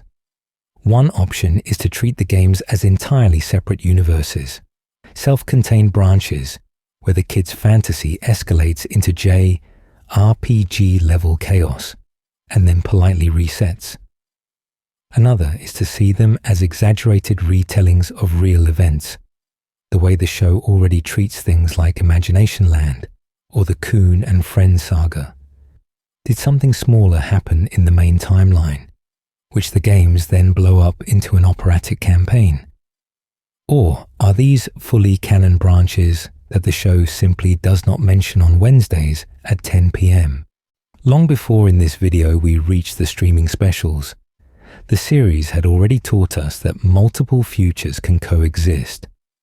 Cartman's nice guy rabbi life stands right next to the post-COVID timeline without either being erased. In that context, the games begin to feel less like outliers and more like adjacent streets on the same cosmic map. The new kid's time bending in Fractured But Whole, the way party members are swapped and histories are rewritten, reads as a tutorial for how South Park's multiverse operates. In a multiverse model, the safest reading is that the games are adjacent timelines, close enough to brush against the show, close enough for aesthetics, jokes, and even small plot points to leak across, but free to contradict broadcast canon whenever the story needs. That arrangement lets the games remain playful experiments while the series moves forward into more fixed futures, and it sets the stage for what happens when those futures stop being hypothetical and start arriving on screen. The multiverse. Outside the screen, movies, specials, and spin-offs. Those futures start arriving on screen, but they do not only arrive in the weekly half hour. They spill over into films, specials, and side projects that sit just off to the side of the main road, giving us whole universes that feel familiar and strangely detached at the same time. Long before the streaming specials or the RPG games, the biggest of these side universes was South Park. Bigger, longer, and uncut. Released in 1999, it takes the kids into a full-blown war with Canada, turns the town into a battlefield over censorship, and stages musical numbers on a scale the show has never really tried to match again. The film was written to stand on its own, and it does. The deaths, the war, the brief visit to hell with Saddam Hussein do not slide neatly into the next season's continuity. The animation is richer, the songs carry Broadway structure, and the whole thing feels as if the main timeline has been pulled into a parallel, high-stakes, musical reality for one long night. When we move forward into the 2000s and 2010s, that idea of South Park stepping sideways into another universe keeps returning in stranger forms. In this video, we're going to treat the documentary 6 Days to Air as one of those realities. On paper, it is a behind-the-scenes film about how an episode is created in less than a week, and on screen, it becomes a pseudo-reality where the characters vanish and Trey and Matt take their place, pacing around offices with nothing more than rough sketches and late scripts.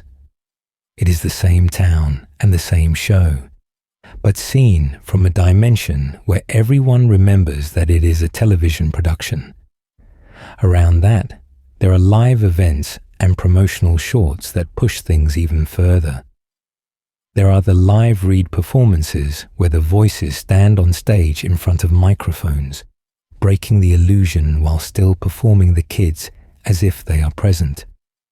There are network bumpers and holiday shorts that remix the designs, exaggerate the cutout look, or lean into different tones. Each one gives you a sense of a neighboring South Park, close enough to recognize, distant enough to bend the rules. And these projects are allowed to stretch tone and continuity in ways the core series only hints at. The film can kill Kenny in elaborate ways and resurrect him with a song. A promo can redraw the characters with glossy shading. A making-of can pause the comedy entirely to focus on sleep-deprived animators who would later recall wondering whether any of this should exist. The main show usually snaps back to equilibrium by the next week. These side universes do not have to. When we put all of this together, the broadcast episodes, the serialized arcs, the games, the feature film, the specials, and the odd little spin-offs, we do not get a straight line from the spirit of Christmas to the latest season. We get a web of South Parks, all connected by the same four boys crossing into different realities, and the story begins to look less like a single timeline and more like a cluster of overlapping worlds. And the real question becomes, how do all those worlds talk to each other when the show turns fully toward the multiverse on screen? The streaming wars. Corporations as multiverse architects. So when the show reaches the streaming wars specials, that cluster of overlapping worlds suddenly gets a very practical engine. Instead of abstract timelines and hypothetical futures, we get contracts, subscriptions, and water rights quietly turning into the tools that decide which version of South Park becomes real. It feels mundane on the surface, but the machinery underneath is pure multiverse storytelling. The story begins in a drought. South Park's reservoir is drying up, Denver needs water, and Randy, in full Tegrity mode, happens to control a crucial supply. In this video, we're going to see how that simple setup becomes a map of fractured realities. The town starts building streams of water, packaging and selling access to them the way media companies package and sell content. People do not just get water. They subscribe to a particular stream with its own rules, branding, and target audience. Visually, it is very straightforward. The water literally runs in separate channels, each diverted, measured, and monetized. Narratively, those channels behave like branching timelines. One stream serves Denver, another props up Tegrity, another is carved out through shady deals. The animation is calm and almost deadpan about it, which only gives you a sense of how normal it has become in this world for reality to be partitioned and sold off in pieces. Dick Cartman, meanwhile, is pulled into his own set of corporate schemes, using streaming as leverage in a more personal way. His battles over living in a hot dog stand or trying to force his mother into cosmetic surgery play out against the backdrop of these competing water contracts. On one level, it is domestic comedy. On another, he is just one more faction trying to bend the town's circumstances toward his preferred version of reality.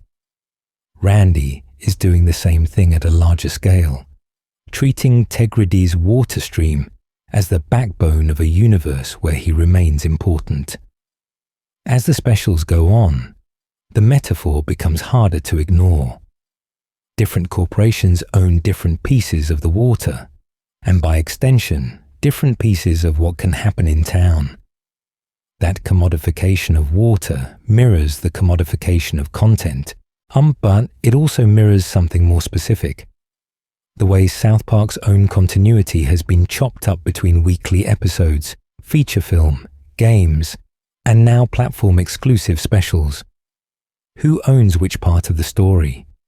Which version counts? In that sense, the streaming wars quietly suggest that continuity itself is a product. It can be bundled, licensed, and rewritten when the deal changes. Reality in South Park is not fixed history. It is a flexible asset on a balance sheet. When a contract shifts, the timeline can too. All of this sets the stage for the Paramount Plus era, where those corporate pressures become part of the text. When we move into the old man future and the show's growing awareness that it lives inside a real-world streaming multiverse, the business side and the sci-fi side finally meet. And the question becomes, who is really authoring which South Park we are watching at any given moment? Paramount Plus and the real-world meta-multiverse. In the real world, that question has a strangely practical answer. South Park itself has been sliced up by contracts and logos, so the multiverse is not just a story device on screen. It is sitting right there in the streaming menus. In this video, we're going to move from the fictional streaming wars to the way the show's own episodes, films, and specials are scattered across different platforms, almost as if each service is guarding its own timeline. When we look at the present day, the story begins with a split. The weekly series is still created for Comedy Central, with seasons premiering on cable and then heading to Max in many regions. The older library, the classic kids and the early shock comedy, live there as a kind of core continuity. At the same time, Paramount Plus holds the theatrical film, the newer specials, and a growing list of made-for-streaming movies. The result is a fragmented viewing experience where one platform has the long-running present and another has many of the futures. This division quietly mirrors the in-universe streaming wars. In those specials, different services fight to control content that shapes reality. And in real life, different companies control different eras and branches of South Park's story. One service might have the original film and the early seasons. Another has the post-COVID future. And regional rights shift again. It gives you a sense of watching parallel realities that do not fully line up, depending on which app we open first. And the creators lean into this instead of pretending it is not happening. Long before the Paramount Plus deal, they were joking about ads, cable packages, and network notes. Once the streaming contracts arrive, the specials begin to talk openly about streaming, intellectual property, and who owns which characters. The streaming wars movies turn water rights into a deadpan stand-in for content licensing. And the kids are suddenly arguing about contracts with nothing more than a whiteboard and some very tired adults. Within that context, the Paramount Plus projects start to feel like a branch universe. These longer specials, from the pandemic episodes to post-COVID and the return of COVID, are where the show pushes hardest into future timelines, corporate satire, and outright multiverse logic. The weekly half hours still reset to a familiar present, but the streaming films are allowed to jump decades ahead, kill characters, resurrect others, and linger on consequences in a way the cable schedule was never designed to handle. Are we watching the same South Park or a premium tier variant? What this creates, almost by accident, is a meta-distribution multiverse. Fans begin to talk about overlapping canons, the TV canon of seasons, the game canon of Stick of Truth and the Fractured But Whole, the special canon of Imagination Land and the streaming movies, and now a distinct Paramount Plus canon that treats the old man future as a sustained reality. The pieces fit together just enough to invite that thinking, and clash just enough to make it impossible to resolve into one neat line. All of this becomes crucial when we reach that old man future in detail. Is it the definitive end of these kids?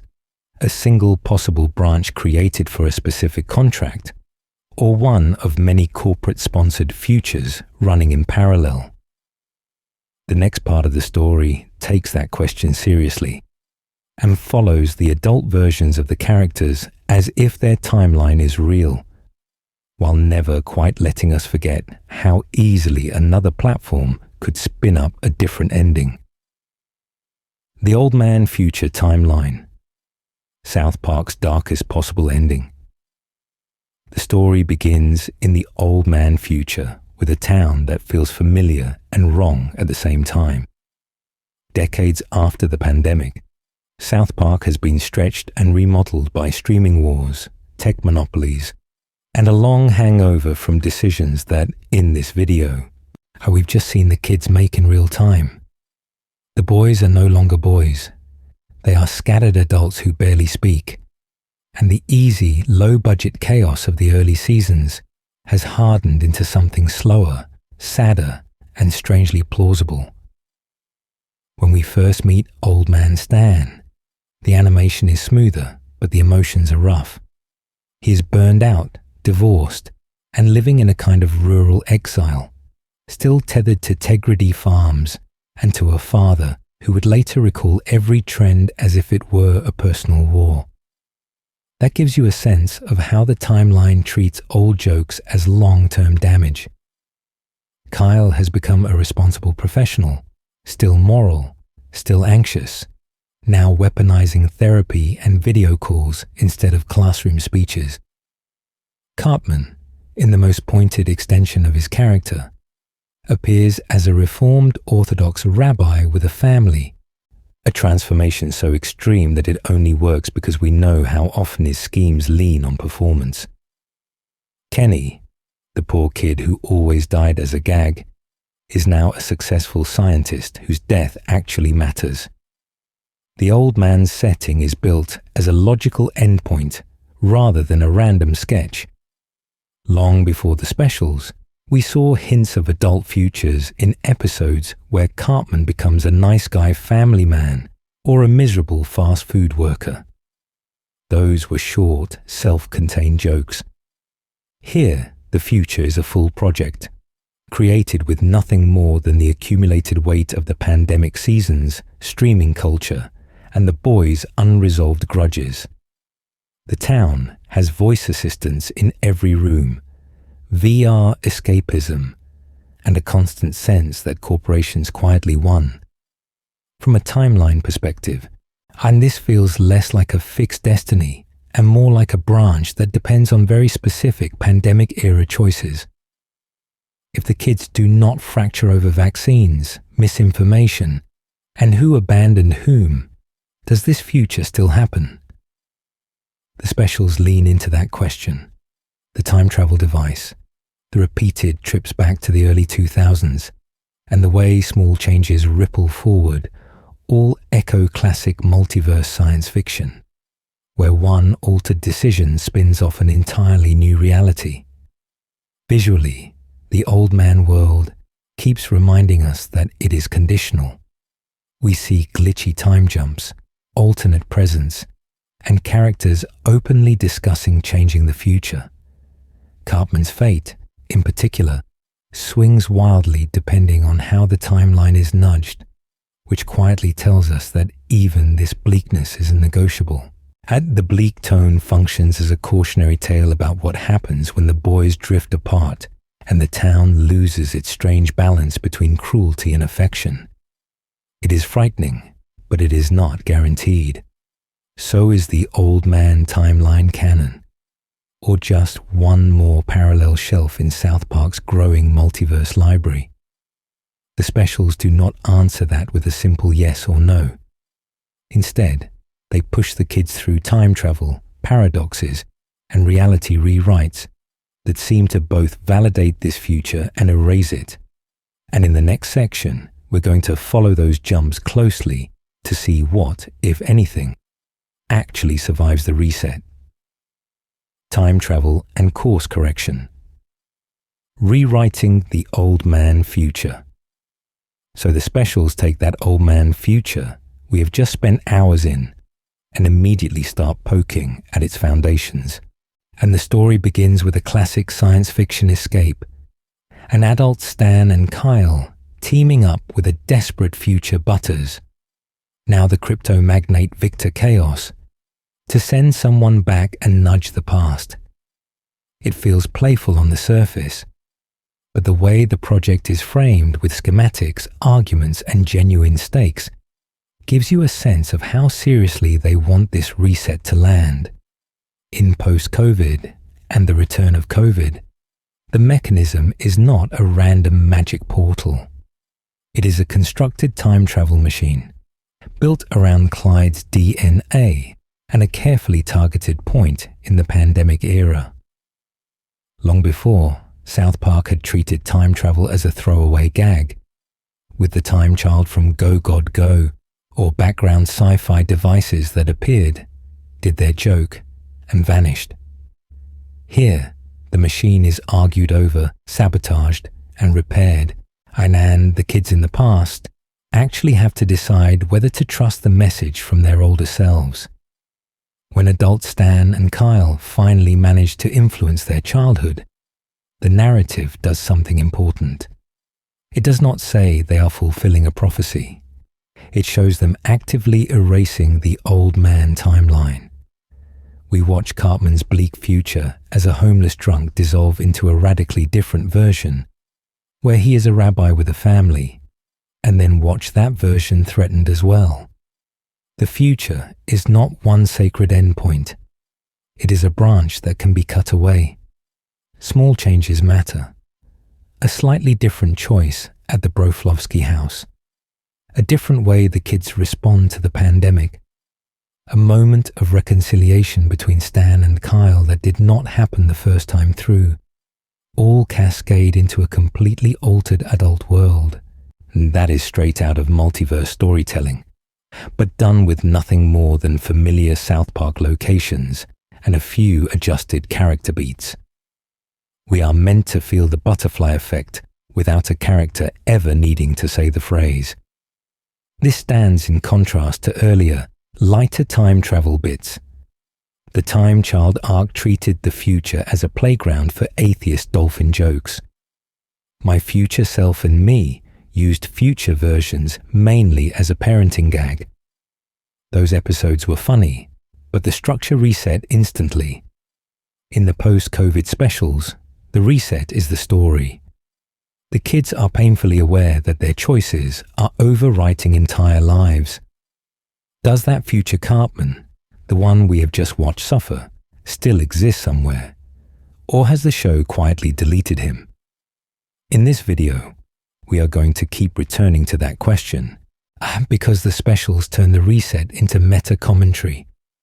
Trey Parker and Matt Stone would later recall that nothing in South Park is permanent unless they want it to be, and here they prove it on a timeline level. They have already retconned ManBearPig from a fake threat into a real one. Now they retcon an entire future. It tells us that in this multiverse, no timeline is sacred, and even the futures that feel definitive can be rewritten the moment a new joke or a new emotion demands it. The next part of the story asks what that does to our sense of canon when every branch can be trimmed away. Adult friendships and fractured timelines. The emotional core. When that future can be trimmed away with a single narrative decision, and the question quietly shifts from which timeline is canon to what actually matters across all of them. In the Old Man specials, the answer is not the pandemic tech or the streaming wars, or even ManBearPig stalking the background. The real constant and the real tragedy is what has happened to four kids who once just stood at a bus stop together. In this video, we're going to sit with that for a moment, because the adult post-COVID timeline makes the emotional cost of the multiverse unusually clear. Long before we see quantum devices or time travel bracelets, we see Stan and Kyle barely speaking, Cartman insisting he has changed while no one believes him, and Kenny turned into a distant martyred genius. The world is a mess, but the deeper wound is that the boys' friendship has collapsed into lawsuits, resentments, and unanswered calls. When the story begins in that future, the town feels strangely hollow. The pandemic never really ended. Trends have come and gone. And yet, the most jarring detail is that Stan and Kyle's last real conversation was a fight. The animation is cleaner, the scope is bigger, but the emotional geography is empty. The kids who created whole fantasy worlds in the games have grown into adults who can barely share a room. That gives you a sense of why this particular timeline feels so unstable. The specials keep hinting that their bond is more than nostalgia. It is a stabilizing force for reality itself. When Stan and Kyle are at odds, the plot literally fractures into competing plans, splintered factions, and contradictory futures. When they finally sit down, talk through the past, and forgive each other, and the narrative stops spinning and starts converging. Is it a coincidence that the first real progress on fixing the timeline happens only after they stop treating Cartman as an abstract problem and start treating him as a former friend? We see this in specific scenes.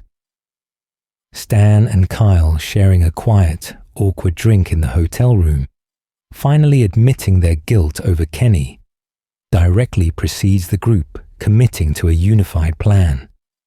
Their decision to work together with Victor Chaos, however begrudgingly, is what allows the time travel scheme to function at all.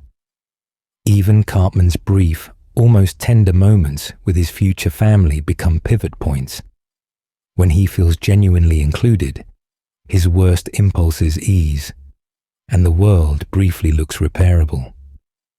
Across the broader multiverse, that pattern repeats. The stick of truth and the fractured but whole present incompatible play universes, yet in both, the world only holds together when the core group stays emotionally aligned. Episodes from Imagination Land to the Coon and Friends trilogy treat reality as something that wobbles whenever their relationships do.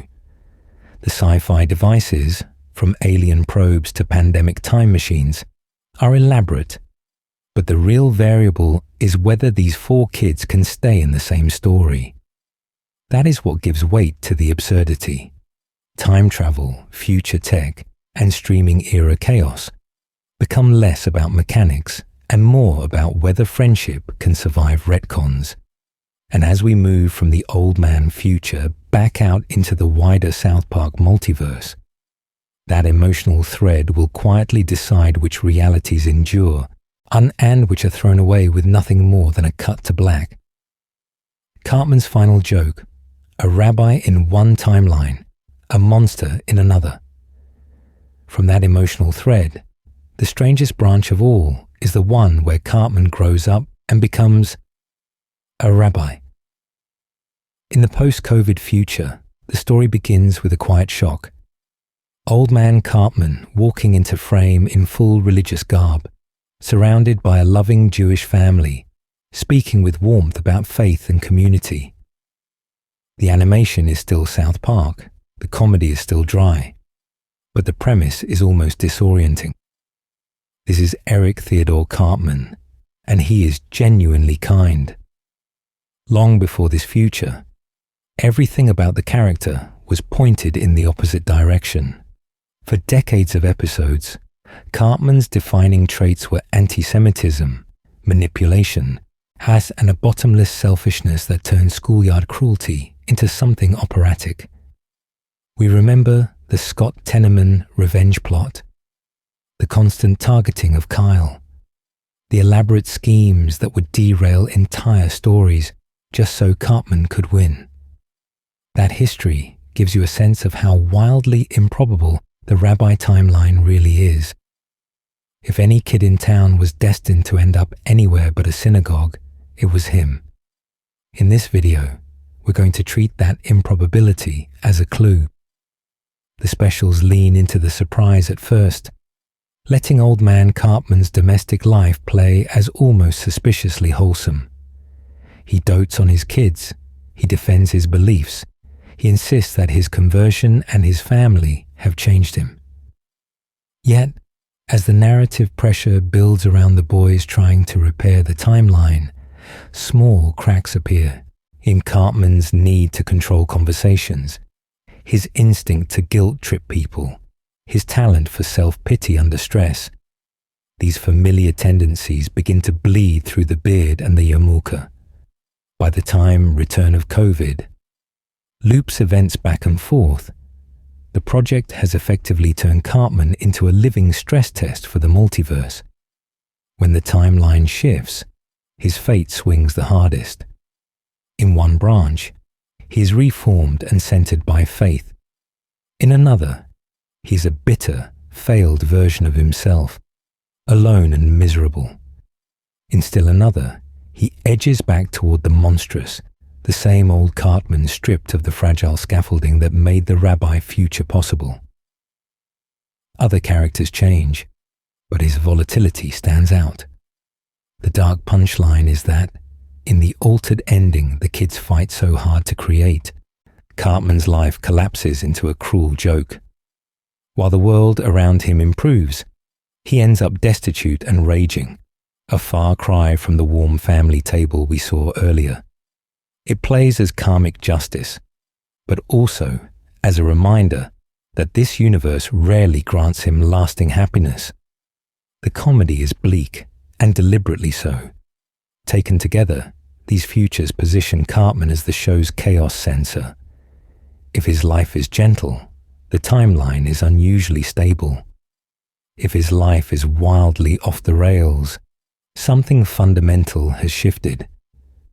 In the next part of the story, when we move beyond one old man's fate to the larger pattern of South Park's branching realities, that sensitivity to small changes will become a map for how the multiverse itself behaves.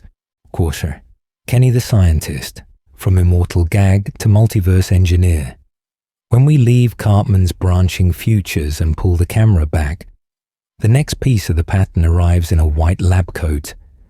In the post-COVID specials, the story begins with Kenny McCormick, not as the muffled punchline who dies every week, but as Dr. Kenneth McCormick, a world-famous scientist whose final experiment has broken time itself. In the adult future those specials create, Kenny's research into the pandemic, into space-time, and into what he calls the trajectory of our lives, is the quiet engine of the plot. Long before the kids reunite at his funeral, he has already built a chain of clues, encrypted videos, scattered notes, and a quarantine laboratory in the old Colorado hospital. The animation is smoother, the budget is higher, but the basic device is very old South Park. One kid's obsession pulling the rest of the town into something much bigger than they understand. As Stan and Kyle follow Kenny's recordings, we're going to see that he has been mapping alternate timelines with nothing more than a chalkboard, some improvised equipment, and a lot of red string. His logs talk about paradoxes, about how one small decision in 2020 branches into wildly different futures, and about the consequences of different pandemic responses. It gives you a sense of a man who has run this scenario again and again, watching South Park end in disaster in more ways than one. That language makes more sense when we remember Kenny's oldest running gag. For years he would die in one episode and then simply be back at school in the next, with almost no explanation. And the comedy was blunt, but the pattern was strangely consistent. In post-COVID, the scientist version of Kenny feels like the same character, who has been unconsciously stress-testing the universe since season 1. The show never delivers a dry lecture about quantum immortality, but the implication is there. Kenny has an intuitive, almost experiential understanding of dying across multiple realities. There are small hints that he remembers or at least senses, those deaths. Earlier episodes show him shaken, occasionally angry, when his friends treat his mortality as disposable. In the specials, his video messages have a weary urgency, as if he has seen too many timelines collapse. Why else would he be so fixated on fixing the future, even if it means tearing open reality to drag his childhood friends back together? By handing Kenny the role of multiverse engineer, the series quietly promotes him from background gag to architect of the timeline. His curse becomes a continuity mechanic. He is the one character who can die 1,000 ways and still be there to measure what changed. In this video, when we trace that evolution, we can see how South Park has been retrofitting one of its crudest jokes into a strangely coherent multiverse framework. And in the next section, when we move from Kenny's diagrams to the larger cosmic forces meddling with South Park, that framework will only get stranger. Member Berries revisited. Nostalgia as a timeline weapon. When we step back from Kenny's looping deaths and resurrections, the next force that starts to stand out in this multiverse story is much smaller, much cuter, and much more dangerous. The Member Berries arrive as a joke about politics and comfort food, but in this video, we're going to treat them as something closer to living timeline weapons. The story begins in those serialized election seasons, when the berries are introduced as talking grapes that whisper about how great things used to be. They coo about Reagan, about the old Star Wars, about a vague, warm yesterday that never really existed, and characters who eat them begin to crave an idealized past. The gag is clear on the surface. Nostalgia becomes a drug, and the town gets high on it. The animation is polished by this point, but the idea is pure low-budget student film energy. What if nostalgia itself could talk, and it would not shut up? When we shift into a multiverse frame, that same joke starts to feel heavier. In a world where timelines can branch, the Member Berries represent a force that resists evolution, pushing people to cling to older versions of reality. Every time a character reaches for them, they are choosing a previous draft of the universe over the messy possibility of change. In a show that has created multiple futures, from Cartman's nice Rabbi in One Vision to the broken adults of post-COVID, this resistance matters. We can see it in the way the berries nudge characters toward regressive decisions. Politicians in the show back candidates not because they offer better futures, but because they remind them of some imagined golden age. Randy, who has always been a useful weather vane for the town's worst impulses, falls under their spell and helps steer South Park toward familiar, worse outcomes.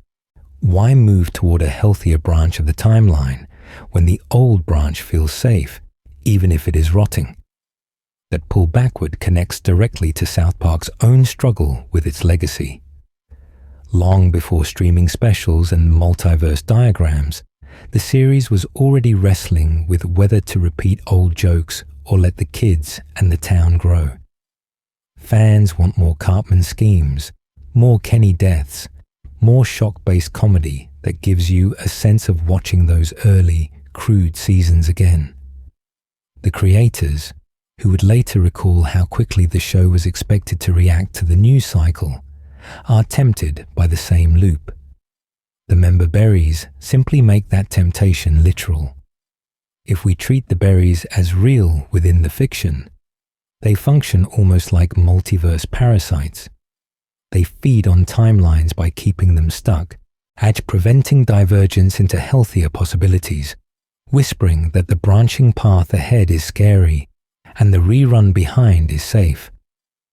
With nothing more than a soft voice and a sentimental reference, they can overpower rational choice. That makes them a perfect counterpoint to the other reality-breaking forces we've already seen. ManBearPig storms in from a retconned future to demand change, and Cartman's competing futures fracture the boys' paths in wild directions. The member berries do the opposite. They slow everything down, hold everything in place, and try to smother the very idea of a new era. In the next section, when we follow those forward-driving forces into the Coon and Friends arcs and the streaming era specials, that tension between regression and chaotic progress will only get sharper. More ManBearPig's return. Consequences echoing across timelines. When we move from the member berries to ManBearPig, we stay with the same basic question. What happens when nostalgia and denial win for too long? In this video, we're going to see how an early, throwaway Monster of the Week joke quietly becomes one of the heaviest, most persistent threads in the South Park multiverse. The story begins back in Season 10, with ManBearPig presented as a parody of Al Gore at his most alarmist. The hybrid creature is absurd on purpose, a clumsy costume lumbering through a school gym, while Gore shouts that he is cereal. The animation is deliberately unconvincing.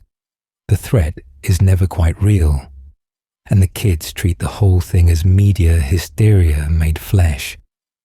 The comedy is built on the idea that the warnings are overblown, and that the grown-ups are chasing a monster that exists only in their heads.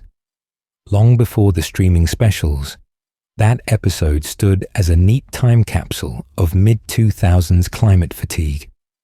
The town rolls its eyes, the kids go along with the adventure, and by the end, ManBearPig fades away without consequence. It gives you a sense of how the series, at that point, was comfortable letting a big moral question dissolve back into status quo snow. The timeline resets, the characters move on, and the joke stays frozen in that moment. More than a decade later, the retcon arrives. In Time to Get Cereal and Nobody Got Cereal, we return to the same town, the same Al Gore, and the same creature. But the framing has changed completely. ManBearPig is now undeniably real, tearing through diners and schools, leaving bodies and wreckage behind. The kids and the adults have to confront the fact that their refusal to listen in the earlier episode has created a long-term, inescapable threat. The comedy is still there, but the apology is real. In multiverse terms, this plays almost like a timeline correction. It is as if the universe of the show itself insists that actions have consequences, even if an earlier script tried to laugh them off. The deal the town made with ManBearPig, trading future safety for short-term comfort, becomes a literal contract that cannot be wished away by a new episode order. How many other jokes are quietly waiting for their own overdue bill? ManBearPig's destructive return also feels like a force that has broken through multiple narrative resets.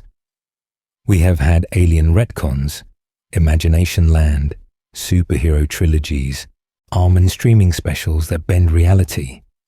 But this creature cuts through all of that and demands acknowledgement. The kids cannot simply age backwards next week and forget. The damage is on the map now. That is where it connects most clearly to the multiverse idea. Some bad decisions, the show suggests, do not stay in their original branch. Climate change and the guilt around it persists across timelines and comes back stronger each time it is ignored. The writers selectively decide which past gags remain disposable and which are promoted into canonized cross-timeline events. ManBearPig is the template for this selective memory, and in the next section, we will see what happens when the same logic is applied to entire heroic identities and competing futures, and soft resets and hard consequences. Choosing what sticks. ManBearPig shows us the pattern, but it is only one piece of how the series manages its own continuity. long before anyone on the staff was using the word multiverse in interviews. South Park had been running a quiet experiment in what we might call soft resets and hard consequences. Week to week, everything can snap back to normal. Across years, certain events refuse to go away. In this video, we're going to treat that as an editorial choice rather than an accident. A soft reset episode is the classic model the show began with. The kids die, towns burn, celebrities explode, and by the next week, the school, the homes, and the friendships are completely intact. Kenny's early deaths are the purest version of this. The animation was crude, the stories were loud, and the reset button was built into the joke. The town absorbs chaos and then politely forgets. Hard consequence arcs work differently. When Chef dies in The Return of Chef, he stays dead, and the memorial in later seasons quietly confirms that this was a permanent fracture. When the Marsh family moves to Tegrity Farms, that business change rewires the entire show for multiple seasons, replacing the old suburban backdrop with greenhouses and weed branding. The pandemic specials do the same on a larger scale. They push masks, distance learning, and adult anxiety into South Park's DNA, and later episodes still carry the scars. Even ManBearPig's return, framed as an overdue apology, is treated as a world-altering event rather than a disposable monster of the week. Next to these, and we have the episodes that feel almost deliberately weightless. The kids become anime warriors, or everyone turns into guinea pigs, or a celebrity feud consumes the town, and no one ever mentions it again. The story begins with a massive threat, ends with a punchline, and then vanishes. Recurring gags, from Terrence and Philip's bodily function comedy to Randy's various short-lived obsessions, flare up and fade away, depending on what the writers find funny that year. It gives you a sense of a world that remembers only what it needs. That selective memory functions like an editorial multiverse. The writers test out realities, then decide which branches are worth keeping in the main continuity. Does Randy, as a weed baron, generate new stories? Keep it. Does a temporary fad exhaust itself in 22 minutes? Let that universe close quietly. The process is casual on the surface, but the pattern is consistent. Streaming specials and games extend this logic. The old man future in the post-COVID films, or the superhero and fantasy timelines in the Fractured but Whole and the Stick of Truth, play as trial universes. They are created with nothing more than the same kids, new costumes, and different rules. Some elements, such as certain breakups or adult character traits, drift back into the weekly series. Others remain sealed off, useful as thought experiments rather than binding canon. What emerges is a very particular kind of continuity. South Park does not maintain a strict timeline. Instead, it curates a set of accepted realities that have proven resonant enough to keep. The next step is to watch what happens when those realities clash directly, and when entire heroic identities compete to define which future of these kids will be allowed to count. The viewer's role, assembling your own South Park canon. When those competing futures and identities collide, something interesting happens on the other side of the screen. The show's fractured distribution, its semi-canon games, and its habit of jumping to alternate futures all but require the audience to make a choice. What is the real South Park? And what is just an entertaining branch that we quietly file away as a dream, a game, or a one-off experiment? Over time, distinct approaches have emerged. Some viewers keep a strict television-only canon, where the weekly episodes form the spine and everything else is treated as bonus material. In that view, The Stick of Truth and The Fractured But Whole are elaborate play sessions, important as character studies, but not binding on the timeline. Others go in the opposite direction and decide that everything counts, from Imagination Land to the Paramount Plus post-COVID films, accepting the contradictions as evidence of a genuine multiverse rather than a continuity error.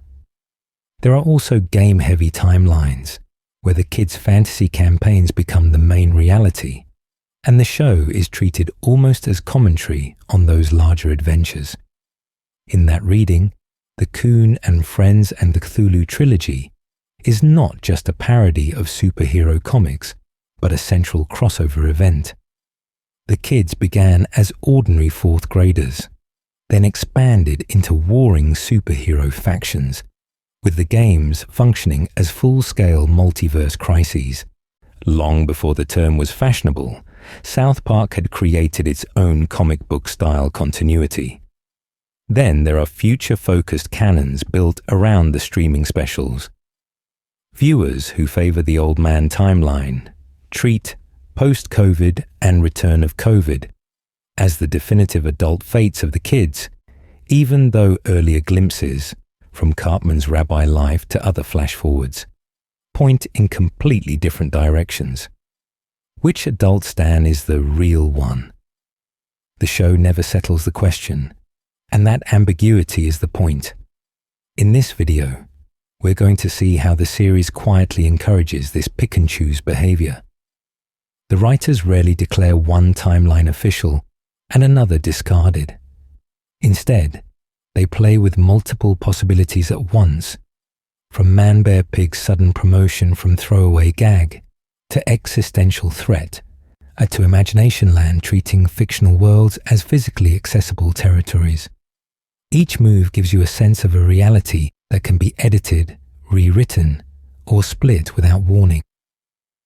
Outside the show, fan timelines, wikis, and theory threads function as parallel universes of interpretation. One wiki will map out strict seasons and arcs. Another will stitch the games directly between specific episodes, and long forum posts will argue that certain specials occur in yet another branch. The rules change from space to space, with nothing more than a shared pool of episodes holding it all together. That participatory canon building becomes part of the fun. In this multiverse, the audience is invited to do exactly what Parker and Stone would later recall doing in the writer's room.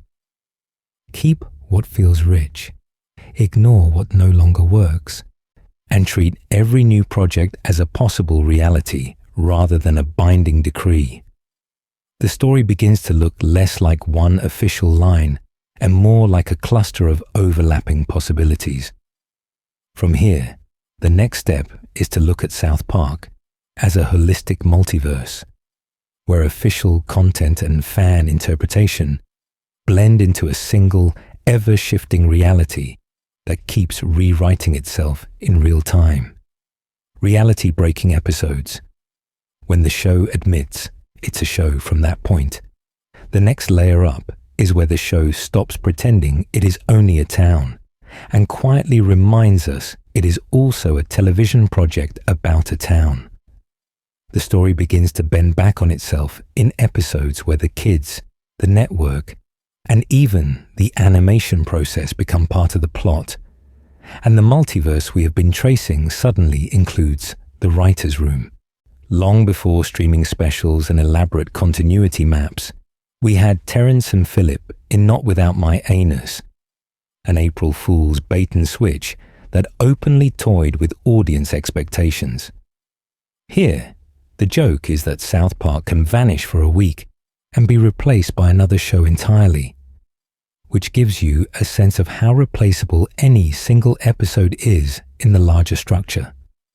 Later, Free Hat drags in film re-edits and censorship, with the kids marching into a Lucas Spielberg parody that doubles as a warning about retroactively rewriting canon. When we reach It Hits the Fan, the network's obsession with profanity counts becomes the engine of the story. The characters say the word on screen, tally it, and react to the sensors inside the episode itself.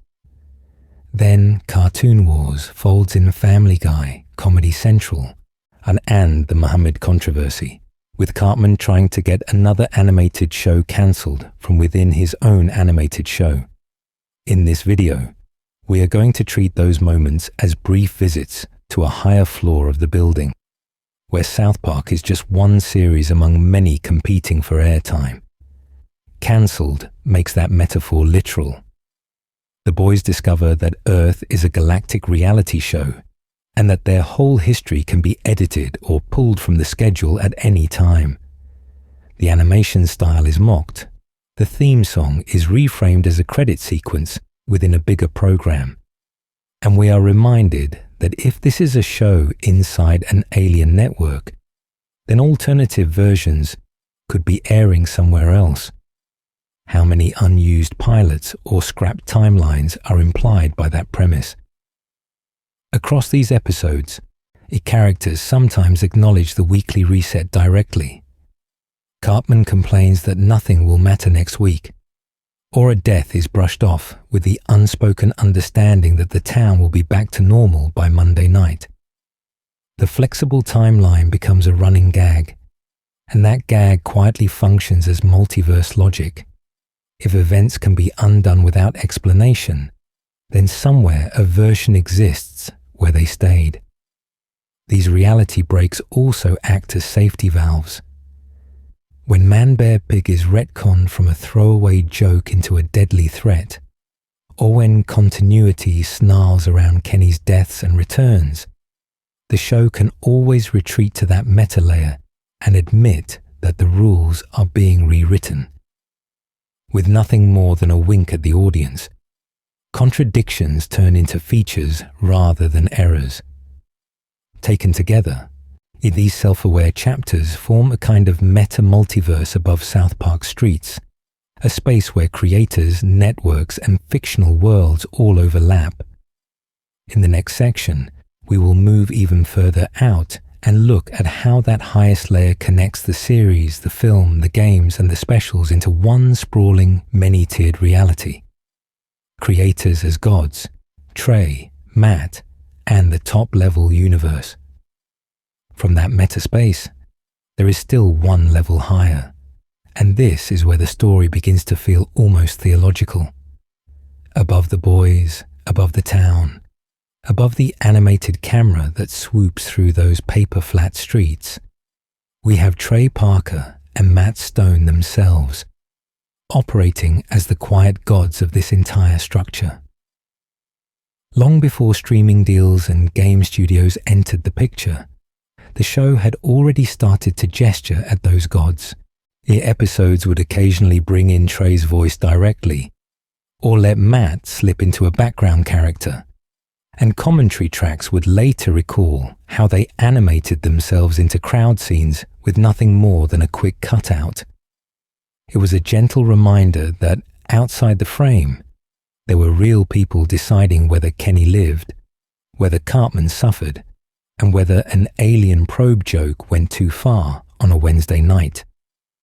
In a multiverse model, that off-screen presence becomes even more important. Trey and Matt sit in a top-level universe where every possible South Park timeline exists as a draft, a pitch, or a half-finished storyboard. They can see a version where the kids stay in 4th grade forever, a version where they grow up into the old man future of the post-COVID specials, and a version where the whole town is just the backdrop for a fantasy game. Which of those timelines becomes real? Only the ones they choose to render into episodes, films, or games. Over the years, they have been very open about this power. In interviews and commentary, they talk about continuity as something flexible, even disposable, and they take a kind of calm pleasure in saying that anything can be reset next week if the joke demands it. The canon is whatever works tonight. The rest is just an unused branch of the tree. That attitude gives you a sense of how casually a god can erase a universe. When we look back at forces inside the show, we can see reflections of that control. ManBearPig begins as a throwaway gag about moral panic, then returns years later as a deadly, sincere threat, are a walking embodiment of regret and revision. Member berries drift through whole seasons as weaponized nostalgia, whispering that the past was better and tempting the creators to stay in old timelines. Time travel storylines, from Coon and Friends to the fractured futures of Cartman, become literal devices for rewriting history. Are these just jokes, or are they the kid's eye view of what it feels like when the writers change their minds? In the Paramount Plus era, that god tier becomes more crowded. Trey and Matt are still at the top, but they are now collaborating with other gods in the form of studios, platforms, and game publishers. The Stick of Truth and the Fractured But Whole each lock in their own alternate universe, built around the kids' imaginations. The streaming specials spin out yet another branch, where pandemics and midlife crises reshape the town. In this video, we're going to use that lens to connect all these layers, from the kids on the sidewalk to the writer's room, to the corporate servers that decide which version of South Park plays next. And after that, we will finally pull back to see how every era, every reset, and every contradiction fits into one vast, many-tiered reality. Layered realities, stacking the South Park multiverse. So to make sense of that many-tiered reality, we can start stacking it layer by layer until the town of South Park looks less like a single map and more like a pile of transparent cells on an old animation stand. At the very bottom, we have the base layer, the everyday streets where the kids walk to the bus stop, where the school bell rings, and where most episodic stories quietly reset. And the animation was crude in the early years, the continuity was loose, and the kids simply went back to class the next week. On this base layer, time moves, but gently. Kenny dies and returns, parents divorce and reconcile, and every now and then a hard consequence stays put, such as Chef leaving or Mr. Garrison's political detours. The story begins with this familiar rhythm, where each episode behaves like a short film that remembers only what it wants to. That selective memory gives you a sense of stability, even when aliens, underpants gnomes, or ManBearPig pass through town for a few days and then vanish. Stacked on top of that is the branching layer, where the show leans into alternate paths and what-if futures. The superhero arcs with Coon and Friends turn South Park into a comic book universe, complete with time travel, prophecies, and rewritten destinies. The Stick of Truth and the Fractured But Whole games extend those branches further, treating the kids' fantasies as fully realized timelines that cannot quite fit together. Long before the Paramount Plus era, that gave the sense that there were parallel shelves of South Park stories, all starring the same kids, all mutually incompatible. The streaming specials build yet another tier. Post-COVID and the return of COVID show the boys as adults in a future where pandemics and grudges have reshaped everything, while older glimpses of Cartman's possible futures contradict that path entirely. Are we seeing predictions or neighboring universes drifting past one another? In this video, we're going to treat those contradictions as evidence that the branching layer never collapses into a single official future. Above that sits the meta layer, where reality itself bends. Episodes such as Cancelled, Imagination Land, and the various times the creators step in on screen remind us that South Park is a constructed show that can be edited, retconned, or invaded from other dimensions.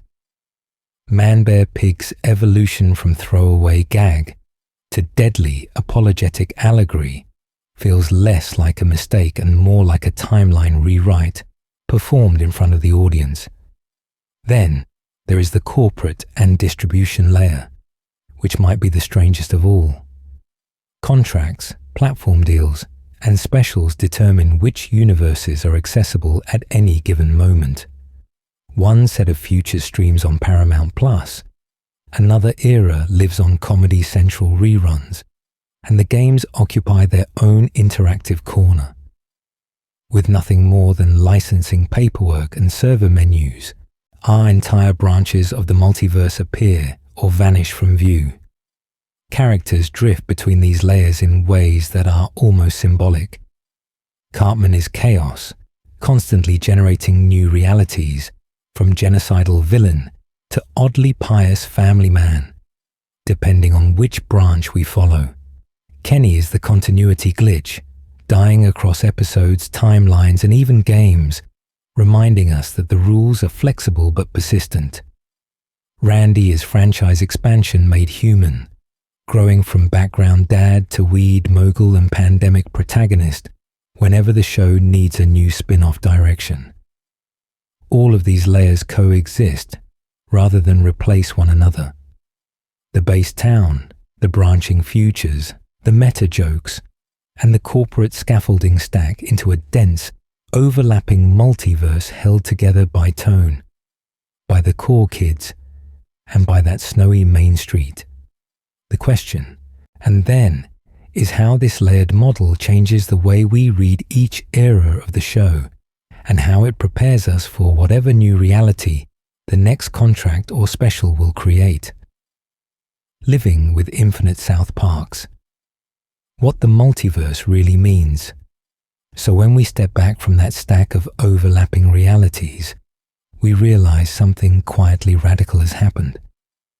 Long before anyone in the writer's room said the word multiverse on screen, South Park had already built one piece by piece, out of throwaway gags and stubborn continuity. The story begins with small things.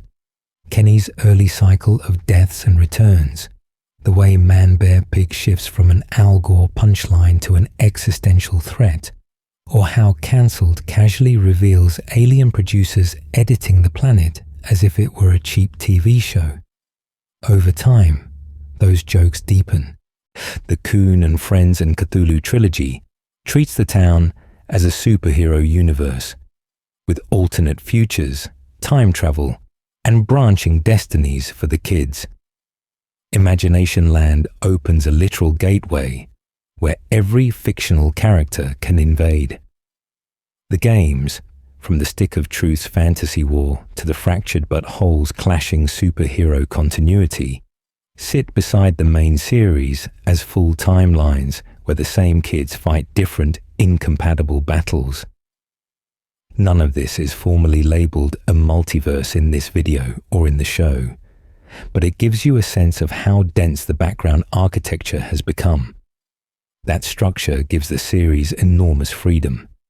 When they want a long, serious arc, they can lean into continuity and let consequences pile up. The way the streaming wars or the ManBearPig apology run through multiple seasons and specials. When they want to reset, they can treat an episode as a short from a neighboring universe and never mention it again. The post-COVID and return of COVID specials create an old man future that lives comfortably beside earlier futures, where Cartman is a peaceful rabbi or a miserable drifter. Which one is true? The show politely refuses to decide, and that refusal is the point. The trade-off is emotional. If any timeline can be discarded, does anything really hurt?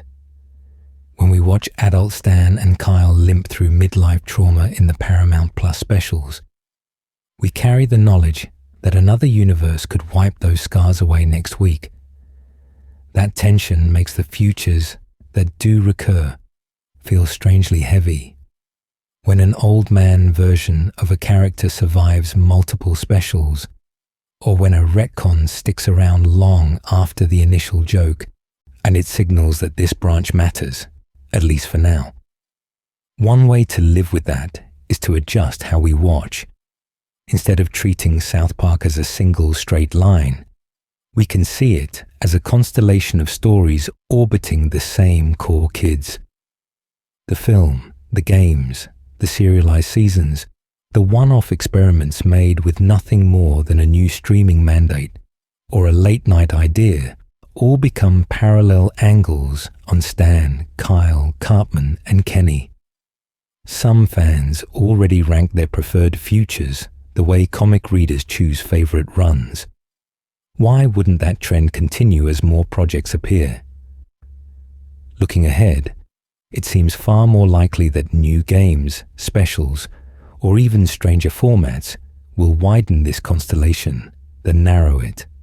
The creative and corporate incentives both reward branching out rather than locking one canon in place.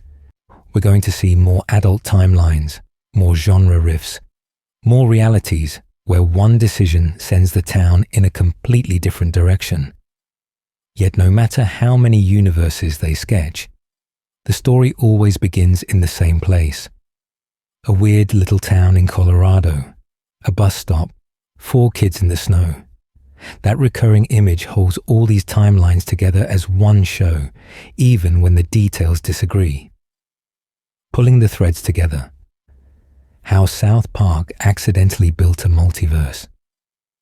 From that bus stop image, we can finally pull the threads together. In this video, we promise to track how a show famous for throwing continuity away somehow ended up with one of television's strangest, most flexible multiverses.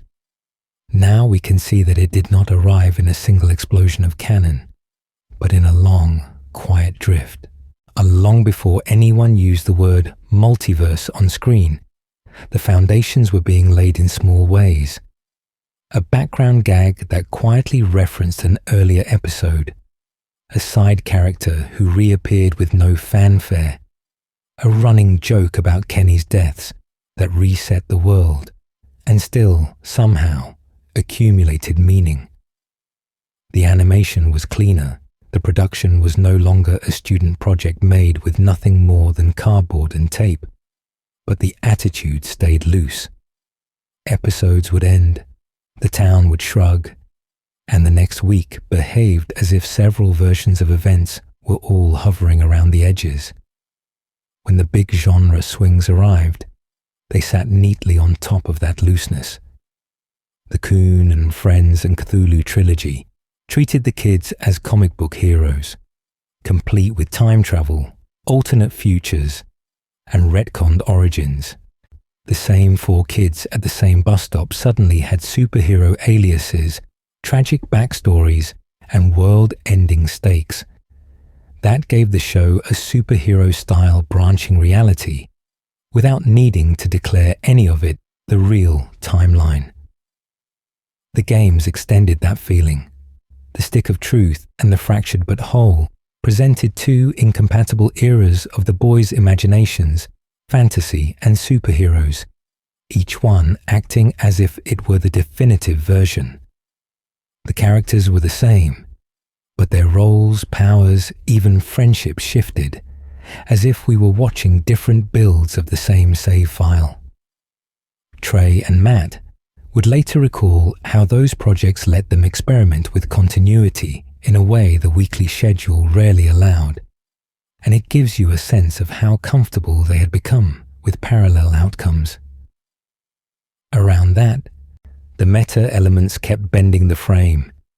ManBearPig went from throwaway joke to deadly, very real threat. The member berries turned nostalgia itself into a kind of parasitic continuity, feeding on old stories. Cartman's alternate futures, from respectable rabbi to bitter failure, sat next to Imagination Land and the streaming era specials, where the show's own fiction bled into the canon. Were we seeing predictions or competing drafts? By the time we reach the post-COVID adult timeline and the streaming wars, the pattern is hard to ignore. Corporations, subscriptions, and content are treated as levers that move entire realities, pushing the kids toward one future while hinting that others still exist off-screen. The old man versions of the boys stand there as one possible endpoint, not the only one. None of this feels like a Marvel-style Phase 1.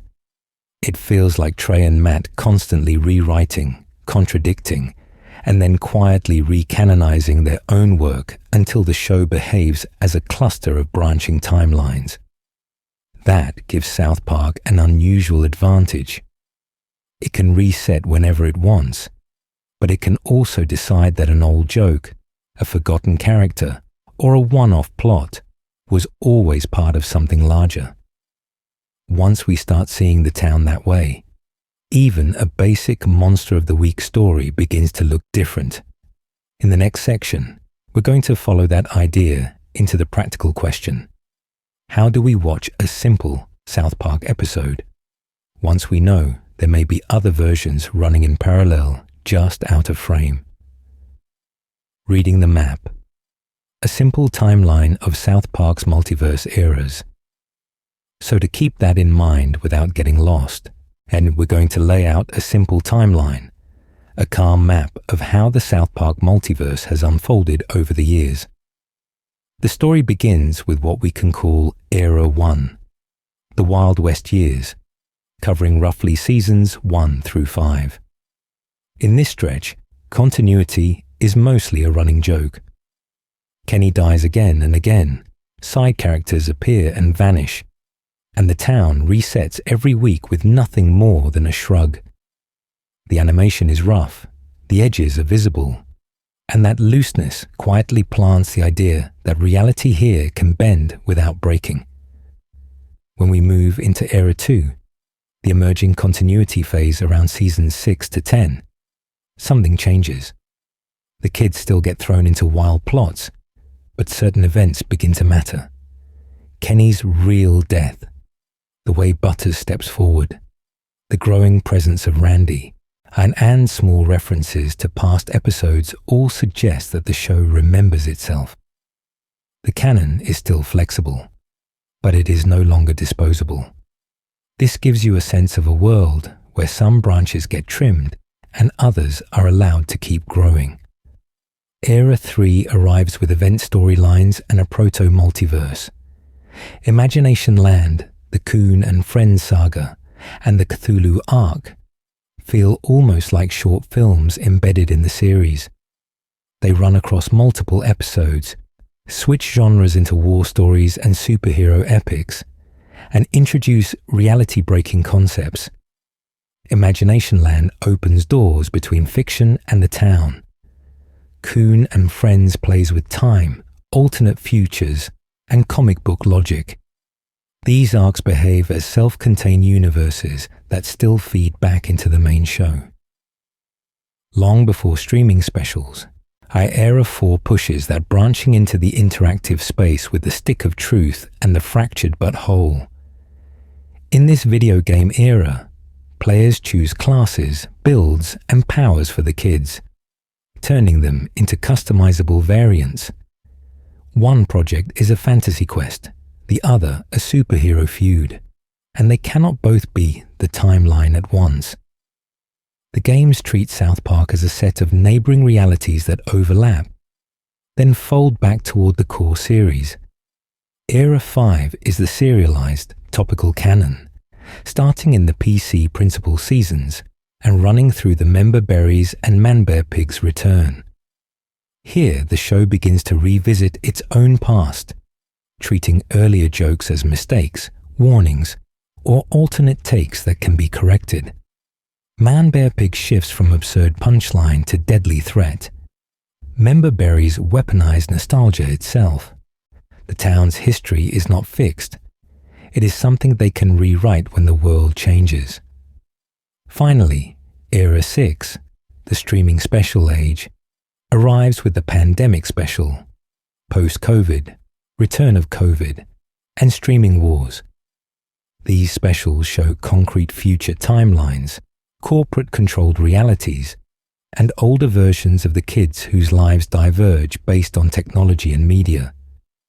We see one possible adulthood for Stan, Kyle, Cartman, and Kenny, even as earlier future glimpses point in other directions. Which future is real? The answer is that all of them exist as branches. If we imagine South Park as a tree, the early seasons are the trunk. Those big event arcs are the first major branches. The games are side branches that curve back toward the center. And the streaming specials are forward-reaching limbs that may or may not grow into the main line. We do not have to memorize every leaf on that tree. Knowing these eras is enough to feel oriented when an episode suddenly calls back to a deep cut or slips into a new reality.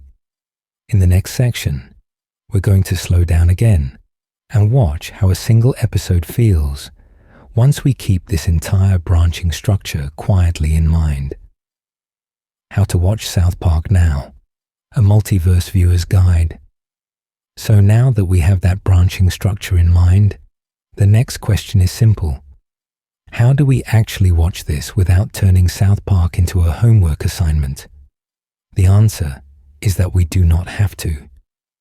The show was created to be dropped into on a random night, after a long day, with nothing more than a vague memory of who Cartman is and why Kenny's hood matters. Long before anyone on the internet started mapping timelines, the series was built on the idea that almost every episode could stand alone. In this video, we are going to treat the multiverse framework as an optional overlay, not a rulebook. The episodes still work as weekly comedy. The multiverse is just a quieter way of explaining why the town sometimes behaves as if last season never happened. That leads to a small mindset shift. Instead of asking, is this canon? We can ask, which version of South Park are we in tonight? Is this the grounded small-town satire where the kids argue about politics at the bus stop? Is it the superhero universe of Coon and Friends and the Cthulhu trilogy, where time travel and alternate futures feel normal? Is it one of the game timelines from the Stick of Truth or the Fractured But Whole? Or the old man future that stretches through the post-COVID specials? For anyone who wants a calm rewatch path, we can begin with the big pillars that make those branches easiest to see. Imagination Land gives us a literal gateway to other realities.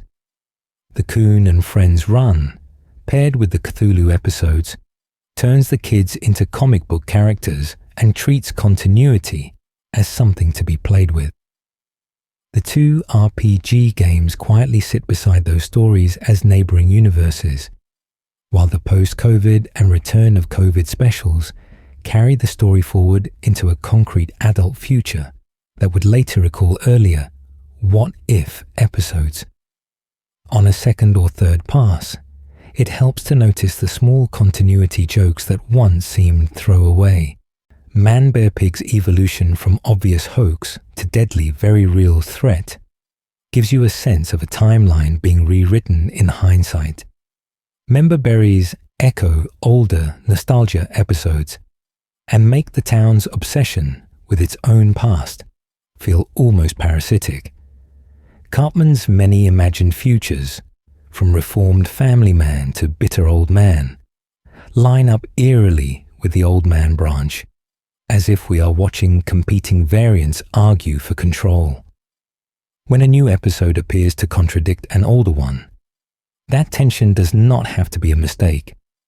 Within this multiverse lens, it can simply mean that the camera has slid sideways into a nearby South Park, where events played out differently. The story begins the same, but one decision bends the line. Seen that way, the show can actually feel more relaxing. We do not have to solve every retcon, and we can imagine many South Parks stacked on top of each other, and each week we are just tuning into one frequency. For anyone who enjoys patterns, there is one more experiment. Pick a single character, Cartman, Kyle, Stan, or Butters, and quietly track their variance. Watch Cartman move from scheming kid to superhero leader to potential future rabbi to resentful old man. Notice how Kyle's moral certainty shifts between timelines, or how Butters oscillates between victim and unleashed alter ego. Over time, it begins to feel as if we are following clusters of versions rather than one fixed person. In the next section, we are going to slow down with one episode and stay there to see how this way of watching does not just change South Park on the screen, but also reflects how we remember, revise, and gently rewrite our own pasts. How what the multiverse says about us, nostalgia, regret, and do-overs. When we pull back from individual episodes and step into the wider multiverse, the story begins to feel less like a continuity puzzle and more like a mirror. South Park is not just tracking alternate timelines for the kids. It is quietly mapping out alternate timelines for us, for our culture, and for the way we remember what happened. The member berries are the clearest version of this. Long before multiverse charts became a streaming staple, those tiny grapes were whispering about a different kind of branching reality, one where everything stayed the same and every franchise remained locked in its classic phase. They weaponized nostalgia by promising a universe where old films never changed, old heroes never disappointed, us and the present never complicated the past. It gives you a sense of how dangerous a perfect timeline can be when it refuses to grow. That same impulse shows up in the ManBearPig retcon. In the original episode, the creature is a broad joke about climate alarmism. Years later, the show returns and treats that joke as a catastrophic fork in the road. The town's denial becomes a literal demon that has been waiting while the clock runs out. In this video, we are going to see that as one of the rare moments where an animated comedy looks back at its own work and says, very quietly, that it was wrong. Cartman's many futures turn this cultural regret into something more personal. In different episodes, we watch him as a reformed family man, a bitter old bigot, a religious convert, and an isolated crank. Each future is an emotional universe where one trait wins and the others lose.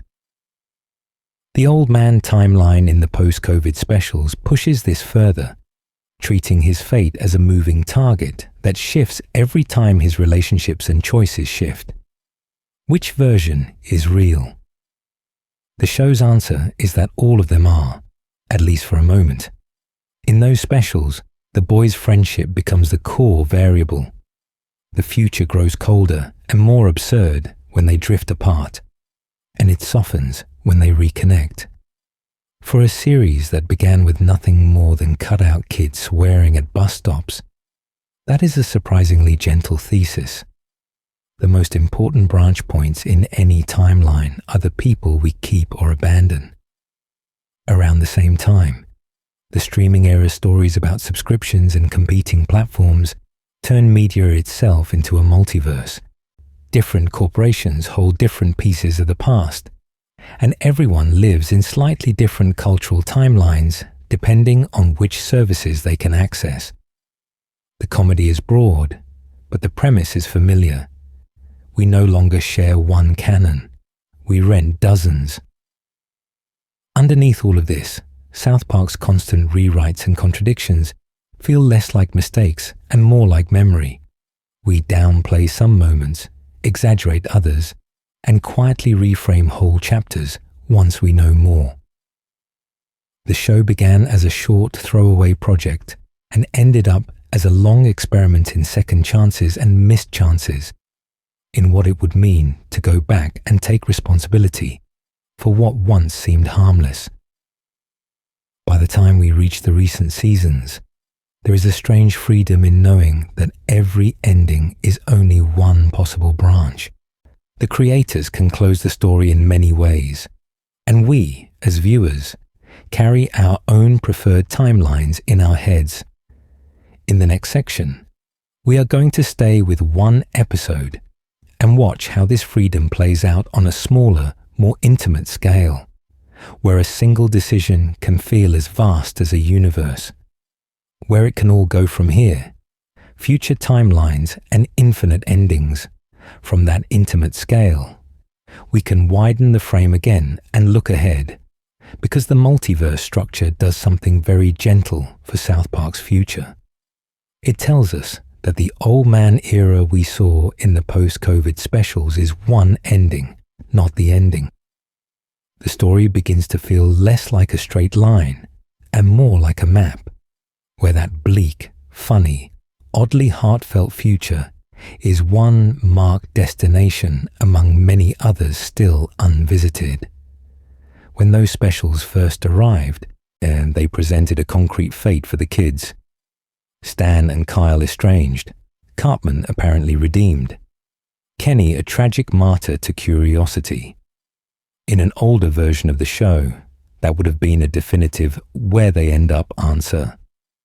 Now, because the series has already played with alternate Cartman futures and contradictory flash-forwards, it reads as one branch. We have seen Cartman as a gentle rabbi in one episode, and as a broken old man in another. Both exist. Neither cancels the other. That means future seasons or Paramount Plus projects can return to that old man timeline, or quietly step away from it. They could give us a short, almost mundane check-in, where an older Butters runs a failing crypto museum in a strip mall, or they could stage a full divergence where one small decision in the past prevents that entire future. If a new special contradicts what we have already seen, the multiverse framing catches the fall. It is not a continuity error. It is a neighboring branch. Streaming itself becomes part of that mechanism. As platforms merge, collapse, and rebrand, South Park has already used streaming wars as a plot engine. In this video, we are going to see that the more the real-world media landscape fractures, the easier it is for the show to treat apps and services as literal switches between realities. A character changing subscriptions could, in theory, be a character changing timelines. The fact that episodes are scattered across services gives you a sense of how fragmented these universes already feel in practice. The same logic can carry us back to the game worlds and the superhero arcs, the stick of truth and the fractured but whole, present incompatible eras of the kids' imaginations, but in a multiverse model, they become save files. The Coon and Friends trilogy is another file.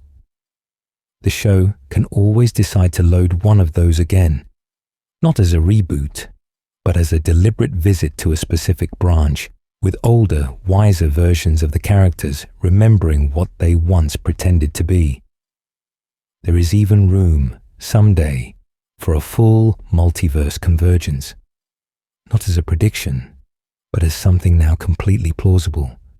An episode or film where Old Man Stan meets movie-era Stan, where Imagination Land bleeds into the post-COVID future, where ManBearPig steps through as a consequence of all those rewrites. Trey Parker and Matt Stone would later recall how much they hated being boxed in by fixed canon. This structure is their safety net. It lets them tell any story in any tone, at any point in these characters' lives, with nothing more than a decision to treat it as one more universe. And even if the show does end, the multiverse continues in fan theories, rewatches, and quiet personal headcanons. Each viewer can decide which future feels real. In the next section, we are going to pull back one last time and offer a simple, calming way to hold all of these timelines at once before the credits roll and the day or the night moves on. Zooming out, one last look at the South Park multiverse. So we pull back one last time, and the picture that emerges is surprisingly calm. In this video, we began with a simple question. Does South Park really have a multiverse? Or is it just a long-running show that forgets its own jokes? And from there, the story began to expand outward through continuity gags, superhero sagas, video games, streaming specials, and futures that cannot all be true at once. When we look across that whole span, the core insight is fairly plain. South Park did not create its multiverse with one big dramatic explosion of canon. It created it slowly by refusing to be pinned down to a single version of events, and then, long before anyone used the word multiverse on air, it began turning that chaos into a feature instead of a bug. The contradictions remained, but they were no longer mistakes. They were doors. We can see that clearly when we return, one last time, to each of the major pillars. The Coon and Friends and Cthulhu trilogy treats the town as a full comic book universe, with time travel, alternate futures, and kids who shift identities as easily as they change costumes. The RPG games, the Stick of Truth and the Fractured But Whole, sit beside that as playable alternate timelines, two incompatible eras of the same kids' imaginations that still feel strangely consistent.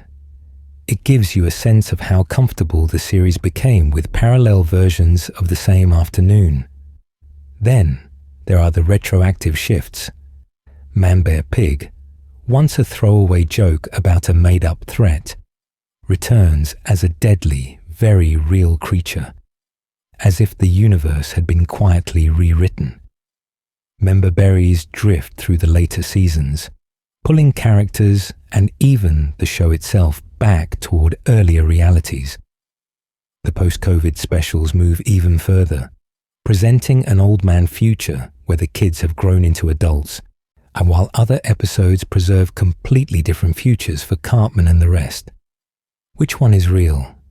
At this point, the only honest answer is all of them in their own branch. Once we accept that, something gentle happens to the way we watch. The series stops being a single crooked line and becomes a stack of overlapping realities, each episode a short window into one branch of the tree. Even the most random story about a minor character or a low-budget school project suddenly feels like evidence from a nearby universe. So the next step is simple. We are going to invite one small experiment. Pick a single arc, Imagination Land, the Coon trilogy, one of the games, or the post-COVID specials, and rewatch it with the multiverse in mind. Notice which details hint at other paths, and which jokes feel like they belong to a different version of the town. Then, if it feels comfortable, share in the comments which version of South Park seems most real, or which timeline should return in some future special.